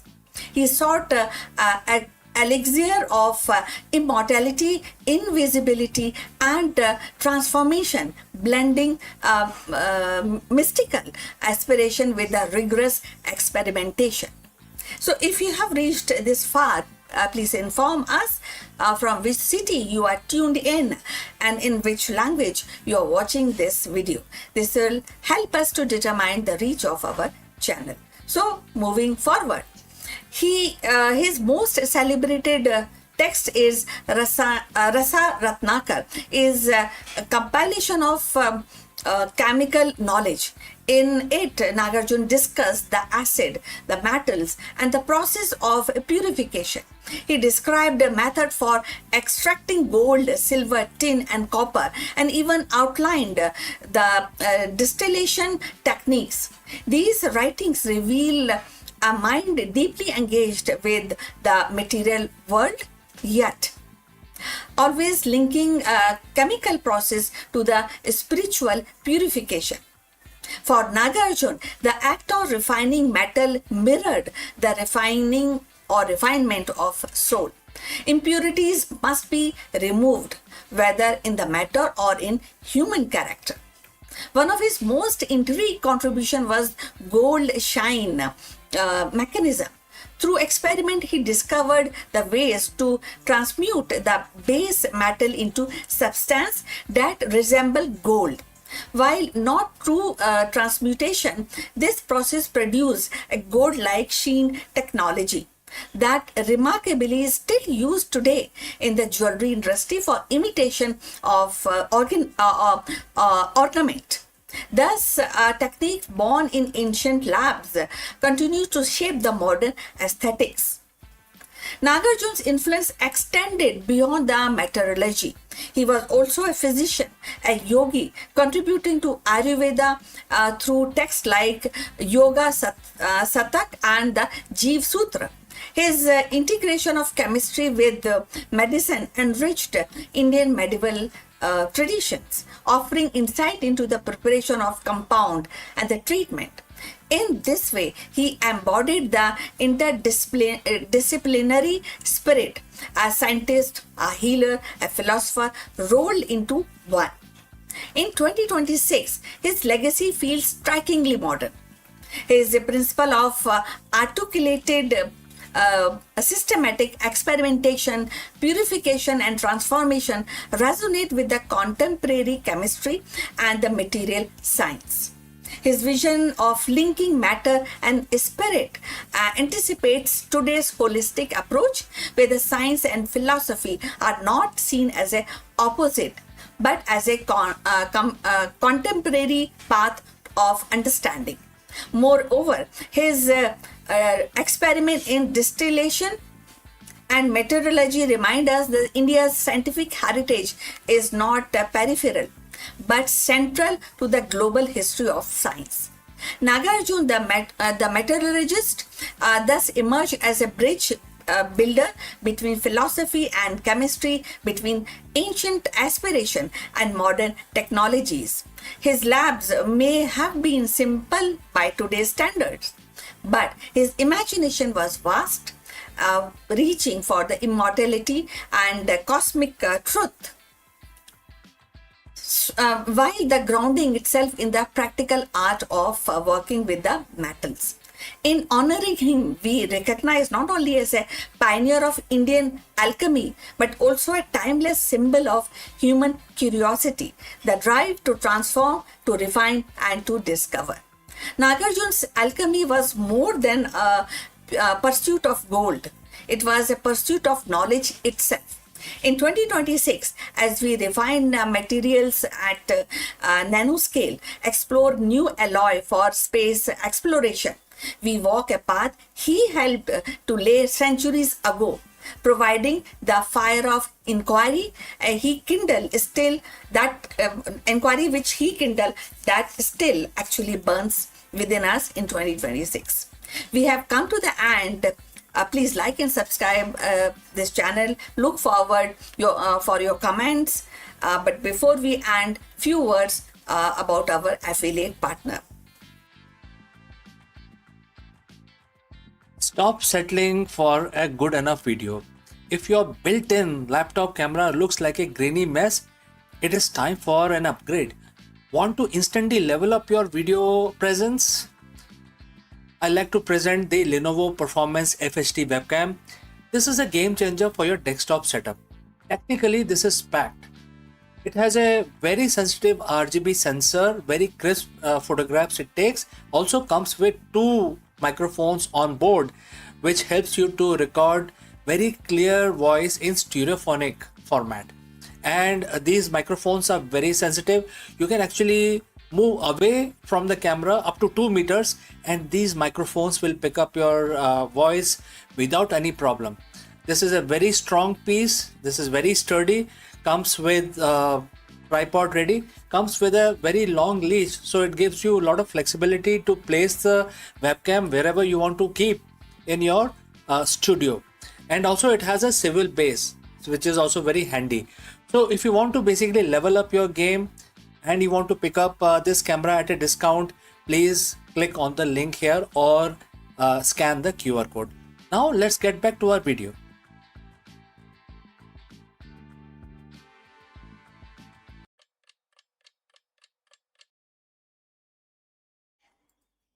Hello दोस्तों, नमस्कार। आप सबका स्वागत है। आज तो बृहस्पतिवार है और आज तारीख क्या है? आज 18 तारीख है मेरे ख्याल से। तो आज बृहस्पतिवार को तो का जो दिन होता है, आप सबको पता है, वो भगवान विष्णु के लिए समर्पित होता है। तो आज हम अपना दिन शुरू करेंगे भगवान विष्णु की स्तुति करके, पूजा करके, एक मंत्र का उच्चारण करेंगे। आप हमारे साथ इसको हमारे साथ जुड़िए और इस हमारे साथ ही इस मंत्र का उच्चारण करिए। ठीक है? तो आपको जैसे पता है कि मैं इस काउंटर का इस्तेमाल करता हूँ, जिससे हमें सहूलियत होती है। सिर्फ 11 दफ़ा करना है, बहुत जल्दी हो जाएगा। इससे भगवान का भी नमन हो जाता है और आपका दिन भी अच्छा निकलता है। चलिए हाथ जोड़ लीजिए। एक छोटा सा मंत्र हम भगवान विष्णु को समर्पित करते हुए, याद करते हुए, पूजा करते हुए हम करेंगे। तो चलिए हम शुरू करते हैं। ओम नमो भगवतु वासुदेवाय नमः। ओम नमो भगवते वासुदेवाय नमः। ओम नमो भगवते वासुदेवाय नमः। ओम नमो भगवते वासुदेवाय नमः। ओम नमो भगवते वासुदेवाय नमः। ओम नमो भगवते वासुदेवाय नमः। ओम नमो भगवते वासुदेवाय नमः। ओम नमो भगवते वासुदेवाय नमः। ओम नमो भगवते वासुदेवाय नमः। ओम नमो भगवते वासुदेवाय नमः। ओम नमो भगवते वासुदेवाय नमः। ओम नमो भगवते वासुदेवाय नमः। तो हमारी पूजा संपन्न हुई, हम अपना दिन शुरू कर सकते हैं। हमारे साथ जुड़ने के लिए बहुत बहुत धन्यवाद। आपका दिन शुभ हो। जल्दी मिलता हूँ दूसरे वीडियो में।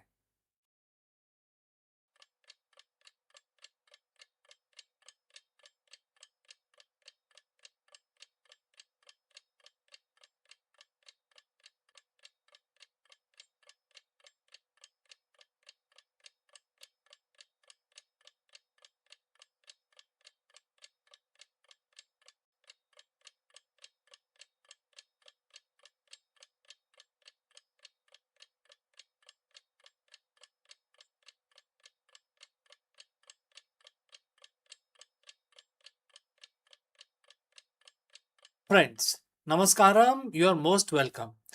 Let me ask you, is your temper costing you more than just professional reputation?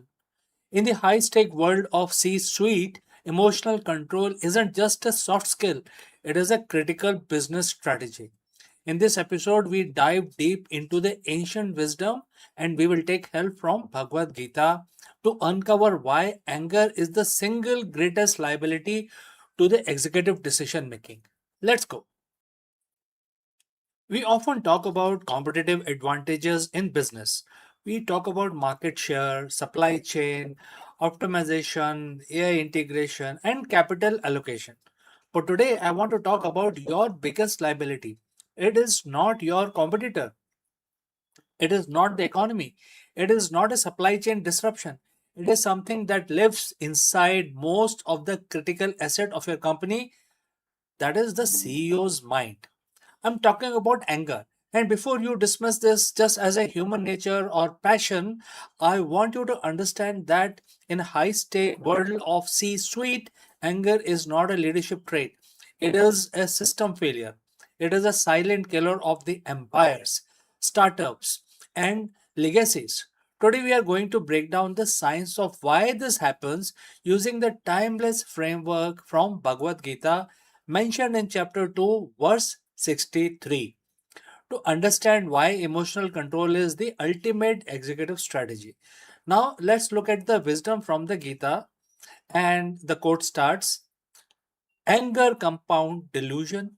Delusion leads to loss of memory, which in turn destroys the power of discrimination. Loss of discrimination means loss of self and feeling to the material consciousness again. And the quote close. Let us now translate this into modern leadership language.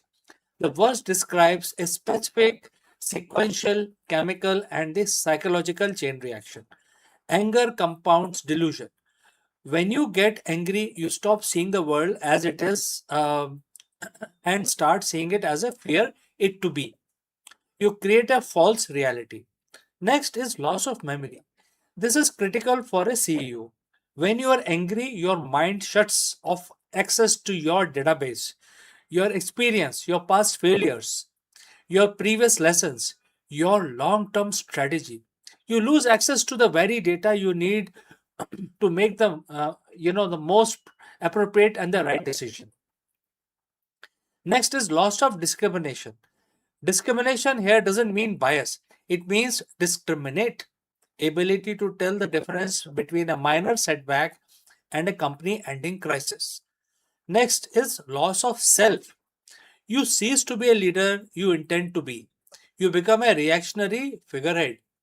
This is an executive downfall spiral, and it happens faster than you think. Think about the last time you made a decision in anger. Maybe it was an email sent late at night.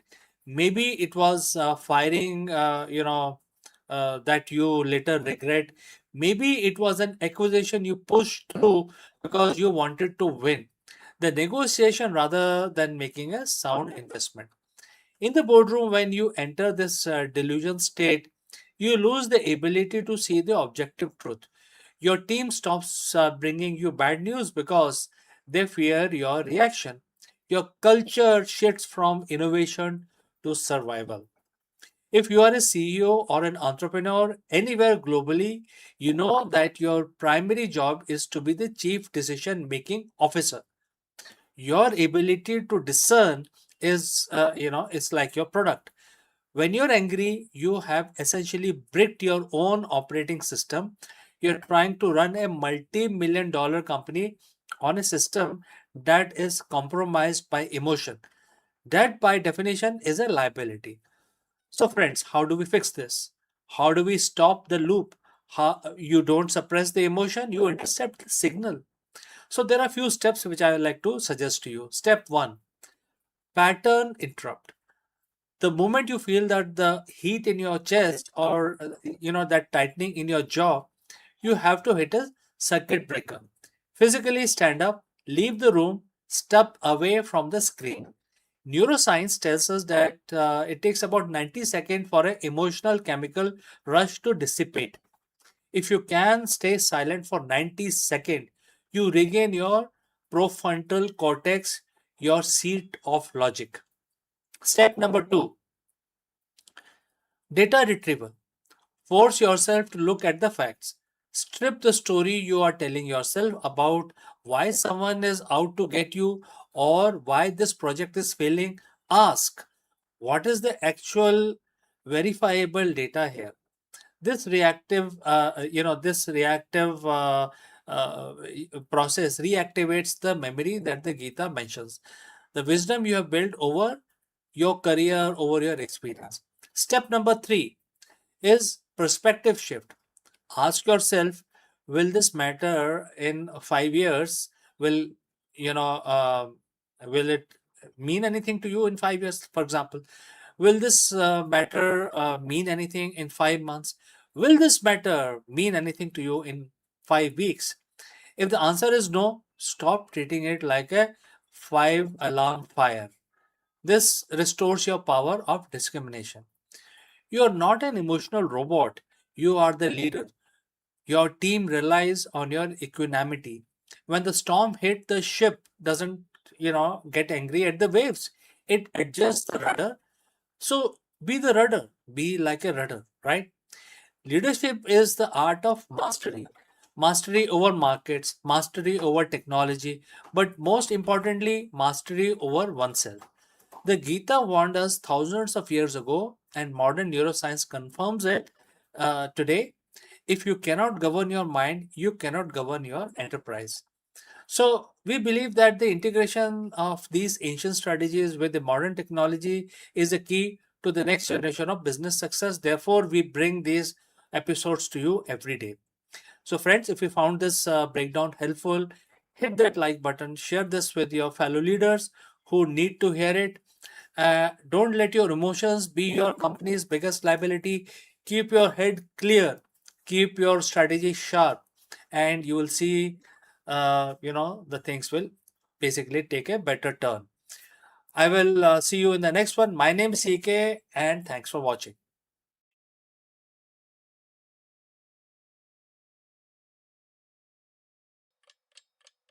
Hello दोस्तों, नमस्कार। आप सबका स्वागत है। क्या आप एक CEO या बिजनेस लीडर हैं और हर दिन चुनौतियों का सामना कर रहे हैं? तो आप सही जगह पहुंचे हैं, क्योंकि इस वीडियो में हम भगवत गीता की सहायता लेंगे और आपकी इस सिचुएशन का आंसर ढूंढने की कोशिश करेंगे।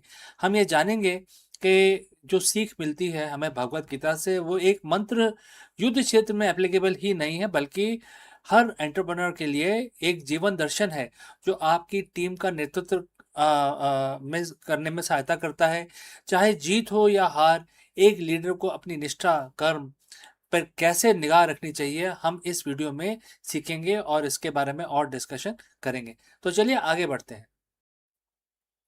तो दोस्तों, आजकल के दुनिया में, आजकल के परिप्रेक्ष्य में हम ऐसी एक रेस में हैं जहां जीतना ही सब कुछ है, जीतना ही अनिवार्य है।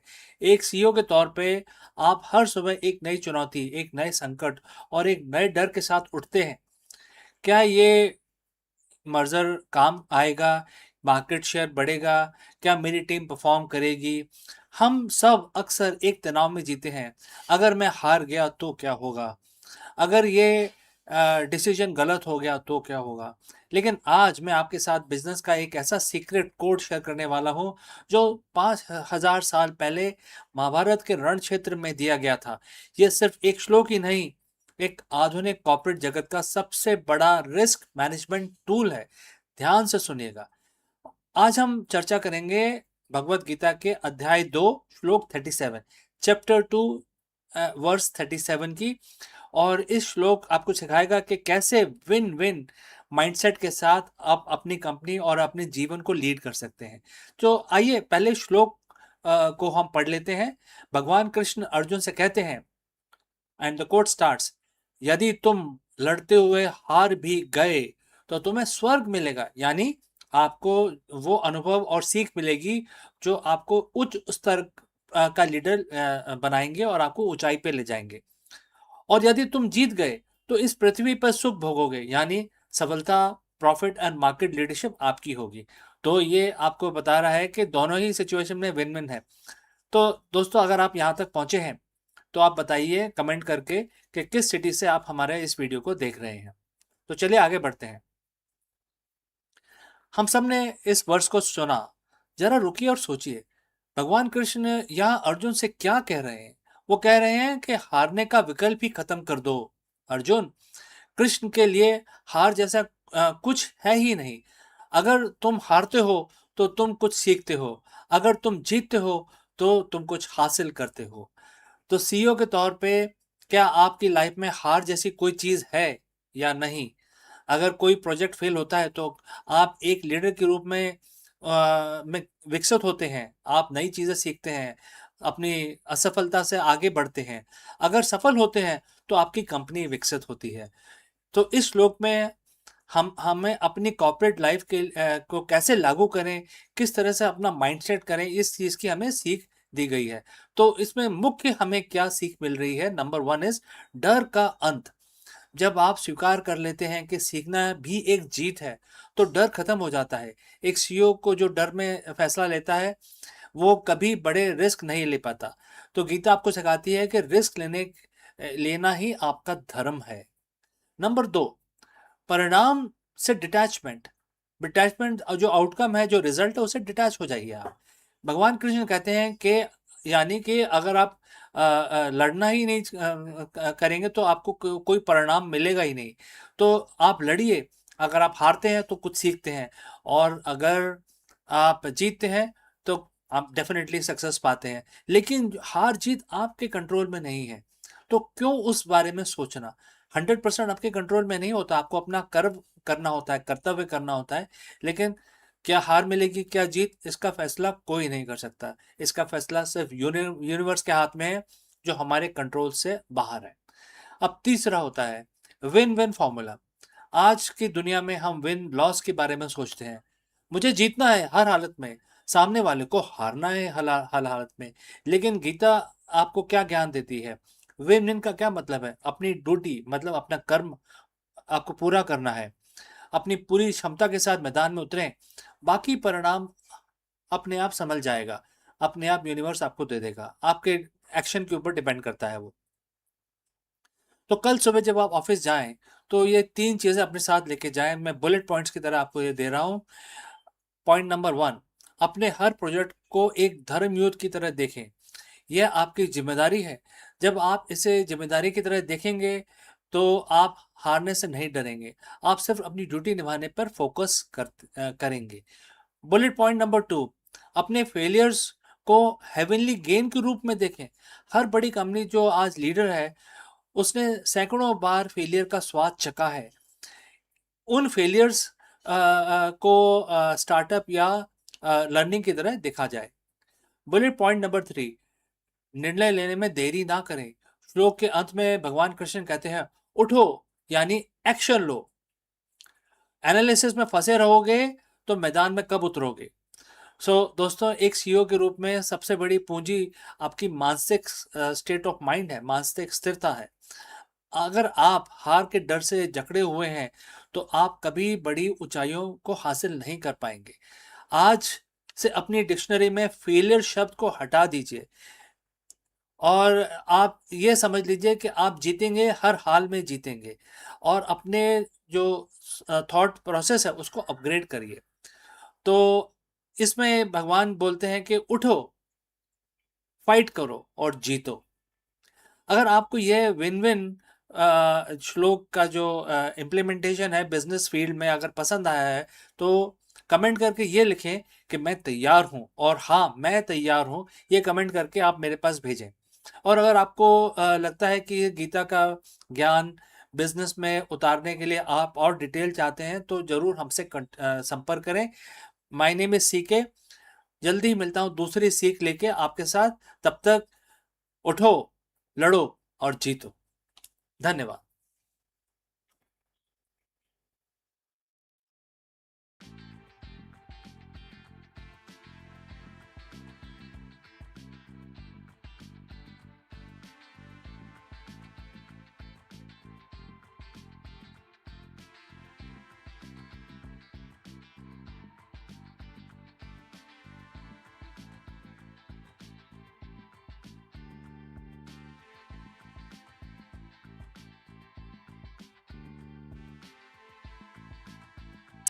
In the vast orchestra of human brain, not every instrument plays with equal resilience.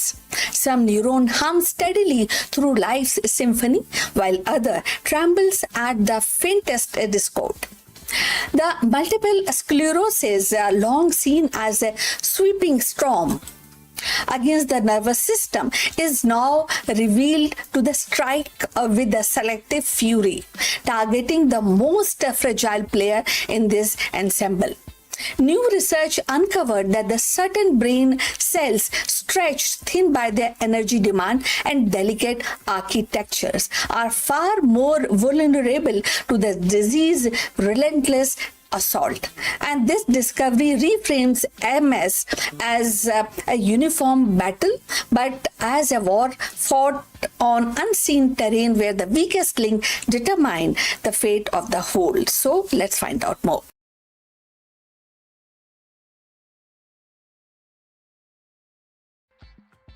Multiple sclerosis, MS, has been understood as a disease of the immune system gone awry, stripping away the protective myelin sheath that insulate the nerve fiber.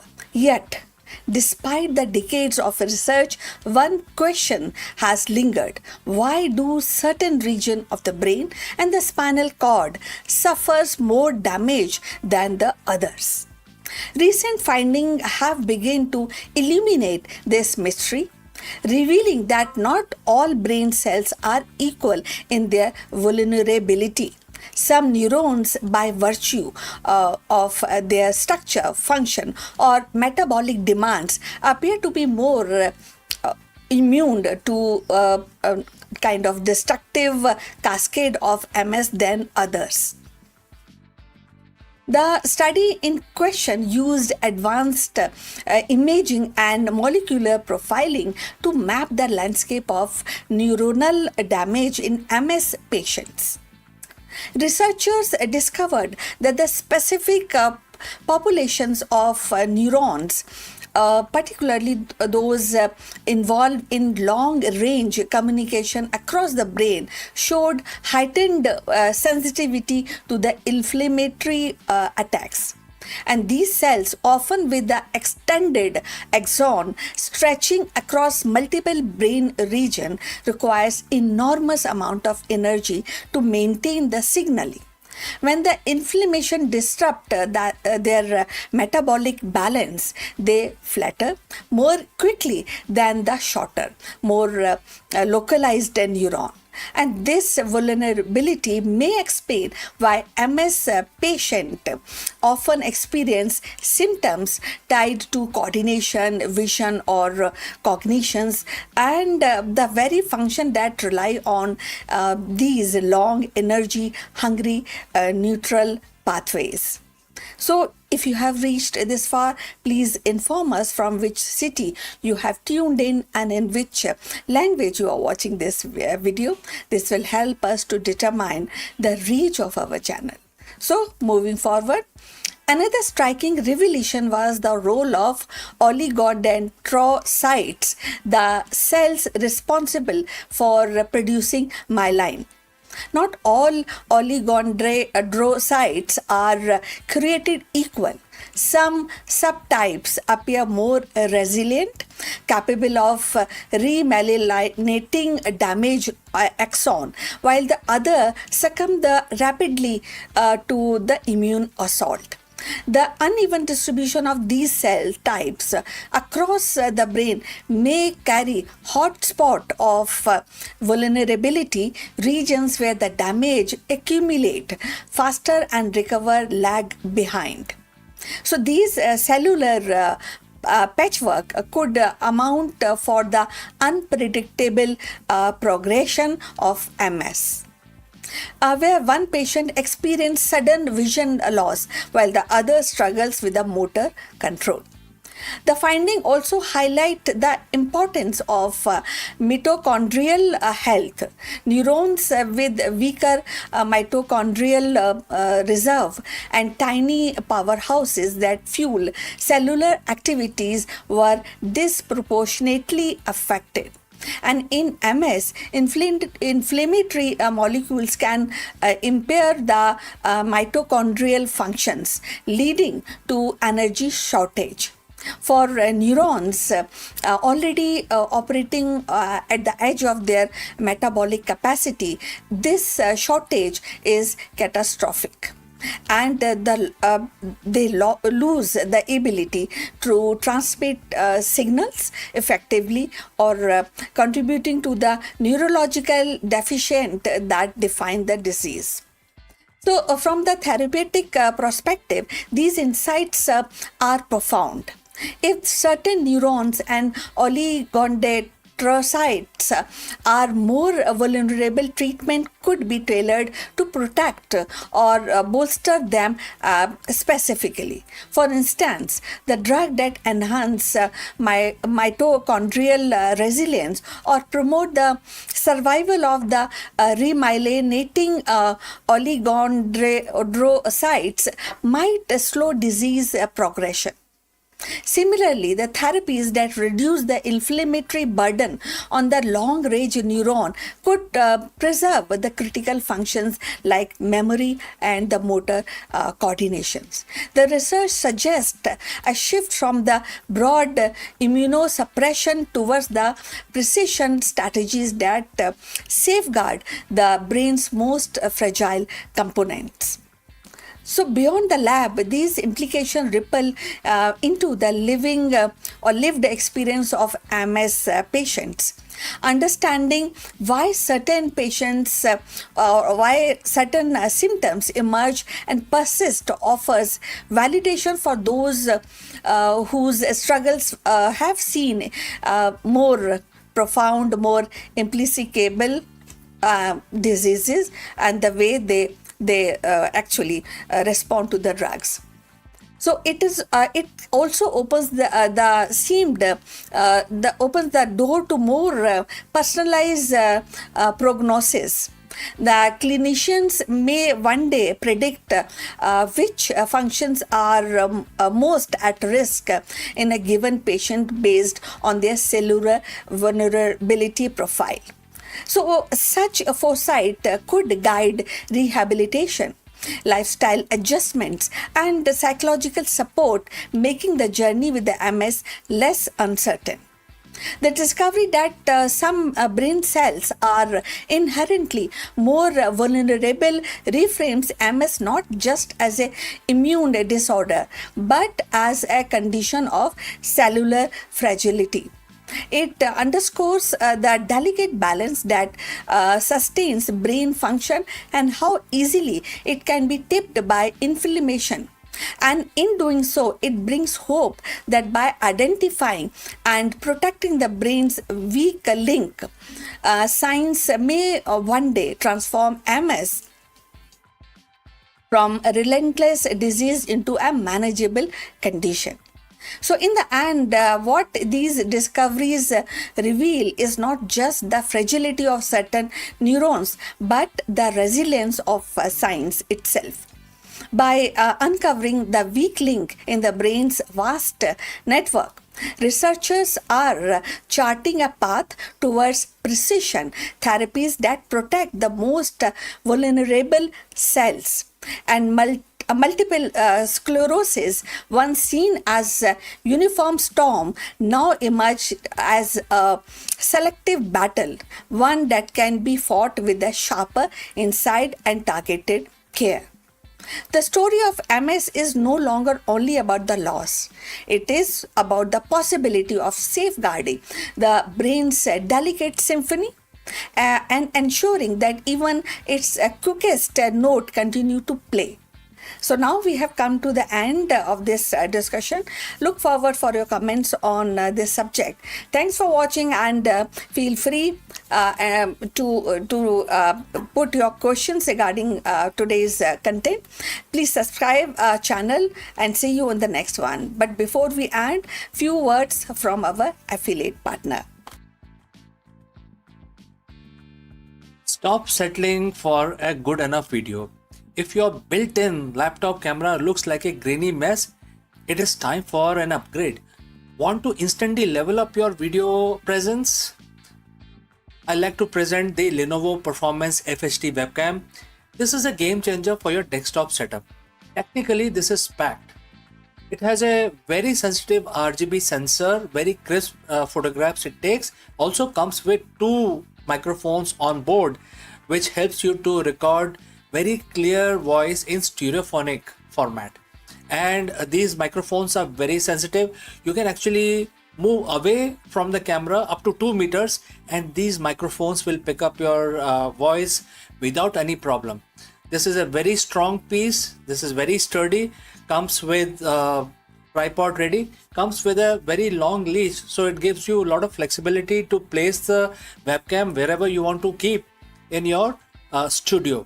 And also it has a swivel base, which is also very handy. So if you want to basically level up your game and you want to pick up this camera at a discount, please click on the link here or scan the QR code. Now let's get back to our video.